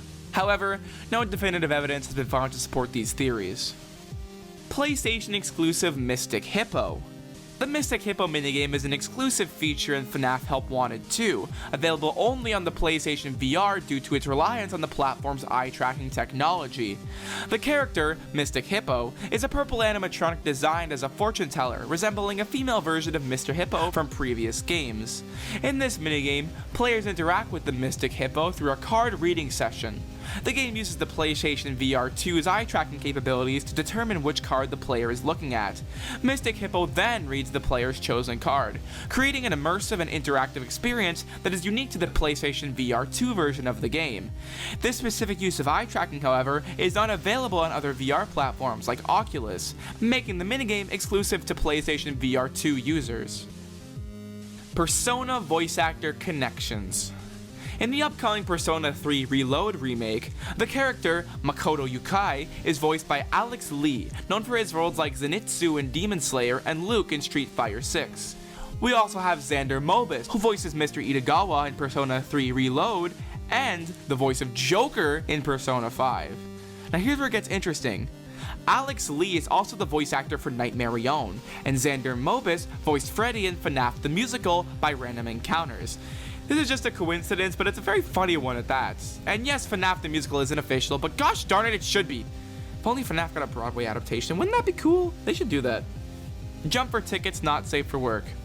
This refers to a potentially controversial minigame mentioned in the Fazbear Fright story, Jump for Tickets from Puppet Carver.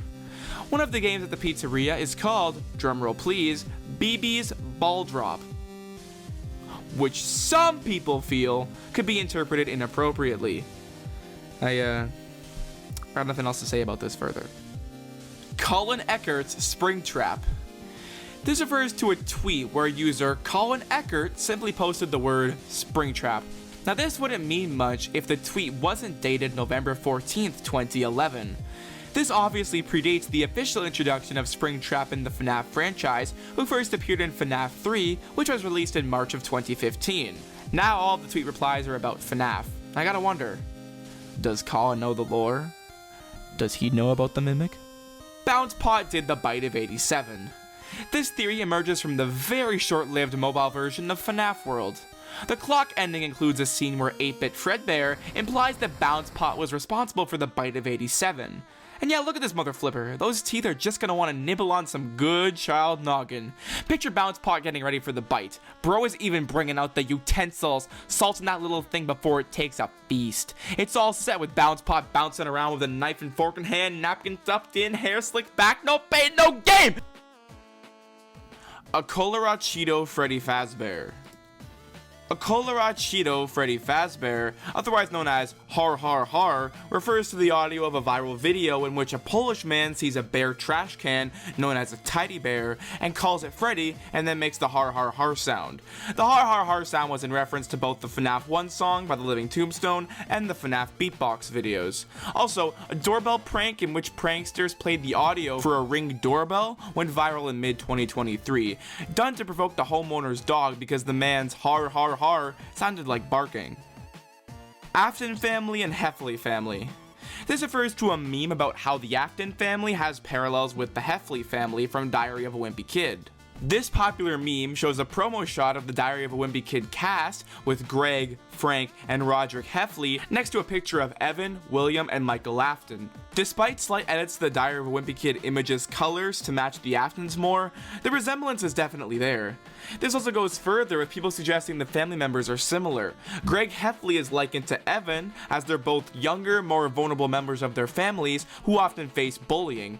Frank Heffley, the strict and often misunderstood father, is compared to William Afton, who are both fathers. Yeah, that was kind of weak. Meanwhile, Roderick Heffley and Michael Afton share the role of the rebellious older sibling, who are, despite their flaws, the only normal people in their family, and have a significant impact on their younger brothers, and are somewhat relatable. You can also compare Elizabeth Afton and Manly Heffley as troublesome brats who cause pain for their siblings and deserve to go to the underwear. I mean, come on guys, Greg is even wearing a striped shirt. You know who else wears a striped shirt? That's right, Evanor the Crying Child. Like, comment, and subscribe. Jollibee Cease and Desist. The Jolly series is a series of FNAF fan games that made its debut on October 4th, 2016. The series was created by Ivan G and was inspired by the Filipino fast food chain Jollibee's. Although Jollibee's is not widely recognized in Western countries, it does have a small presence in Canada and some parts of the United States. Despite the popularity of these fan games, Ivan G received a cease and desist letter from Jollibee Food Corporations. This led to the removal of the Jollibee's fan games, leaving only the 4 Jolly games available. The cease and desist was likely due to concerns about brand damage and copyright infringement, as the games depicted the restaurant's characters in a horror context, potentially harming the company's image. In a post on Game Jolt, Ivan G explained the removal of the Jollibee's games and stated that he would no longer be making games. This decision was influenced by the legal actions taken against him and the potential complications of continuing such projects. Despite rumors, Ivan G was neither sued nor arrested, but the cease and desist effectively ended his involvement in this particular series. According to Kane Carter, Ivan G's games were initially set to be included in the Fazbear Fanverse initiative. However, once Scott was informed about the copyrighted material used in Ivan G's games, mainly characters like Jolly who closely resembled Jollibee from the restaurant chain, Ivan G was removed from the initiative. The community remains divided on the issue. Some argue that the game served as free advertising for Jollibee's, introducing the brand to new audiences, while others acknowledge the company's right to protect its intellectual property. For those interested in revisiting these games, there are still ways to find them through online platforms, such as various archives and community shares, despite their official removal from platforms like GameJolt. Freddy in YouTube Rewind 2015. In the 2015 YouTube Rewind, there was a FNAF section including Markiplier and MapPat, along with numerous others in what was trying to be a pizzeria, and then Freddy appeared, and he was blue. This choice was primarily linked to the subsequent segment of the video, which featured a dance battle inspired by the viral dress debate, where people argued whether a dress was white and gold or black and blue. In this context, Freddy represented the black and blue side. However, it's been speculated that the color change was also a strategic move to avoid potential copyright issues. By altering Freddy's color, the creators likely aimed to sidestep any legal complications while still including him in the rewind. People have tried reaching out to Scott about this, to no answer. It's also worth pointing out that they used an ever so slightly differently pitched version of the Toreador March and the Golden Freddy Scream in this video.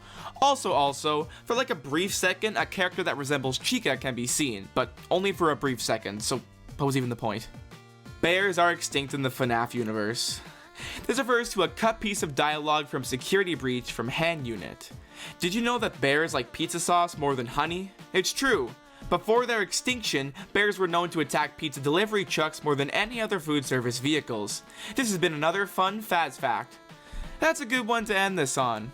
I'll miss you, bears. That was fun, guys. I enjoyed that. But before we get into talking about the behemoth, I want to talk a bit about FNAF 2, the movie, because I'm really excited. I don't know if you guys know this, but FNAF 2 is my favorite FNAF game. Not based on gameplay, because the gameplay is kind of atrocious, but FNAF 2 is my favorite because it's the one I'm the most nostalgic for. It's the one I feel has like the best story. I'm someone of the opinion that FNAF should have ended at 3. Not that I don't love what came after that, because there's parts of 4 and 6 and UCN that I just absolutely love, and I get why people say UCN's a good ending. Henry's speech is fantastic, but for me, FNAF was like story-wise, and like FNAF 1 to 3 had aura. It had an aura to it, you know? Like, I've always said that Try Hard Ninja's It's Me song, the beginning of it with the children whispering, that encapsulated FNAF 1 to 3 for me so well. Like, it felt real. It felt realistic. When FNAF got sci-fi, it wasn't my favorite thing. Like, Remnant is not my favorite thing in the world. I like when FNAF maintained its realism. Like, this could have been like a real series of murders that happened, and Afton wasn't goofy or like always comes back and stuff like that. He was mysterious, and that's what made him scary. The lack of gore and the storytelling of the minigames kind of like allowed us to fill in the blanks in our own heads and make it scarier than what it actually ended up being shown as later on in certain cases. So FNAF 2 is my favorite, because that's when I felt it was really, really good. I love the character design. The Wizards are my favorites. My favorite FNAF character is Withered Bonnie. And so I'm excited for this FNAF 2 movie. Now, I want to talk about a bit of what we know for sure at the moment. The movie is set to be released in theaters in fall of 2025, with hopefully a date around Halloween, which that's pretty good. I like that. Emma Tammy is set to come back. Josh Hutcherson, Matthew Lillard especially because he has the 3-picture deal, but Elizabeth Lail and Piper Rubio and Josh Hutcherson are expected to return, which would be fun. I'd love to see that. And it's set to start in New Orleans, which like the first movie, and Los Angeles, which is exciting. Now, what we've seen is that we've seen the Jim Henson Creature Shop show us the Mangle model that they're working on. That's exciting, because that confirms the toy animatronics are for sure going to be there. Now, there's a popular theory that Garrett is the puppet, or will become the puppet, because of a thing in the credits of the film where it says "Come find me" in the Give Gifts, Give Life's minigame voice. You know, like the S-E-A, like that. So that for sure means the toy animatronics are in this movie. Now, the Wizards are definitely expected to be in it, but here's what I think is going to happen. I think they're going to have the FNAF 1 movie designs. They're going to wither them in the style of the FNAF 2 Wizards. I don't think we're going to get withered animatronic specific models, because I don't think that's what this movie is going to go. I think it's just going to keep going. Like FNAF 1, FNAF 2, FNAF 3, and that's it. It's going to keep going. Like, FNAF 1 is taking place first in this timeline. It's just gonna keep going. You know what I mean? Like in that sort of way. So I think Bonnie's gonna have his face off. Chica's gonna have like no arms, and Foxy's gonna be even more broken, and Freddy is gonna have holes, I guess. I don't know. Well, I can't think of anything that Withered Freddy has that is like can be applied at the moment. But then again, Shadow Freddy Here's my evidence. Shadow Freddy has withered eyebrows, but is just a regular FNAF 1 design. That leads me to think they're not going to make new entire designs for FNAF 2, sorry. So, because of this, I'm wondering if we're going to get Balloon Boy as an actual animatronic, or if he's just going to stay as the side gag. And we're going to get the puppet. We're totally getting the puppet. And we're getting Mangle, which is exciting. Is this going to take place as a prequel? I don't think so. I think it's been confirmed that it's a sequel. So, we're not getting early stuff. We're not getting any, pre-stuff. And if Josh Hutcherson is likely to return, does that mean we'll get a new security guard?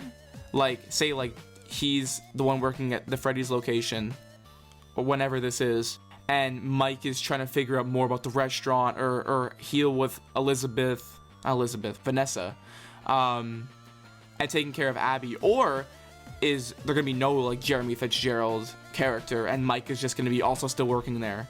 You know, it's interesting to discover. I'm really, really excited for this movie, guys. I think it's going to be really good. And Scott has even said, that they're going to try and listen to the fans, and they're going to try and make this movie even better. And I think that has the potential to be a phenomenal movie, because FNAF did very well. That's not a concern. FNAF financially did well. It was the 9th highest grossing film of last year, 2023. So they're set in that regard. It's a big franchise, people will come. But critically, well, it wasn't amazing. We all know that. But I think what they can do with this movie is going to be very special. Okay, maybe that's my bias talking. But I think it's going to be very good. And now, I think we've talked a little bit too much about the sequel, so why not let's focus on the project that has been in the works for almost 8 years, the highest grossing horror film of 2023. Yes, that's right, I'm talking about the Five Nights at Freddy's movie. There is so much crammed into this little movie, it wouldn't feel right just throwing it in with the other icebergs. This absolute beast needed its own, and that pleasure has been given to us by Clever Kid 12, who created the original chart. I actually made a different iceberg on this movie before it came out. Now that it has come out, boy howdy, do we have so much more to go over. So let's not waste any more time and dive deep into some serious horroring.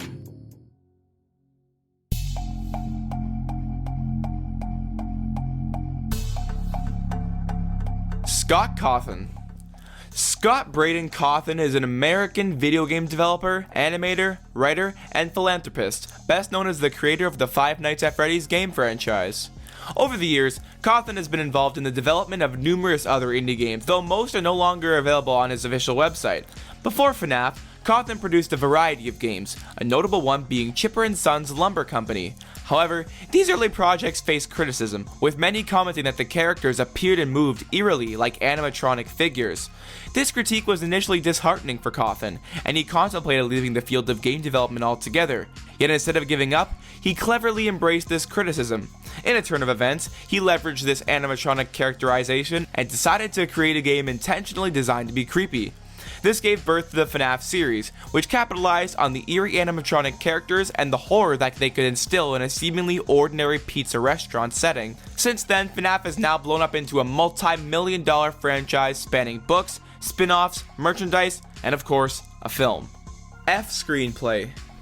This entry and the following screenplay entries refers to a different group of concepts for a FNAF movie screenplay posted by Scott Cawthon on the FNAF subreddit in November of 2022. This one was about a group of teenage troublemakers who break into Freddy's, leading to chaos. Interestingly, the story ended with the protagonist discovering a secret underground factory manufacturing animatronics for the government. Despite its intriguing premise, Scott found it deviated significantly from the original FNAF lore, causing it to be ultimately rejected. Plushies Take Manhattan screenplay. The Plushies Take Manhattan screenplay was a thing. It's unclear if this was just a joke or an actual screenplay, but Scott noted it was burned with fire. Cassidy screenplay. This screenplay delved deep into the FNAF lore by following the story of Cassidy, the spirit-possessing Golden Freddy. However, the screenplay's complex narrative, which spanned multiple timelines and included characters and lore from various games, ended up saturating the plot. While this could have been appealing to hardcore fans, it risked alienating casual viewers due to its complexity and was thus rejected. Misfit Kid screenplay.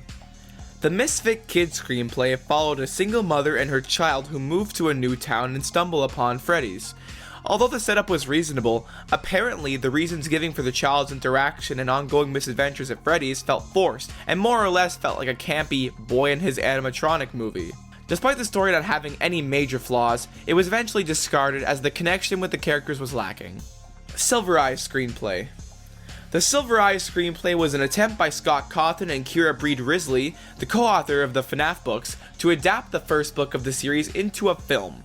Despite their efforts over the course of a year to make it work, the screenplay didn't come together due to Scott's self-admitted inexperience in writing screenplays. Random Charlie screenplay. This screenplay focused on the character Charlie and her friends sneaking into Freddy's to retrieve a lost toy. The problem here was that despite their characters sharing names with their counterparts from the games and books, they had no connection to them. This made the screenplay feel like a jumbled mix of FNAF elements with no real stakes and would just confuse theorists. Mike screenplay. The Mike screenplay was the final and chosen screenplay for the FNAF movie. According to Scott, in the original Reddit post, it combined the best parts of all previous screenplays without their individual problems. It was seen as fun, scary, and with a great central story. Josh Hutcherson. Josh Hutcherson is an actor known for his roles in numerous high-profile projects, including the Hunger Games franchise, where he played Peeta Mellark. In the FNAF movie, he takes on the role of Mike Schmidt, the security guard facing the ominous task of surviving Freddy Fazbear's Pizza. The majority of the audience felt that his portrayal of Mike, a character burdened with trauma and guilt over his past failures and the loss of his brother, was effectively conveyed. His emotional depth shone through, especially in the dream sequences, where he demonstrated a profound connection with the character. Matthew Lillard. Matthew Lillard, known for his memorable performances in films like Scream and Scooby-Doo, plays William Afton, otherwise known as Steve Raglan, the owner of Freddy Fazbear's Pizza. Lillard has a knack for playing sinister and eccentric characters, such as Stu from Scream, making him a fitting choice for Afton. Most audiences found him to be the standout of the film, capturing the essence of a man with a god complex who is, in reality, a coward afraid of confronting the consequences of his actions. However, they felt his screen time was insufficient to fully explore the depth of his character. Blumhouse. Blumhouse Productions, known for its successful and innovative ventures in the horror genre, took the reins of the FNAF film project in March 2017, as announced by Scott, after Warner Bros. Decided not to move forward with the project. This marked a significant turning point in the film, as Blumhouse has a strong reputation for bringing forth creative visions in the horror industry, including high-profile projects like Get Out, Paranormal Activity, and Insidious. Jason Blum, the founder of Blumhouse, expressed his excitement in the project and stated that he was working closely with Cawthon on the film, indicating a collaborative and supportive relationship. However, in June 2017, the then director Gil Keenan stepped away from the project, which led to Blumhouse bringing in Chris Columbus in February 2018. In October, Emma Tammy was announced as the new director, replacing Columbus. Despite the challenges faced during production, Blumhouse's track record of successful horror films and their commitment to realizing Cawthon's vision for the FNAF movie instilled confidence in the film's ultimate success. Jim Henson's Creature Shop. Jim Henson's Creature Shop is a legendary name in the realm of puppetry, animatronics, and special effects. Established by the pioneering puppeteer Jim Henson, the creator of the iconic Muppets, the Creature Shop has spent decades enhancing the magic of visual storytelling. Founded in 1979, the Creature Shop was originally set up to create and build fantastical creatures for Henson's ambitious project, The Dark Crystal. Since then, they've left their mark on film, TV, and advertising industries.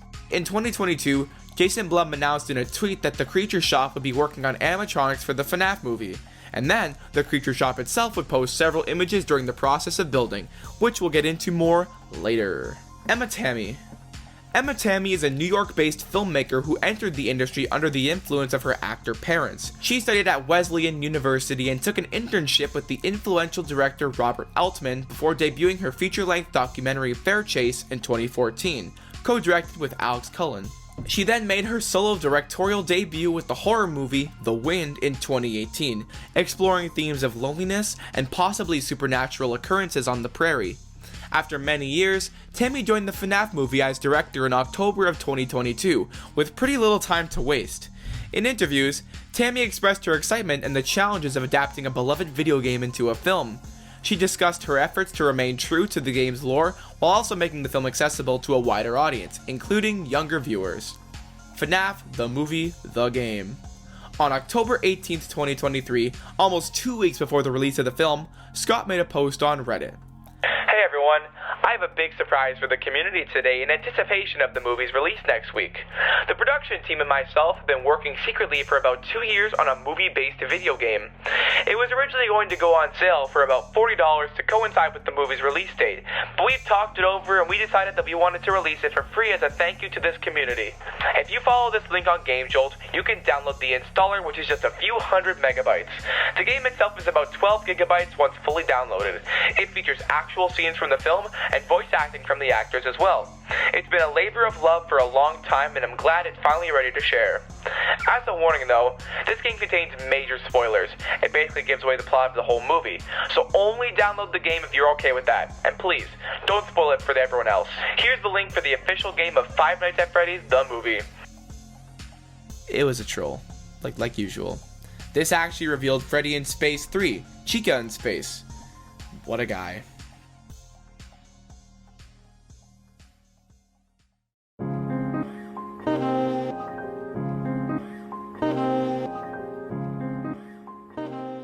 Posters. The first official posters for the FNAF movie were released by Blumhouse in May 2023 after a short countdown by Jason Blum on Twitter. These posters prominently showcase Freddy, Foxy, Chica, and Bonnie, highlighted individually and collectively in one poster. In all the posters, a sinister red light emanates from their eyes. There's also this poster with all of them standing outside the building, but I never liked this one. The color scheme doesn't work for me and it just doesn't look overly that appealing, so I just try and forget it exists. Trailers. Blumhouse released its first teaser trailer on May 16th, 2023, attracting a whopping 27 million views on Universal Pictures' YouTube channel. The first trailer largely capitalized on the franchise's iconic atmosphere. However, the full official trailer, which dropped on June 27th, 2023, sparked mixed reactions from fans and critics alike. Joshua Rivera, in his review, expressed concerns that the trailer may have revealed too much about the movie's plot, undermining the franchise's characteristic mystery. Despite garnering over 19 million views, the trailer was criticized for laying heavy on exposition, potentially diminishing the film's horror impact. This led to confusion about what type of horror the movie was aiming for, be it over the top and goofy, or filled with genuine frights. With hindsight, we can say both.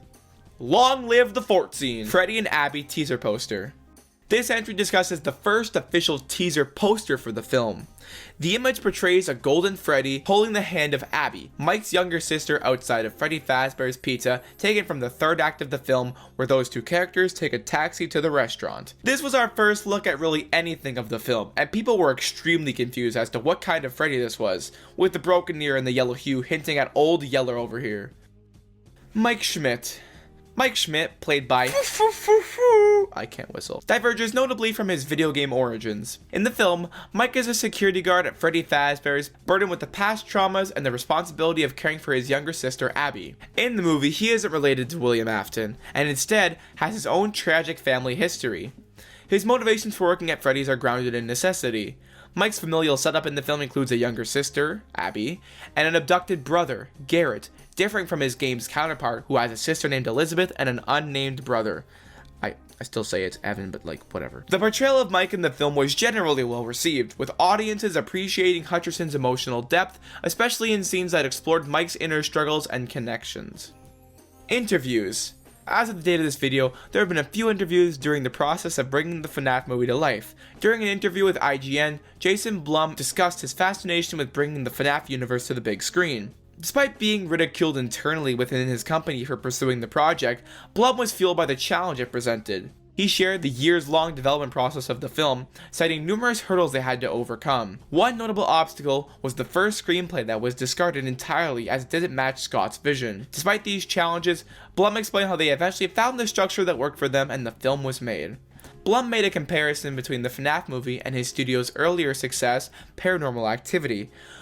Both films were deemed unlikely to succeed and both ended up breaking the mold. The element of being an underdog was something that Blum cherished, and he used this as motivation to prove his doubters wrong. In a separate interview, Matthew Lillard revealed intriguing information about his commitment to the FNAF franchise. He mentioned signing a 3-picture deal, implying that fans could expect at least 2 more films in the series. Since then, several behind-the-scenes videos have come out of interviews with the cast that couldn't have been released due to the SAG-AFTRA strike. Pizzeria sign. The Freddy Fazbear's Pizza Place sign was brought to life by the skilled team at Signworks LLC. Before any official teasers, trailers, or posters were released, Signworks provided fans with the first glimpse of the film's world-building effort through a video they shared on their Facebook page. The video, which has since been deleted, documented the construction process of the sign. Several behind-the-scenes images showcase the Signworks team meticulously working on the sign. On closer inspection, it's clear that Freddy's head and logo appears to be traced from the cover of the survival logbook. YouTuber visits. In a classic Scott Cawthon sort of way, he extended an exclusive invitation to a handful of notable YouTubers in the FNAF community. Dawko, Razbowski, 8-Bit Ryan, and Baz, all known for their engaging FNAF content, were invited to visit the movie set in Louisiana. Each of these YouTubers documented their journey through individual vlogs, providing their followers with a behind-the-scenes look at the movie's production, and even taking photos with Scott. William Afton / Steve Raglan. William Afton, played by Matthew Lillard, is just, I don't know, what do you want me to say? He's the character. In the 1980s, as an associate of Fazbear Entertainment, he notoriously murdered several children at the pizzeria, hiding their bodies inside the restaurant's animatronics, which led to the animatronics becoming possessed. Decades later, adopting the alias Steve Raglan, Afton manipulates people into working the night shift at Freddy's, where the animatronics target them under his control. This includes the film's protagonist, Mike, who is unknowingly drawn to Afton's web of terror. Mike is haunted by the loss of his younger brother Garrett, who was abducted by Afton and becomes an unwitting pawn in Afton's plan. Matthew Lillard's portrayal has been since praised as one of the best performances in the movie, if not the best.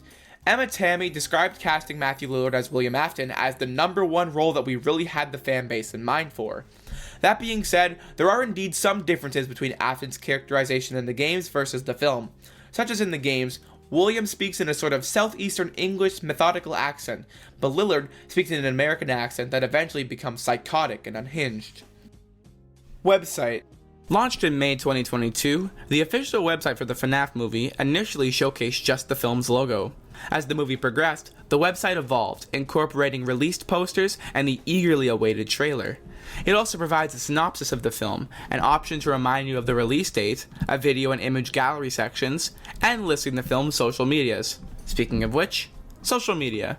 In June 2023, Universal Pictures expanded the marketing for the FNAF movie by launching new Freddy Fazbear's Pizzeria social media accounts across Twitter and TikTok. In addition to these, Facebook and Instagram pages were also created. These accounts primarily display the film's posters and trailers. Abby Schmidt. Abby Schmidt, portrayed by Piper Rubio, is a new character that was created for the movie. She's the younger sister of Mike, known for her inquisitiveness, bravery, creativity, and keen intuition. Abby is somewhat of a loner who tends to express herself through her drawings. Having been raised by her less than reliable brother Mike in the absence of their parents, she's learned to become quite self-reliant, yet still displays the typical emotional vulnerability and imaginative nature of a 10-year-old child.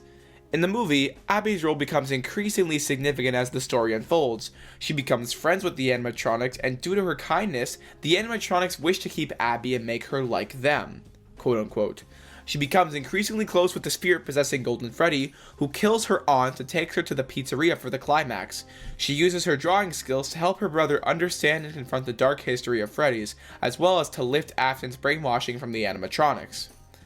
Aunt Jane / Jane Afton. Aunt Jane is a new character played by Mary Stuart Masterson. Initially, there was much speculation about her character's identity and background. First shared alongside other cast reveals as just an unnamed female villain during Dawko's charity livestream, fans had loads of theories ranging from her being William Afton's wife, to possibly being Vanessa's mother, or related to Cassidy.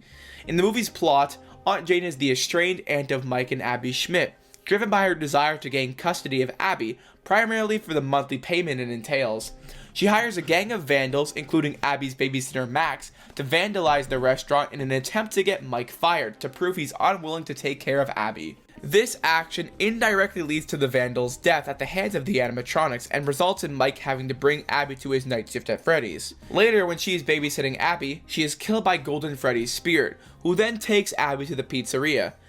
There was initial speculation that she could be Aunt Jane from the novels, who was actually the sister of Henry Emily, the co-owner of Fredbear's Family Diner and the creator of the animatronics. However, the film's narrative obviously diverges from these initial theories. Something to note though is that IMDb briefly listed Masterson's character as Jane Afton before correcting it to Aunt Jane.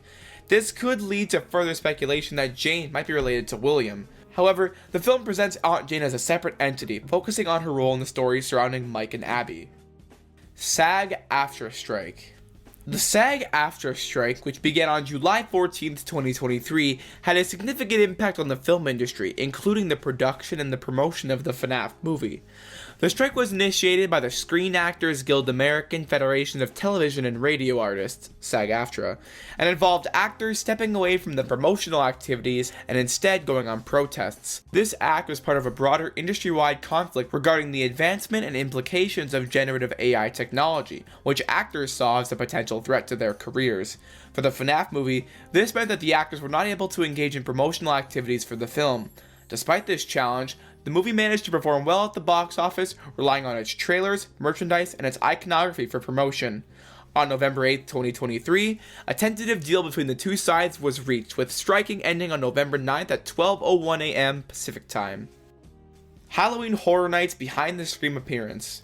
The Halloween Horror Nights 2023 at Universal Studios Hollywood featured an attraction called Blumhouse Behind the Screams, which showcased a variety of merchandise/props from Blumhouse horror films.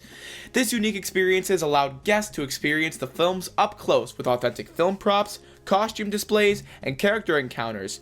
One of the highlights was the inclusion of the unwithered life-size animatronics from the FNAF movie standing in a circle for photo ops. And that's like extremely cool.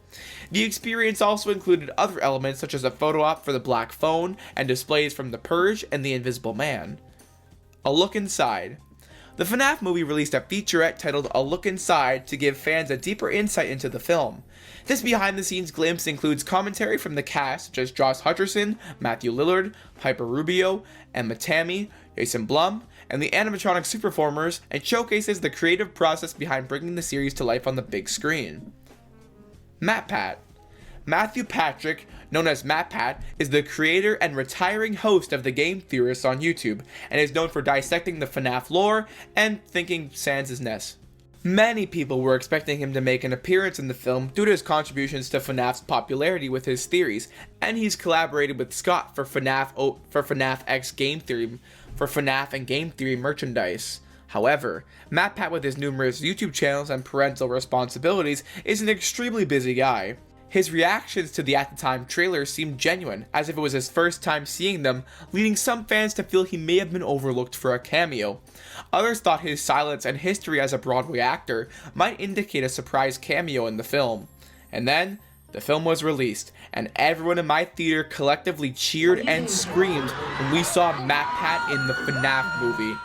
He is seen as a waiter named Ness at Sparky's Diner, serving Jane and her bandits when they discuss how to get Abby. During his scene, MatPat asks them about what they want, and then speaks about how lunch is the most important meal of the day, even more than breakfast. He then delivers his iconic line, "That's just a theory." It's just a theory. Are you being His inclusion in the film is a really great moment and some really fantastic fan service. Critics. The FNAF movie received a mixed response from critics, reflecting a range of opinions on its adaptation and whether it works as a standalone film and as a good adaptation for the fans. Ian Bunting from the Daily Record suggests that while the ending sets up a sequel, there was a hope for more fear and dread in future installments. Chris Parker from 3C Films described it as a tame yet enjoyable experience for fans of the game, though it might leave newcomers feeling lost. Mark Meseros from the News Herald claimed the film failed to fully embrace its potential as a zany, over-the-top romp, while Tim Cogshell from Film Week humorously noted that the movie would have been fine with an addition like Nicolas Cage. Matt Pate, no relation to MatPat, remarked how the film was deeply unpleasant and quite a ridiculous mix of genres, while Murtada Alfada from Variety pointed out the film's focus on Mike's familial issues, leading to a lifeless narrative. RobertEbert.com noted the film had most of the right elements for a good kiddie fright fest, but lacked good dialogue and distinct characters. The review praised Emma Tammy's attention to evocative details, but criticized the film for too many empty symbols of nostalgia and a narrative that feels both too fast and too slow. Currently, the FNAF movie has a critical score of 30% and an audience score of 87%. Those are, really different numbers. On Metacritic, the film received a generally favorable user score of 8.0, with 80% positive ratings. Film Threat appreciated the film as an excellent adaptation that feels like the game while being accessible to newcomers. Screen Rant gave a more lukewarm review, calling it middling entertainment. The Austin Chronicle critiqued the film for its dreary visuals and lack of real twists or scares, noting it might be a good introduction to horror for young newcomers. 8-bit opening credits. The movie's opening credits have an 8-bit pixel art sequence, serving as a nod to the minigames in the original game series, appearing on several television screens. It shows the daily events of the pizzeria in its heyday, and the 5 missing children getting lured by Afton in the spring Bonnie suit. This happens while the original composition, Five Nights at Freddy's, not the Living Tombstone song but by the Newton Brothers, plays. Balloon Boy. Balloon Boy, also known as BB, does indeed make a cameo rather than being a central figure. He appears as a figurine, scaring Mike from inside of a locker, and then Corey X Kenshin's driver in a post-credit scene. His appearance in the mid-credit scene hints at the possibility of him playing a larger role in potential sequels, especially considering his origin in the second game of the franchise. This scene also suggests that the animatronics, including BB, might step outside the pizzeria, potentially visiting characters like Abby in the future. That, or he's just an Easter egg and means nothing. Sparky the Dog. What a world we live in. Sparky the Dog appears in the film as an Easter egg. This animatronic character originated from a fan hoax in the early days of FNAF 1, created by Tumblr users Coda LeBear and Nugan, as a 6th animatronic that would appear in the backstage parts and service room. The hoax went that Sparky was broken, only had one arm, and would never attack the player, only appearing occasionally. Sparky the Dog can be seen in the parts and service room and is later used to be stuffed with Hank's body. The inclusion of Sparky serves as a nod to the dedicated fanbase of the franchise and its creative contributions over the years, and is the first time a fan-made character has made an appearance in an official piece of FNAF media. Ignoring the Fazbear Fanverse stuff, because that's not necessarily FNAF media, but it is official in the licensing of the series, you know what I mean. The Living Tombstone. Yoav Landau, otherwise known as the founder and the producer of The Living Tombstone, is an Israeli-American musician and YouTuber, best known for his original songs on well-known video games, with his FNAF music series being one of the most popular playlists on his YouTube channel. His first FNAF song is the most viewed Five Nights at Freddy's video on YouTube, with a grand total of... He's also created the songs It's Been So Long, Die in a Fire, I Got No Time, and I Can't Fix You. It was often rumored and hoped that the song would be included in the film. Lo and behold, the credit scene comes and there it plays. I was at the theater on opening night, and when that music began, I immediately jumped up, screamed, and clapped, as did everyone else in the room. It was an electrifying moment. On the same day as the film's release, The Living Tombstone released a goth remix of their original FNAF song from the first game, as well as a remaster of the original. And I honestly prefer the remaster, as you can hear certain elements in the song louder. It's like a really nice revisitation of a nostalgic classic. Talking in Your Sleep, The Romantics. In the movie, the song Talking in Your Sleep by The Romantics is featured prominently. The animatronics in Freddy Fazbear's Pizza are programmed to sing and dance to this 1983 hit song in multiple scenes, fitting well with the timeline established in the movie for when the restaurant was operational. The song adds a pretty unique ambience to the scene it's used in, aligning with the film's nostalgic theme, and not to mention the connections. Sleep is a huge theme of this movie, so like, boom.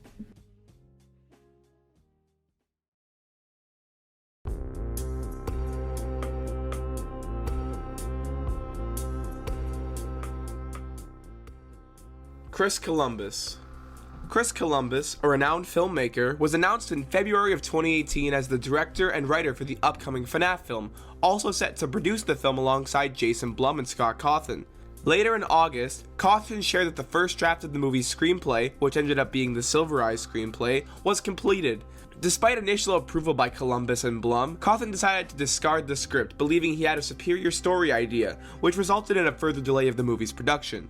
By September 2021, Columbus was no longer part of the project, despite it still being in active development. The reasons for his departure have not been publicly disclosed. 2-month filming. This entry refers to the shooting period of the movie, which officially commenced on February 1st, 2023 in New Orleans, Louisiana, and concluded quite swiftly by April 3rd, 2023. This 2-month filming window at the time had stirred concerns among some fans of the franchise, who were worried that the relatively short production timeframe might have impacted the quality of the film. Given the complexity of the FNAF lore and the high expectations attached to the popular game series, fans were apprehensive that a brisk filming schedule may not allow sufficient time to capture the depth and intricacies of the narrative, potentially resulting in a rushed or superficial portrayal of the FNAF storyline. Whether or not that is indeed what happened is up for you to decide. Bad Cupcake. In an effort to mitigate the potential for leaks during the movie's production, the team behind the FNAF movie cleverly used the code name Bad Cupcake for all related scripts, documents, and other production materials. Golden Freddy. Golden Freddy, puppeted by Artie Esposito and Amanda Madcock and played by Grant Feely, serves as the secondary antagonist. This character, a golden variant of Freddy Fazbear, is distinctly different in his appearance, notably missing an ear and an eye. Differing from his game counterpart, he is a recolored classic Freddy with the traits of withered Golden Freddy from the second game. Golden Freddy was originally one of the 5 kids murdered by William Afton at Freddy Fazbear's Pizza, leading to the establishment's closure.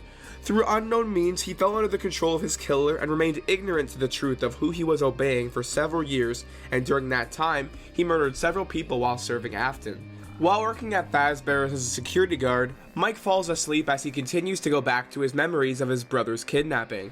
However, each night he is repeatedly confronted in his sleep by the souls of William's victims, who initially only run away from him. Eventually, he realizes they are the children who were murdered and gets to talk with Golden Freddy. Unlike before, the kid remains sitting in a squatting position as he draws a figure in the ground. When Mike approaches him, he confirms his suspicion about their identities and says they can tell him who took his brother. Nonetheless, he is unwilling to speak for free and demands something in return. Mike desperately replies he'll give them anything, but they make no agreement before Mike wakes up. Before he wakes up, however, it is revealed that the figure he was drawing was a rabbit suit. The day after his 4th shift, Mike goes back to the pizzeria in an attempt to finally get answers. Golden Freddy, however, instead offers him a dream each night of being with his deceased brother and parents who he dearly misses.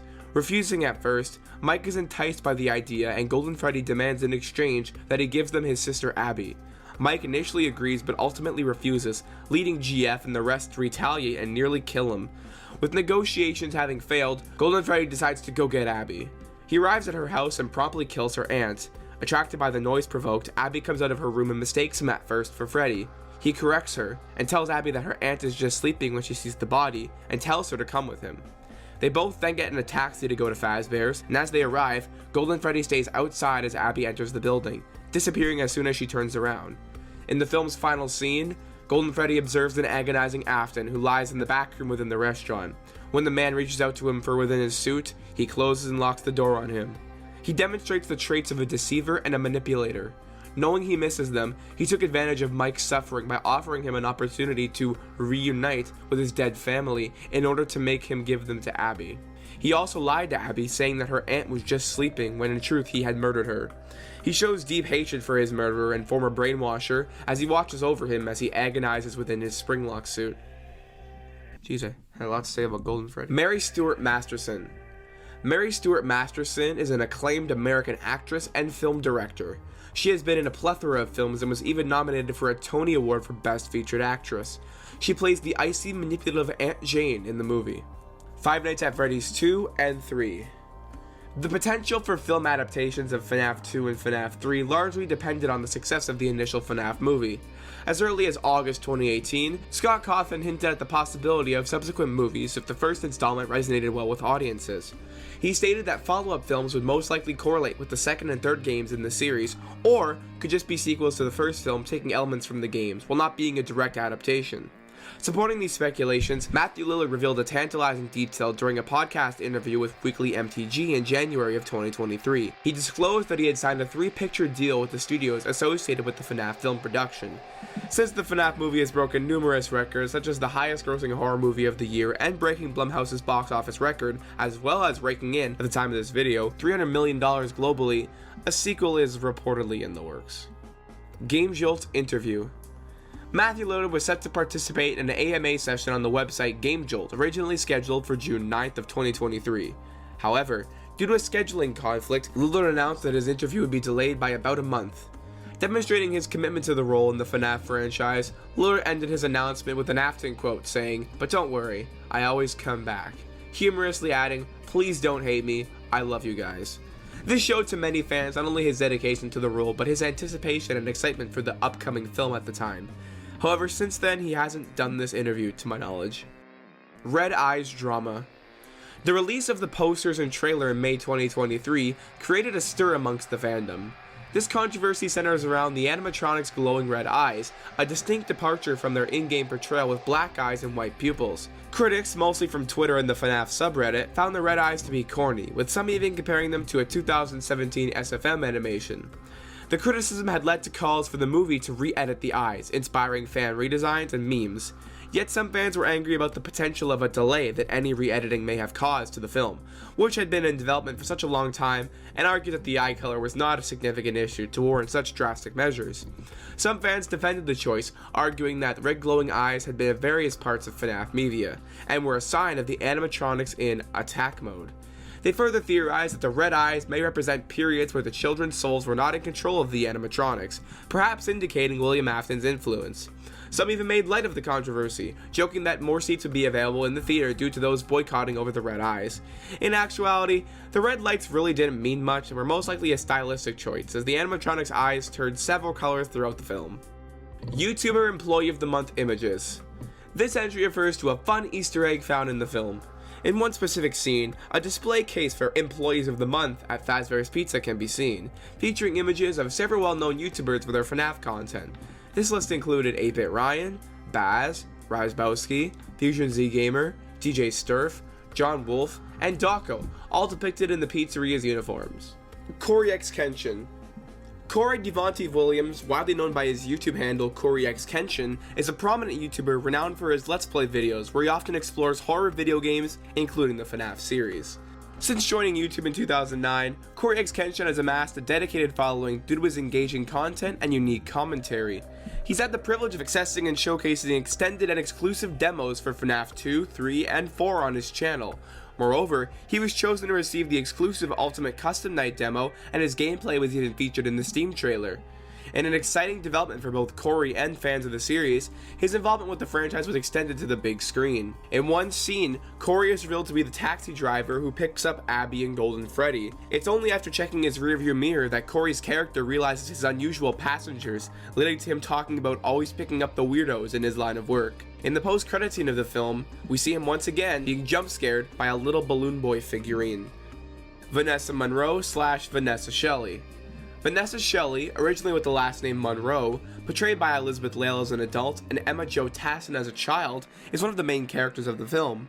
She's a police officer who watches over the pizzeria on her police route and sees Mike at the restaurant. She informs him on service level information about the restaurant, as well as turning on the animatronics to sing and dance. She then catches Mike using sleeping pills, and talks to him by a creek about why he uses them, which prompts her and Mike to have a real honest conversation where he reveals what actually happened to his brother. Later on, Vanessa reveals that she's been lying and actually knows about the pizzeria's dark past, such as the killing of children and being stuffed into the suits. The plot takes a dramatic turn when Vanessa reveals that she is the daughter of William Afton. In the climax, when Afton reveals himself, Vanessa tries to sacrifice herself and ends up being stabbed by Afton, and is then rushed to the hospital in the film's ending. Her character is definitely inspired by the Security Breach character of the same name, despite Security Breach not taking place in the same time period as FNAF 1, but that's just movie logic, I suppose. Springtrap. Springtrap, or Spring Bonnie, Yellow Rabbit, whatever you'd like to call him, I'm gonna call him Springtrap, portrayed by a combination of animatronics, CGI effects, and Matthew Lillard, who, fun fact, did not rehearse any of his movements before shooting the scenes he was in, is the main antagonist of the franchise and the final form of Afton. After Mike discovers Afton's plan to have his daughter Abby join the other children in the afterlife, he confronts the animatronics at the restaurant. However, the animatronics are revealed to be mere pawns under Afton's control, when he, clad in the ominous Yellow Rabbit suit, is revealed. After Abby draws an image of the missing children getting killed by a yellow rabbit, this reminds the children that Afton in the Spring Bonnie suit had killed them, and they break free from William's influence. The cupcake bites off a part of William's suit, activating the spring locks. As Afton screams his catchphrase, he puts the head of the suit on and collapses as the animatronics drag him away. The costume received praise for its faithful adaptation from the game. Something notable about the costume though is that the suit's eyes have lights inside, which may indicate something supernatural or that Afton just sprung for an LED upgrade. Also, when in the suit, Afton speaks through a voice changer of sorts, which could be a reference to Scream, where Lillard's character spoke through a voice changer as Ghostface. Me personally, I would like to call this iteration more like a spring Bonnie or a withered spring Bonnie, because he's not fully spring trapped yet, he's still yellow. It's just the suit is sort of like breaking and rotting and whatnot. Speaking of which, Springtrap is never actually called Springtrap in the film. He's only called the Yellow Rabbit. The 5 missing kids. This refers to the 5 children who were murdered by Afton and later stuffed inside the suits of the animatronics with their spirits possessing the robots. During his first night on the job, Mike falls asleep and dreams about the kidnapping of his little brother Garrett, and while doing so, he meets 5 children who also witness the crime, but flee when he approaches them. Mac's disappearance forces Mike to bring along Abby on his next shift, in which the animatronics befriend Abby, and Mike discovers that they are possessed by the children, whose leader constantly mentions a yellow rabbit. The next night, Abby, Mike, and Vanessa make a fort with the animatronics in what is my favorite scene from the film. However, Abby gets accidentally injured from Bonnie's guitar sparking, and Mike goes to the pizzeria the next evening alone. Meanwhile, Jane babysits a frustrated Abby as he goes back to Freddy's and falls asleep. The children appear in his dream again and tell him that he can stay with Garrett forever in exchange for Abby. Mike initially accepts this, but when he changes his mind, he is attacked and slashed by the ghost children. He then wakes up strapped to the torture device, shortly escaping. Meanwhile, Golden Freddy, possessed by the leader of the children, kills Jane and takes Abby back to the restaurant. Realizing that the animatronics plan to kill Abby and have her join them, Mike rushes to the restaurant.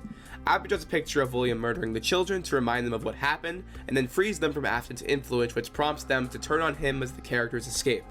The post-credit scene shows the blonde boy leader is still lurking around the pizzeria. Totem. This refers to the artist who created the music used in the trailer. It's a really good composition that incorporates the Torter March in great ways. It's a really good track, and you can give it a listen on YouTube, so, do that.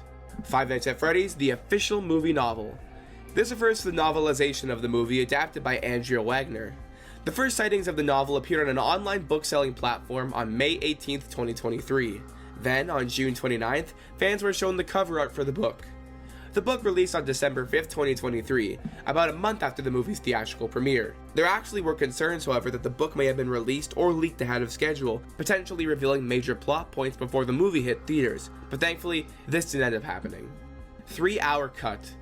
The rumors about a 3-hour cut of the FNAF movie were heavily talked about before release. While there were speculation and discussion online about the possibility of such an extended version, the movie ended up being an hour and 50 minutes. However, some still think we may get an R-rated or extended cut of the film, and to that, well, only time will tell.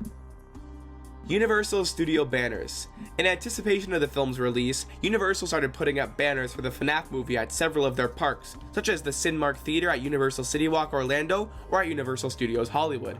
I actually saw a few of these when I went on vacation to Universal Studios Hollywood this summer, and it was pretty surreal, I gotta say.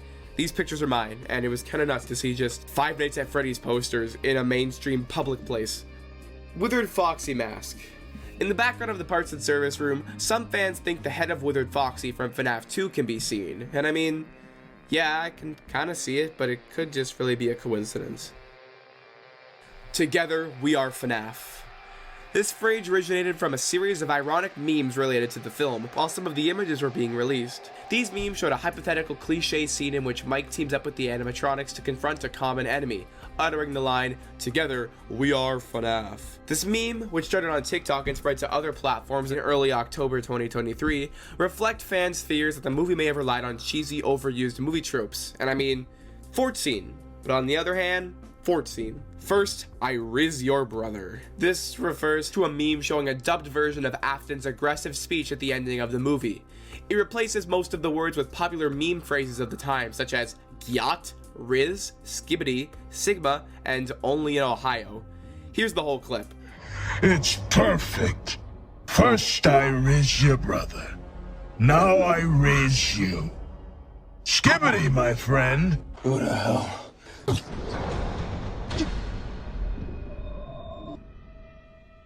Look at you! Look at the Sigmas you've become!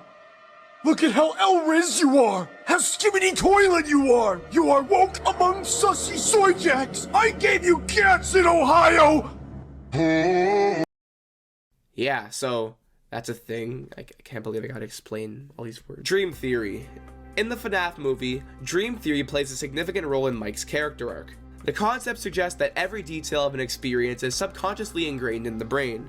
Mike becomes obsessed with a book on dream theory, hoping it can solve the mystery of his brother's abduction. The theory claims that memories are like home movies of our experiences, and Mike believes he can revisit those memories in his dreams to uncover previously unseen details and find who kidnapped his brother. However, the reliability of memories as exact records of past events is challenged, suggesting that revisiting them could lead to distortions rather than the truth. The idea of this film is inspired by the infamous theory popularized by MatPat that the entirety of FNAF 1-3 was a dream inside the mind of the crying child in a coma. Ella's Springlock Suit. Ella is a doll-like springlock suit that is seen in the storage room alongside Sparky, with a design inspired by the doll character from the Fazbear Frights novels, but originating in the first FNAF novel, The Silver Eyes. Mike spots Ella in the corner of the room and goes over to touch the spring locks. Vanessa stops him and explains what the spring locks are, and then demonstrates their danger by pushing them with a broom. The broom is then destroyed as the spring locks close, and Mike is angered that Vanessa did not tell him earlier about the dangers of the pizzeria. Later, Abby is placed in the parts and service room on a torture chair. She's eventually caught by Chica, and the animatronic attempts to stuff Abby into the suit. Abby is eventually caught by Chica, and the animatronic attempts to stuff her into the suit. However, Mike manages to tase her before she's able to. Ella's size, implying she was meant for a child, shows she was designed by William Afton to kill a child. Come find me. At the very end of the movie, a robot voice can be heard spelling out the letters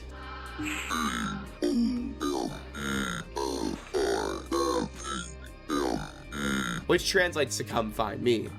The message is reminiscent of the Give Gifts, Give Life minigame in FNAF 2, where a robotic voice could call out letters spelling out save them. This has spurred various theories about what it can mean. One theory suggests it could be a call from Garrett, meaning he's possibly a ghost, or possibly still alive. I know Afton said he killed him, but could have been lying. Or he may even be the puppet, but more on that later. Another interpretation points toward it being Afton inside of Springtrap. Given the distorted nature of the audio, it may be Afton reaching out for someone to come find him, drawing parallels to the scene from Sister Location where Mike tells William, "I'm going to come find you." Some think this means the sequel could be set in Circus Baby's Pizza World, but I highly doubt it, as Scott has said before, say in the Doco interview, that the films would follow the game's order, and so it wouldn't make the jump from one to Sister Location.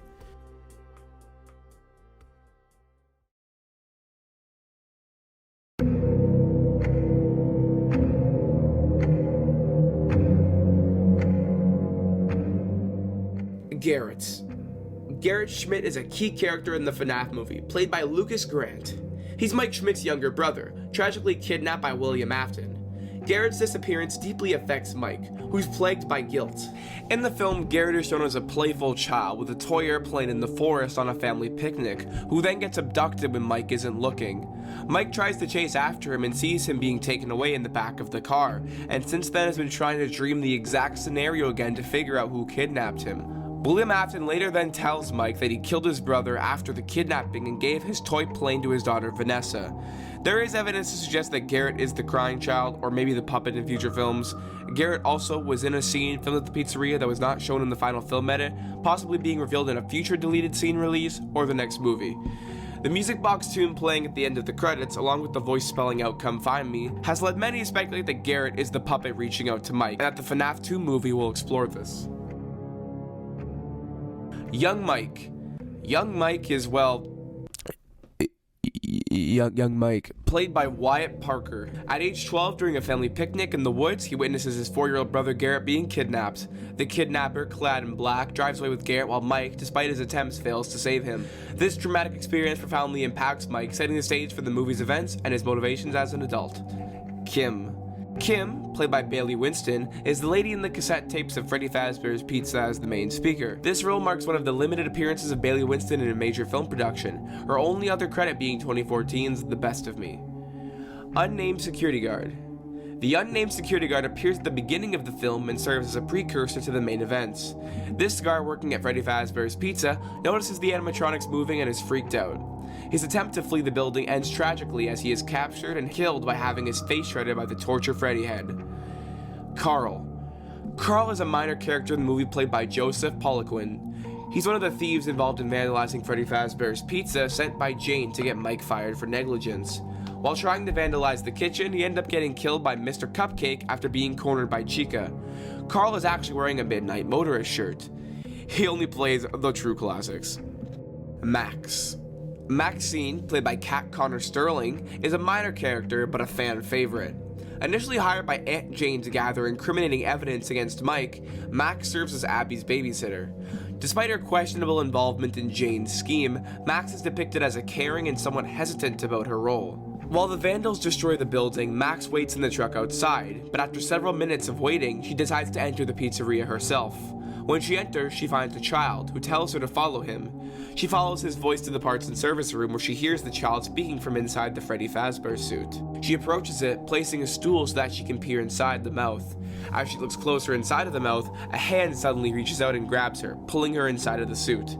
The suit clamps its jaw down and bites Maxine's body clean in half. Her death is shown through shadows on the wall. She was then stuffed into the Shadow Freddy suit. Max also had a cut subplot with her brother, such as the line, "It's okay, I know where you live," originally being, "Stop, it's enough, you get me away from that brother of mine," as well as confirming that Max admired the sibling relationship between Mike and Abby, and wished that her and her brother could have been that close. Max was also meant to have a dog named Bonesy, a German Shepherd originally named Toby. However, in the scene entering the pizzeria, the dog is shown in the car. It is not known what became of him after the death of his owners. Sterling has shown a real love of the franchise, posting about the series and her love for the film and its characters, including vague posts about it during the SAG-AFTRA strike. Hank. Hank is a minor character played by Christian Stokes. Hank is one of the thieves who breaks into Freddy Fazbear's Pizza. After witnessing Carl being attacked by Chica's cupcake in the kitchen, Chica spots Hank, prompting him to run throughout the building in an extremely funny panic as he screams. Hank runs into a storage closet to hide, only to find Bonnie in the room with him after turning on the light. Hank screams before Bonnie slowly approaches him and mauls him off screen. Hank's body was then stuffed inside the Sparky the Dog costume. The actor Christian Stokes has also shown a real love for the franchise, going to multiple conventions and posting frequently to his social media. Dr. Lillian. Dr. Lillian is a minor character in the film. She talks to Jane, Doug, and Michael Schmidt about Abby. She helps Mike by telling him to get a job to seem clean for the judge, and also makes him feel better about himself as a caretaker. I presume she's a sort of daycare worker, or a school teacher, counselor. It's not outright said, but that's my guess. Mike's mom. Mrs. Schmidt was the mother of Mike, Garrett, and Abby Schmidt. She's only seen in Mike's dreams during the film and later revealed as dead by Mike due to unknown causes. In the original cut of the film, Mike's mother was supposed to have actually committed suicide after his father left the family, but it was cut to maintain the rating. She was played by Jessica Blackmore. 80s newscaster. This refers to a character titled 80s newscaster portrayed by Erin McCluskey. I actually have no idea if she's in the film, possibly in a deleted scene, because I can't find any image, proof, or descriptions of her character.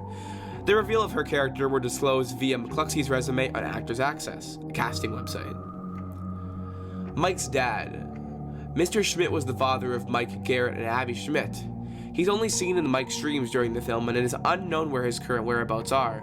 The only clue we are given is that he is gone and couldn't handle it, possibly implying suicide. He's portrayed by Garrett Hines. He has since been speculated to be a film's version of Henry Emily. Adam Han Bird. Adam Han Bird is an actor and the Superformer who was originally slated to play Freddy Fazbear in the film. Adam has had a history in the industry as he played the little boy who got sucked into the board game in the original Jumanji. However, he was seemingly later replaced by Kevin Foster. John Sanford Moore. John Sanford Moore is an actor who was originally supposed to be the Superformer for Bonnie, but as per IMDb Pro, he was replaced with Jade Kindar Martin. Stacey DePass. Stacey DePass is an actress who was originally supposed to be the Superformer for Chica, but as per IMDb Pro, was later replaced by Jess Wise. Roger Joseph Manning Jr.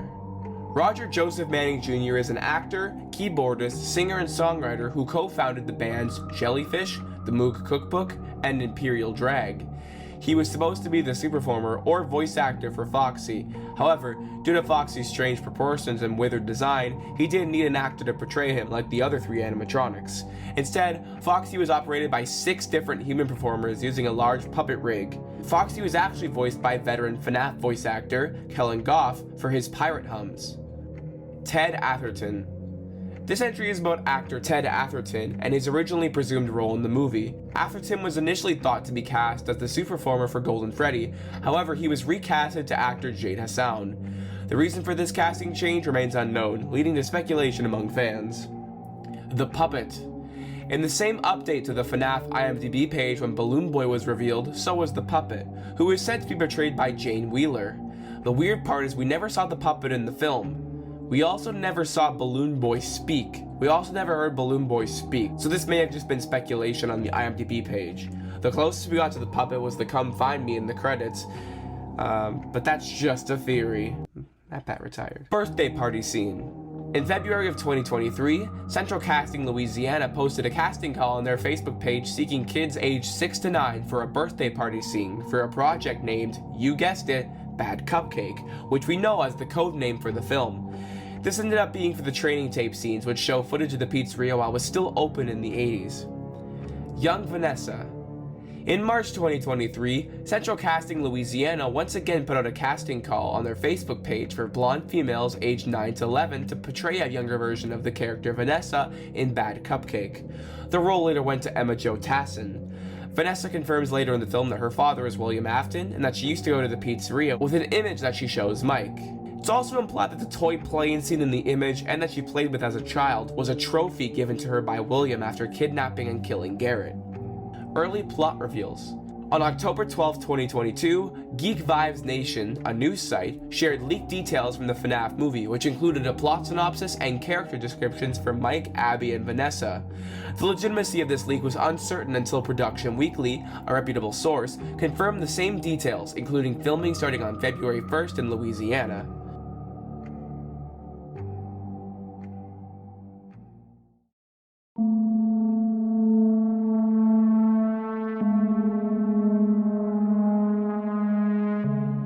Soundtrack/score.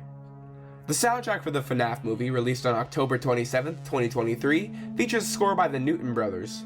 Originally, Tyler Bates was set to compose the music, but he was replaced by the Newton Brothers during production.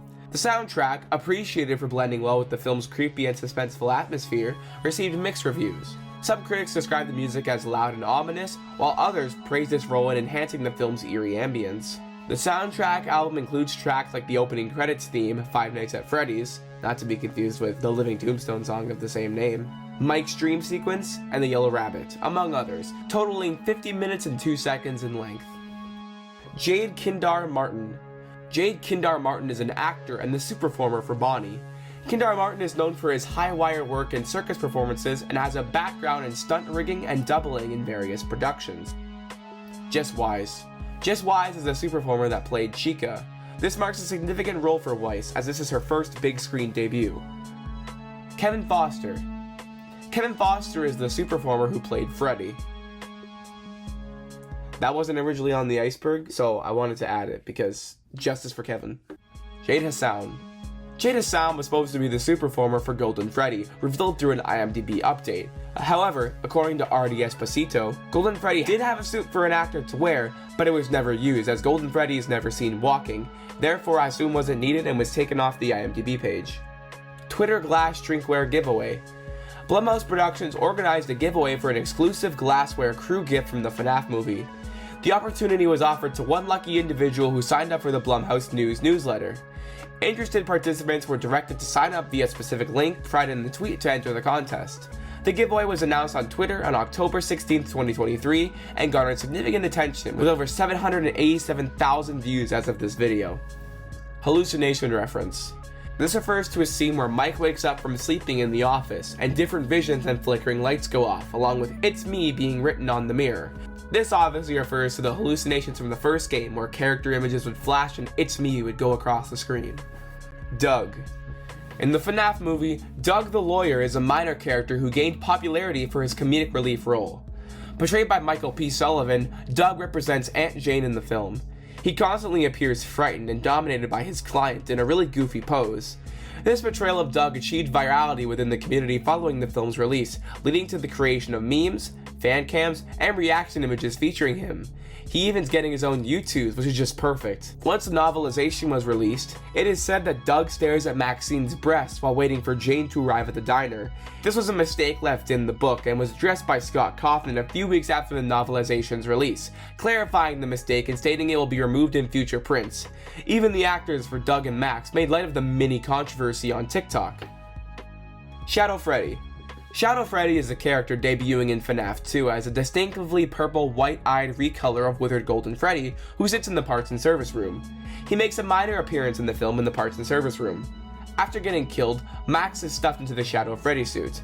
This version of Shadow Freddy is a recolor of Classic Freddy, as opposed to Withered Golden Freddy, most likely due to the Withereds not being modeled or possibly not being included in the film lore. That being said, however, he strangely features small, thin eyebrows much closer to the eyebrows of Withered Freddy, unlike both Freddy and Golden Freddy, who both have the same eyebrows. In lead up to the film's release, there was a teaser put out of Shadow Freddy on a monitor, and this just didn't happen. It's rumored that in the second FNAF movie, Max will return as Shadow Freddy, but that's just a theory. Okay! Henry Emily and Training Tape. The hostess for the training tape refers to a genius who created Fazbear Entertainment, which some believe are Henry Emily, which would correlate with the game lore and yeah, it could very well be him, but we just don't know. It's me. It's me is a phrase from the first FNAF game that is most commonly associated with Golden Freddy. In the FNAF movie, this can be seen flashing on the mirror in the pizzeria during one of the hallucinations. Alarm clock / pill bottle references FNAF 4. In the FNAF movie, Mike Schmidt's use of an alarm clock and pill bottle to fall asleep, which Vanessa later finds and disposes of in a lake, could be a reference to FNAF 4. That game features an alarm clock as well as pill bottles as an Easter egg, which some fans think is a connection. You can draw a parallel between these elements and Mike's struggle with his past, particularly with his missing brother Garrett. Just as FNAF 4 is probably the crying child's nightmare, Mike's experiences may also be influenced by his subconscious mind. Trailer leak. This entry refers to an incident involving the leak of the first official trailer of the FNAF movie.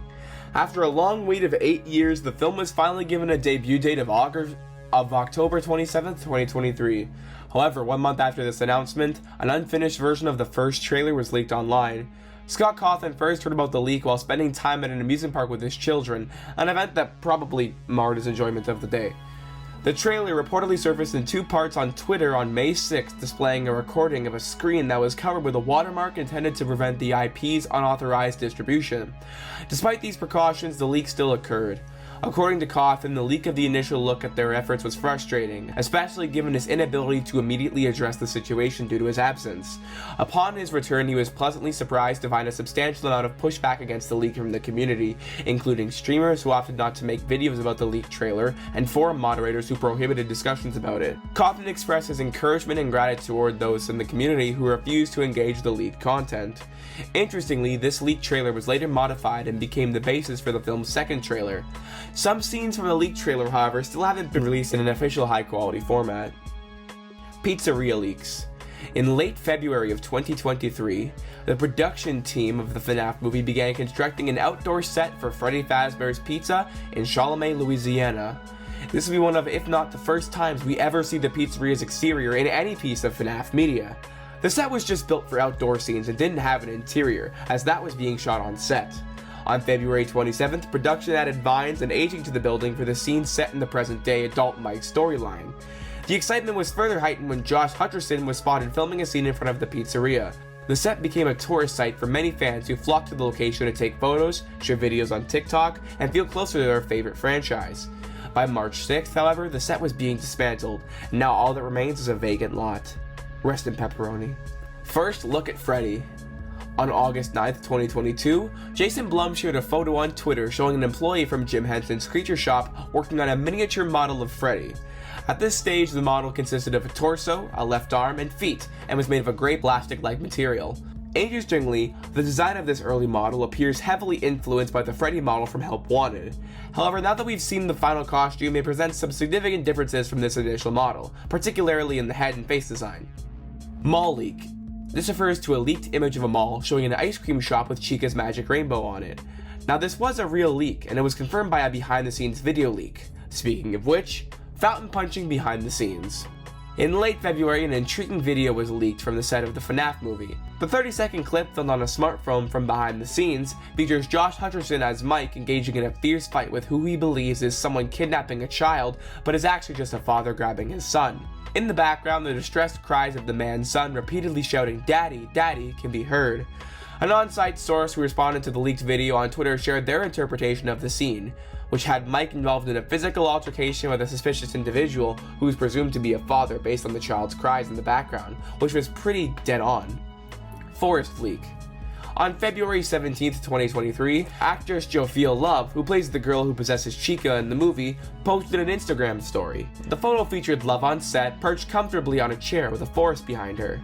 This was the same location and it is the same forest where Garrett was kidnapped. Further evidence pointing to the significance of this forest came from an earlier leak in February. A crew member's Instagram story provided a glimpse of a house nestled amidst a forest that strongly resembles the one featured in Love's story. The architectural style and surroundings of this house actually bear a striking resemblance to none other than the house from FNAF 4. My best guess is that this house was being used as a holding room for the actors and actresses before they had to go to set.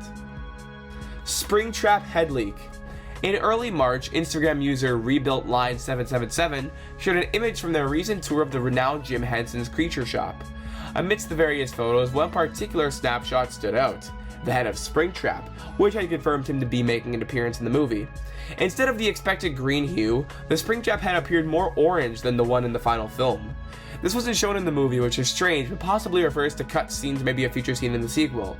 Or just the head was oddly shifted, but I find it looks substantially different from the one in the movie, but maybe that's just me.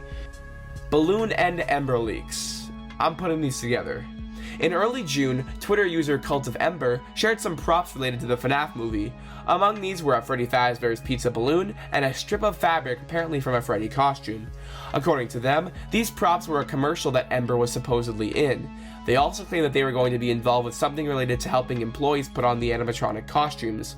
Regrettably, most of these tweets, including the original images and additional context, have since been deleted from Cult of Ember's Twitter account, making the details surrounding these leaks somewhat murky.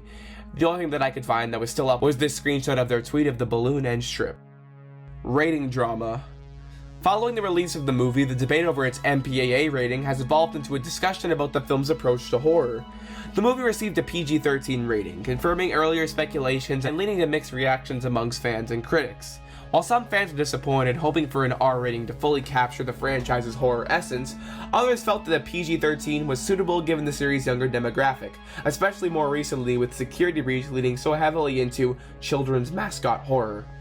The FNAF series has been traditionally appealed to audiences ranging from 6 to 14 years old, and a PG-13 rating was seen by some as a way to balance the need to accommodate younger fans while still delivering the suspense and horror the franchise is known for. This rating was intended to ensure a broader theatrical audience, supporting the film's box office performance and setting the stage for potential sequels. Critics of the film, however, have pointed out that the PG-13 rating restricted the movie from going far enough in terms of horror and intensity.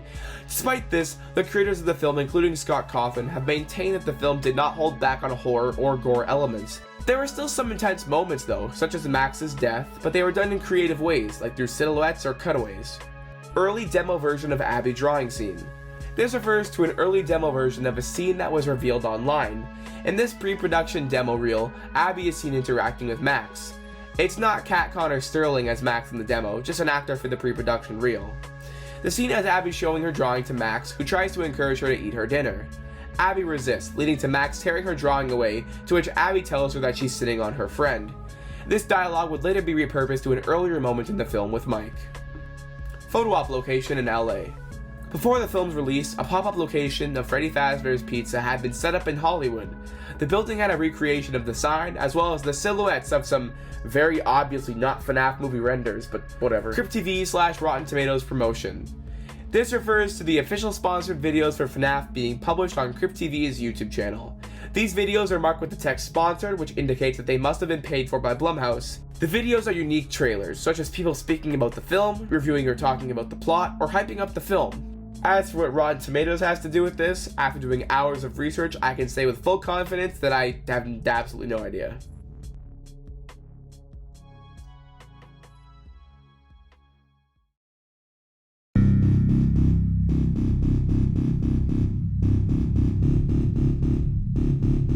Freddy Pancakes. On the first day of shooting, Piper Rubio, the actress for Abby, posted a story on her Instagram showing her pancakes that were shaped like Freddy. It's assumed these were provided to the actors on set, and if that's the case, that's absolutely adorable. Blumhouse seems like a really fun and welcoming company to work with, and you'll see an example of them doing something in the same vein as this later on the Iceberg. So that's what leads to me believing they provided the pancakes. That, or Piper Rubio is just a really good pancake artist. Map. This refers to a map of the film's version of the pizzeria. When I originally covered the much smaller FNAF Movie Iceberg by Clever Kid 12, I was unaware of what this was. They politely let me know that it was a supposed map of the pizzeria, but unfortunately I haven't been able to find it myself, so just take their word for it. Gift bag / Foxy Eye reveal. In mid-February of 2023, we got a glimpse at what many of us suspect to be Foxy's eye, courtesy of an image shared from Jim Henson's Creature Shop. The pupil was yellow and of the FNAF 1 endo style, so it had to be Foxy. Alongside the eye, the photo also showed a gift bag featuring Toy Bonnie's face, as well as a sheet of FNAF stickers, sparking a great deal of speculation. Interestingly, and to the surprise of many, the stickers depicted in the photos weren't official FNAF design, but rather fan art. This raised eyebrows as there was no credit given to the original artist, which is weird. Most likely these stickers were purchased from an online store like Etsy, and despite the oversight, were well intentioned.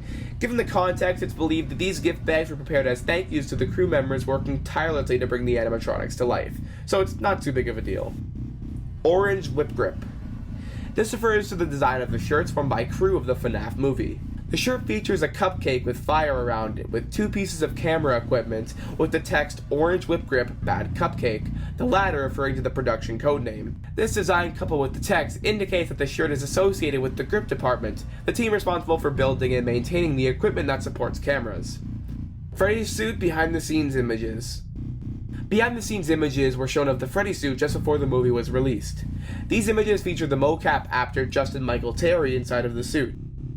Carl's death was coincidental. I've done all the research possible into this, and I just don't get this one. Carl was a willing vandal who broke into the pizzeria and got his face numb-numbed by the cupcake. I don't really know what this one's referring to. Mexican FNAF Movie TikTok. This refers to a pretty strange TikTok trend surrounding the film's release in theaters. The videos usually have the text, people going to the FNAF movie in theaters, and then Mexicans, with an attached video of someone stealing a FNAF movie standee from the theater and running throughout a mall.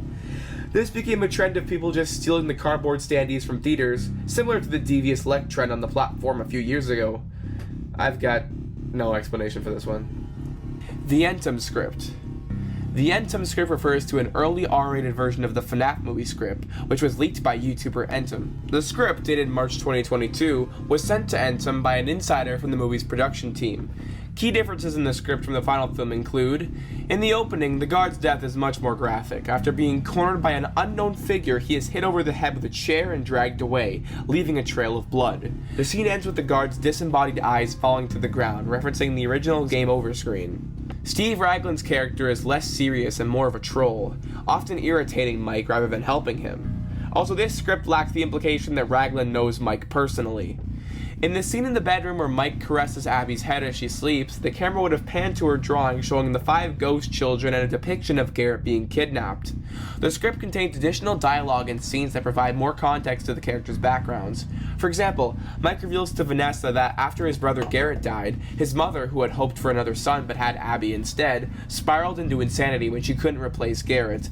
This led to his father leaving and his mother's subsequent suicide.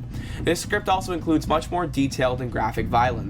Max's dog Bonesy is much more prominent in the script than he is in the actual film. He was barely in the actual film.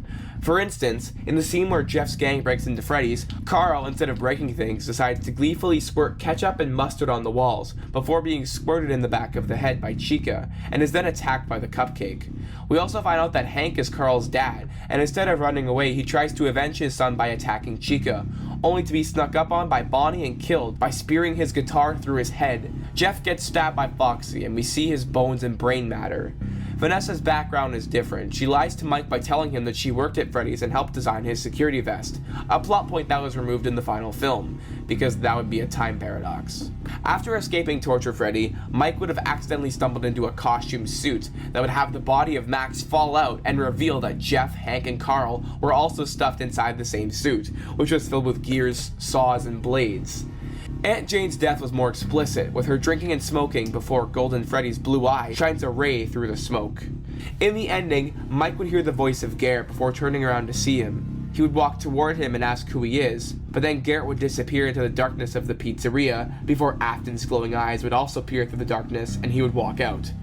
Afton was supposed to not say anything minus a single line, and also, Afton is so evil that apparently, in this script, he can communicate with the building and begins building a laser light show for some reason.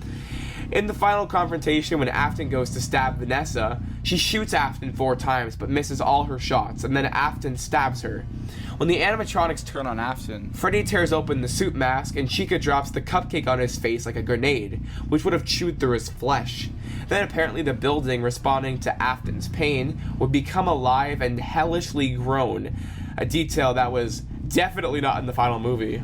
Then the ending would have Mike and Garrett sitting in the forest, where Garrett would reveal that he forgives Mike, and the rest would continue as usual. Yeah, it's really interesting. I was into most of it until the living building, but if you want to hear more about this, please go and watch Tom's video on the topic. It's a really good video.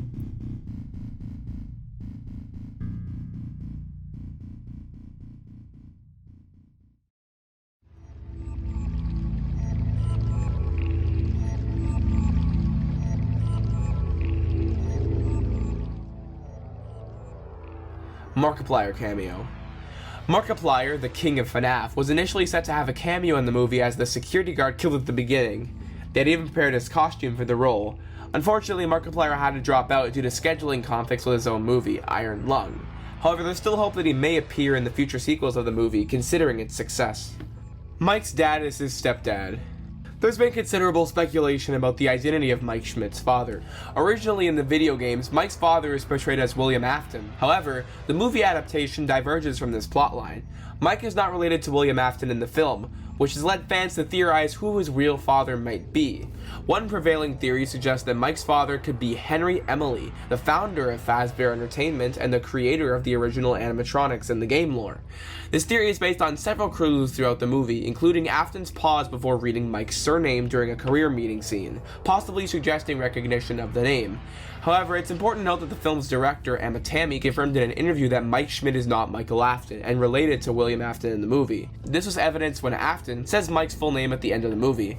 This might be a coincidence, but a connection could be made to The Immortal and the Restless, where a line, "Clara, the baby isn't mine," is uttered by a vampire dressed in purple named Vlad, arguing with his wife. Could this possibly be a connection to Mike's stepdad and his mom? Or is William denying his young son? Another explanation is that for some reason Mike was placed in the foster care system.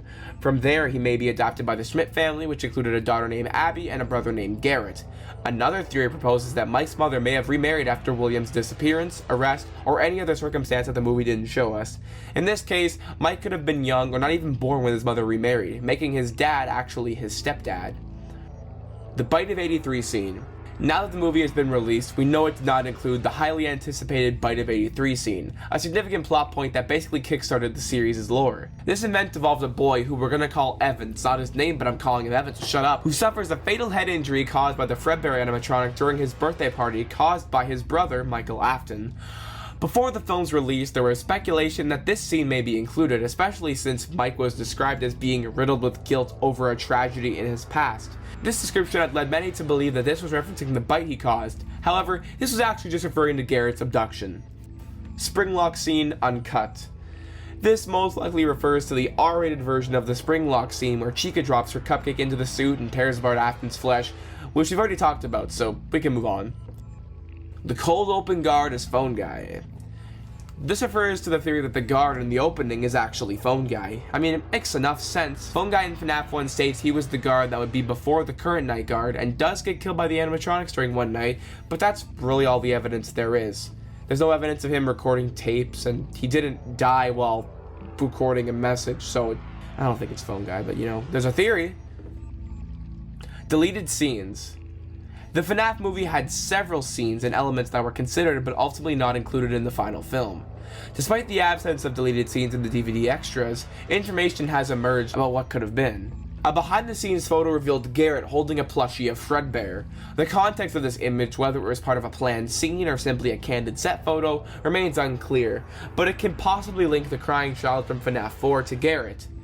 In an original draft of the movie, Max's death was envisioned differently. Instead of being Bite of 83 by Freddy, she was to die covered in spilled blue paint. In the post-credit scene featuring Gory X Kenshin with the Balloon Boy figurine, the script originally called for him to exclaim, "What the flip?" but not the word flip, the other word. This explicit reaction was ultimately removed from the final version of the film.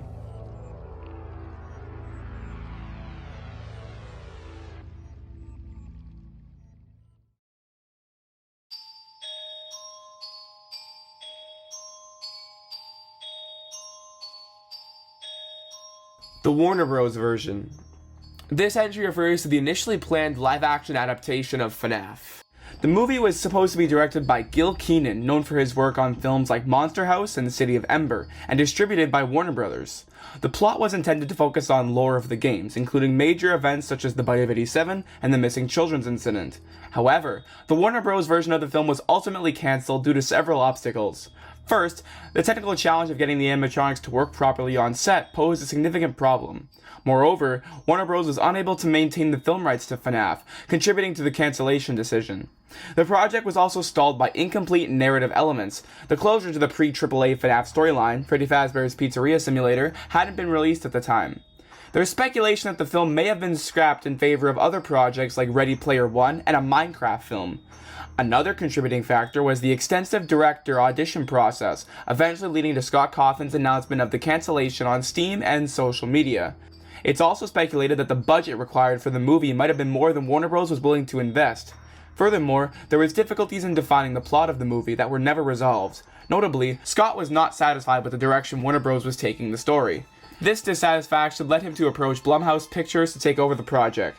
Despite these setbacks, a few teasers were released during the production phase, featuring glimpses of different animatronic parts, an Easter Bunny costume, and what fans speculated could have been Foxy's muzzle and eyeballs. Warner Bros. Animatronic references. Remember those images of what I told you were supposedly from the animatronics from Warner Bros. Version of the FNAF movie 3 seconds ago? They actually weren't. They were actually from an entirely different resource that were being used as references for the animatronics in the film. I'm sorry I lied to you guys, but I had to keep this one a surprise. So really, we have no idea what the Warner Bros. FNAF designs would have looked like. The Banana Splits movie is the Warner Bros. FNAF movie. The Banana Splits movie is a 2019 American comedy horror film and serves as a reimagining of Hanna-Barbera's children's TV series of the same name. Directed by Danishka Esterhazy and written by Jed Ilinoff and Scott Thomas, the film depicts the characters of the Banana Splits as robots who embark on a killing spree after learning of their show's cancellation. The FNAF connection can be traced back to Scott's dissatisfaction with the original Warner Bros. Script before Blumhouse had acquired the rights. The original FNAF script was criticized for its overly simplistic take on the FNAF lore, where plush toys come to life in a stereotypical horror setting. Scott took the movie in a new direction with Blumhouse. Warner Bros., left with a script that had been developed for FNAF, seemingly repurposed it for the Banana Splits. This could explain the unusual deviation in the movie from the original TV show, where the characters were mascots rather than robotic animatronics. Beyond this, there are just several parallels between the movie and the FNAF lore. The film features an older brother and a fanatic younger sibling, resembling the relationship between Mike and his brother. There's a security guard character who warns of animatronics wandering at night, echoing Phone Guy. A weird old man makes and corrupts the animatronics, becoming their father figure, and is clearly a lunatic, which is definitely an Afton parallel. There's a mysterious, unfinished fifth animatronic, which may seem like a Chica reference, but is clearly supposed to be Golden Freddy, that results in a girl taking her identity and becoming insane, which could be a Cassidy parallel. The animatronics interact with the kids just fine, but they murder almost every adult they come across. A certain oddball animatronic of the group, Snorky, is supposedly friendly, and has a sequence where he chases someone down a hallway, which definitely echoes Foxy and the old Foxy is a good guy theory. An animatronic gets his arm torn off, similar to Withered Bonnie, sort of implying this might have been a withered animatronic origin story. The film ends with the withered animatronic still active, hinting at a potential sequel. A FNAF 2, if you will.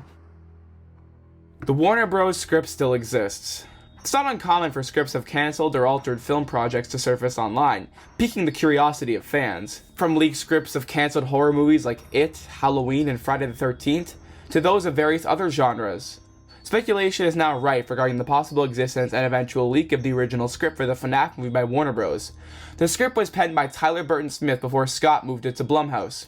Scott is known for his meticulousness and preference for working solo, making leaks from his projects highly unlikely. Yet, the original FNAF movie involved a larger team, opening the door for the possibility of a leaked script. In an intriguing event back in 2016, Scott copyrighted the names of the animatronics for Sister Location ahead of schedule, knowing well it would be leaked. When people found out, he said this: "No worries guys, the characters needed to be copyrighted, and I knew this would get out. Have fun speculating, haha." This suggests his openness to early speculation. Could this attitude hint toward a possible acceptance toward the leaking of the original script? It remains uncertain. In the shadowy archives of Warner Bros. Or in some obscure corner of the internet, the original untouched FNAF script still might exist. Whether it will see the light of day, we can't say for certain, but in the deep recesses of the unexplored possibility, one cannot help but sense wonder. The possibility is interesting, and we'll just have to wait and see. And that was the ultimate FNAF Supercut Compilation Iceberg Thingy Cella. I haven't come up with the title still yet. If you enjoyed this video, feel free to subscribe and ring the bell so you can be notified when I upload. This was a really, really fun time to put together, and it was awesome getting the chance to revisit some of my most important videos.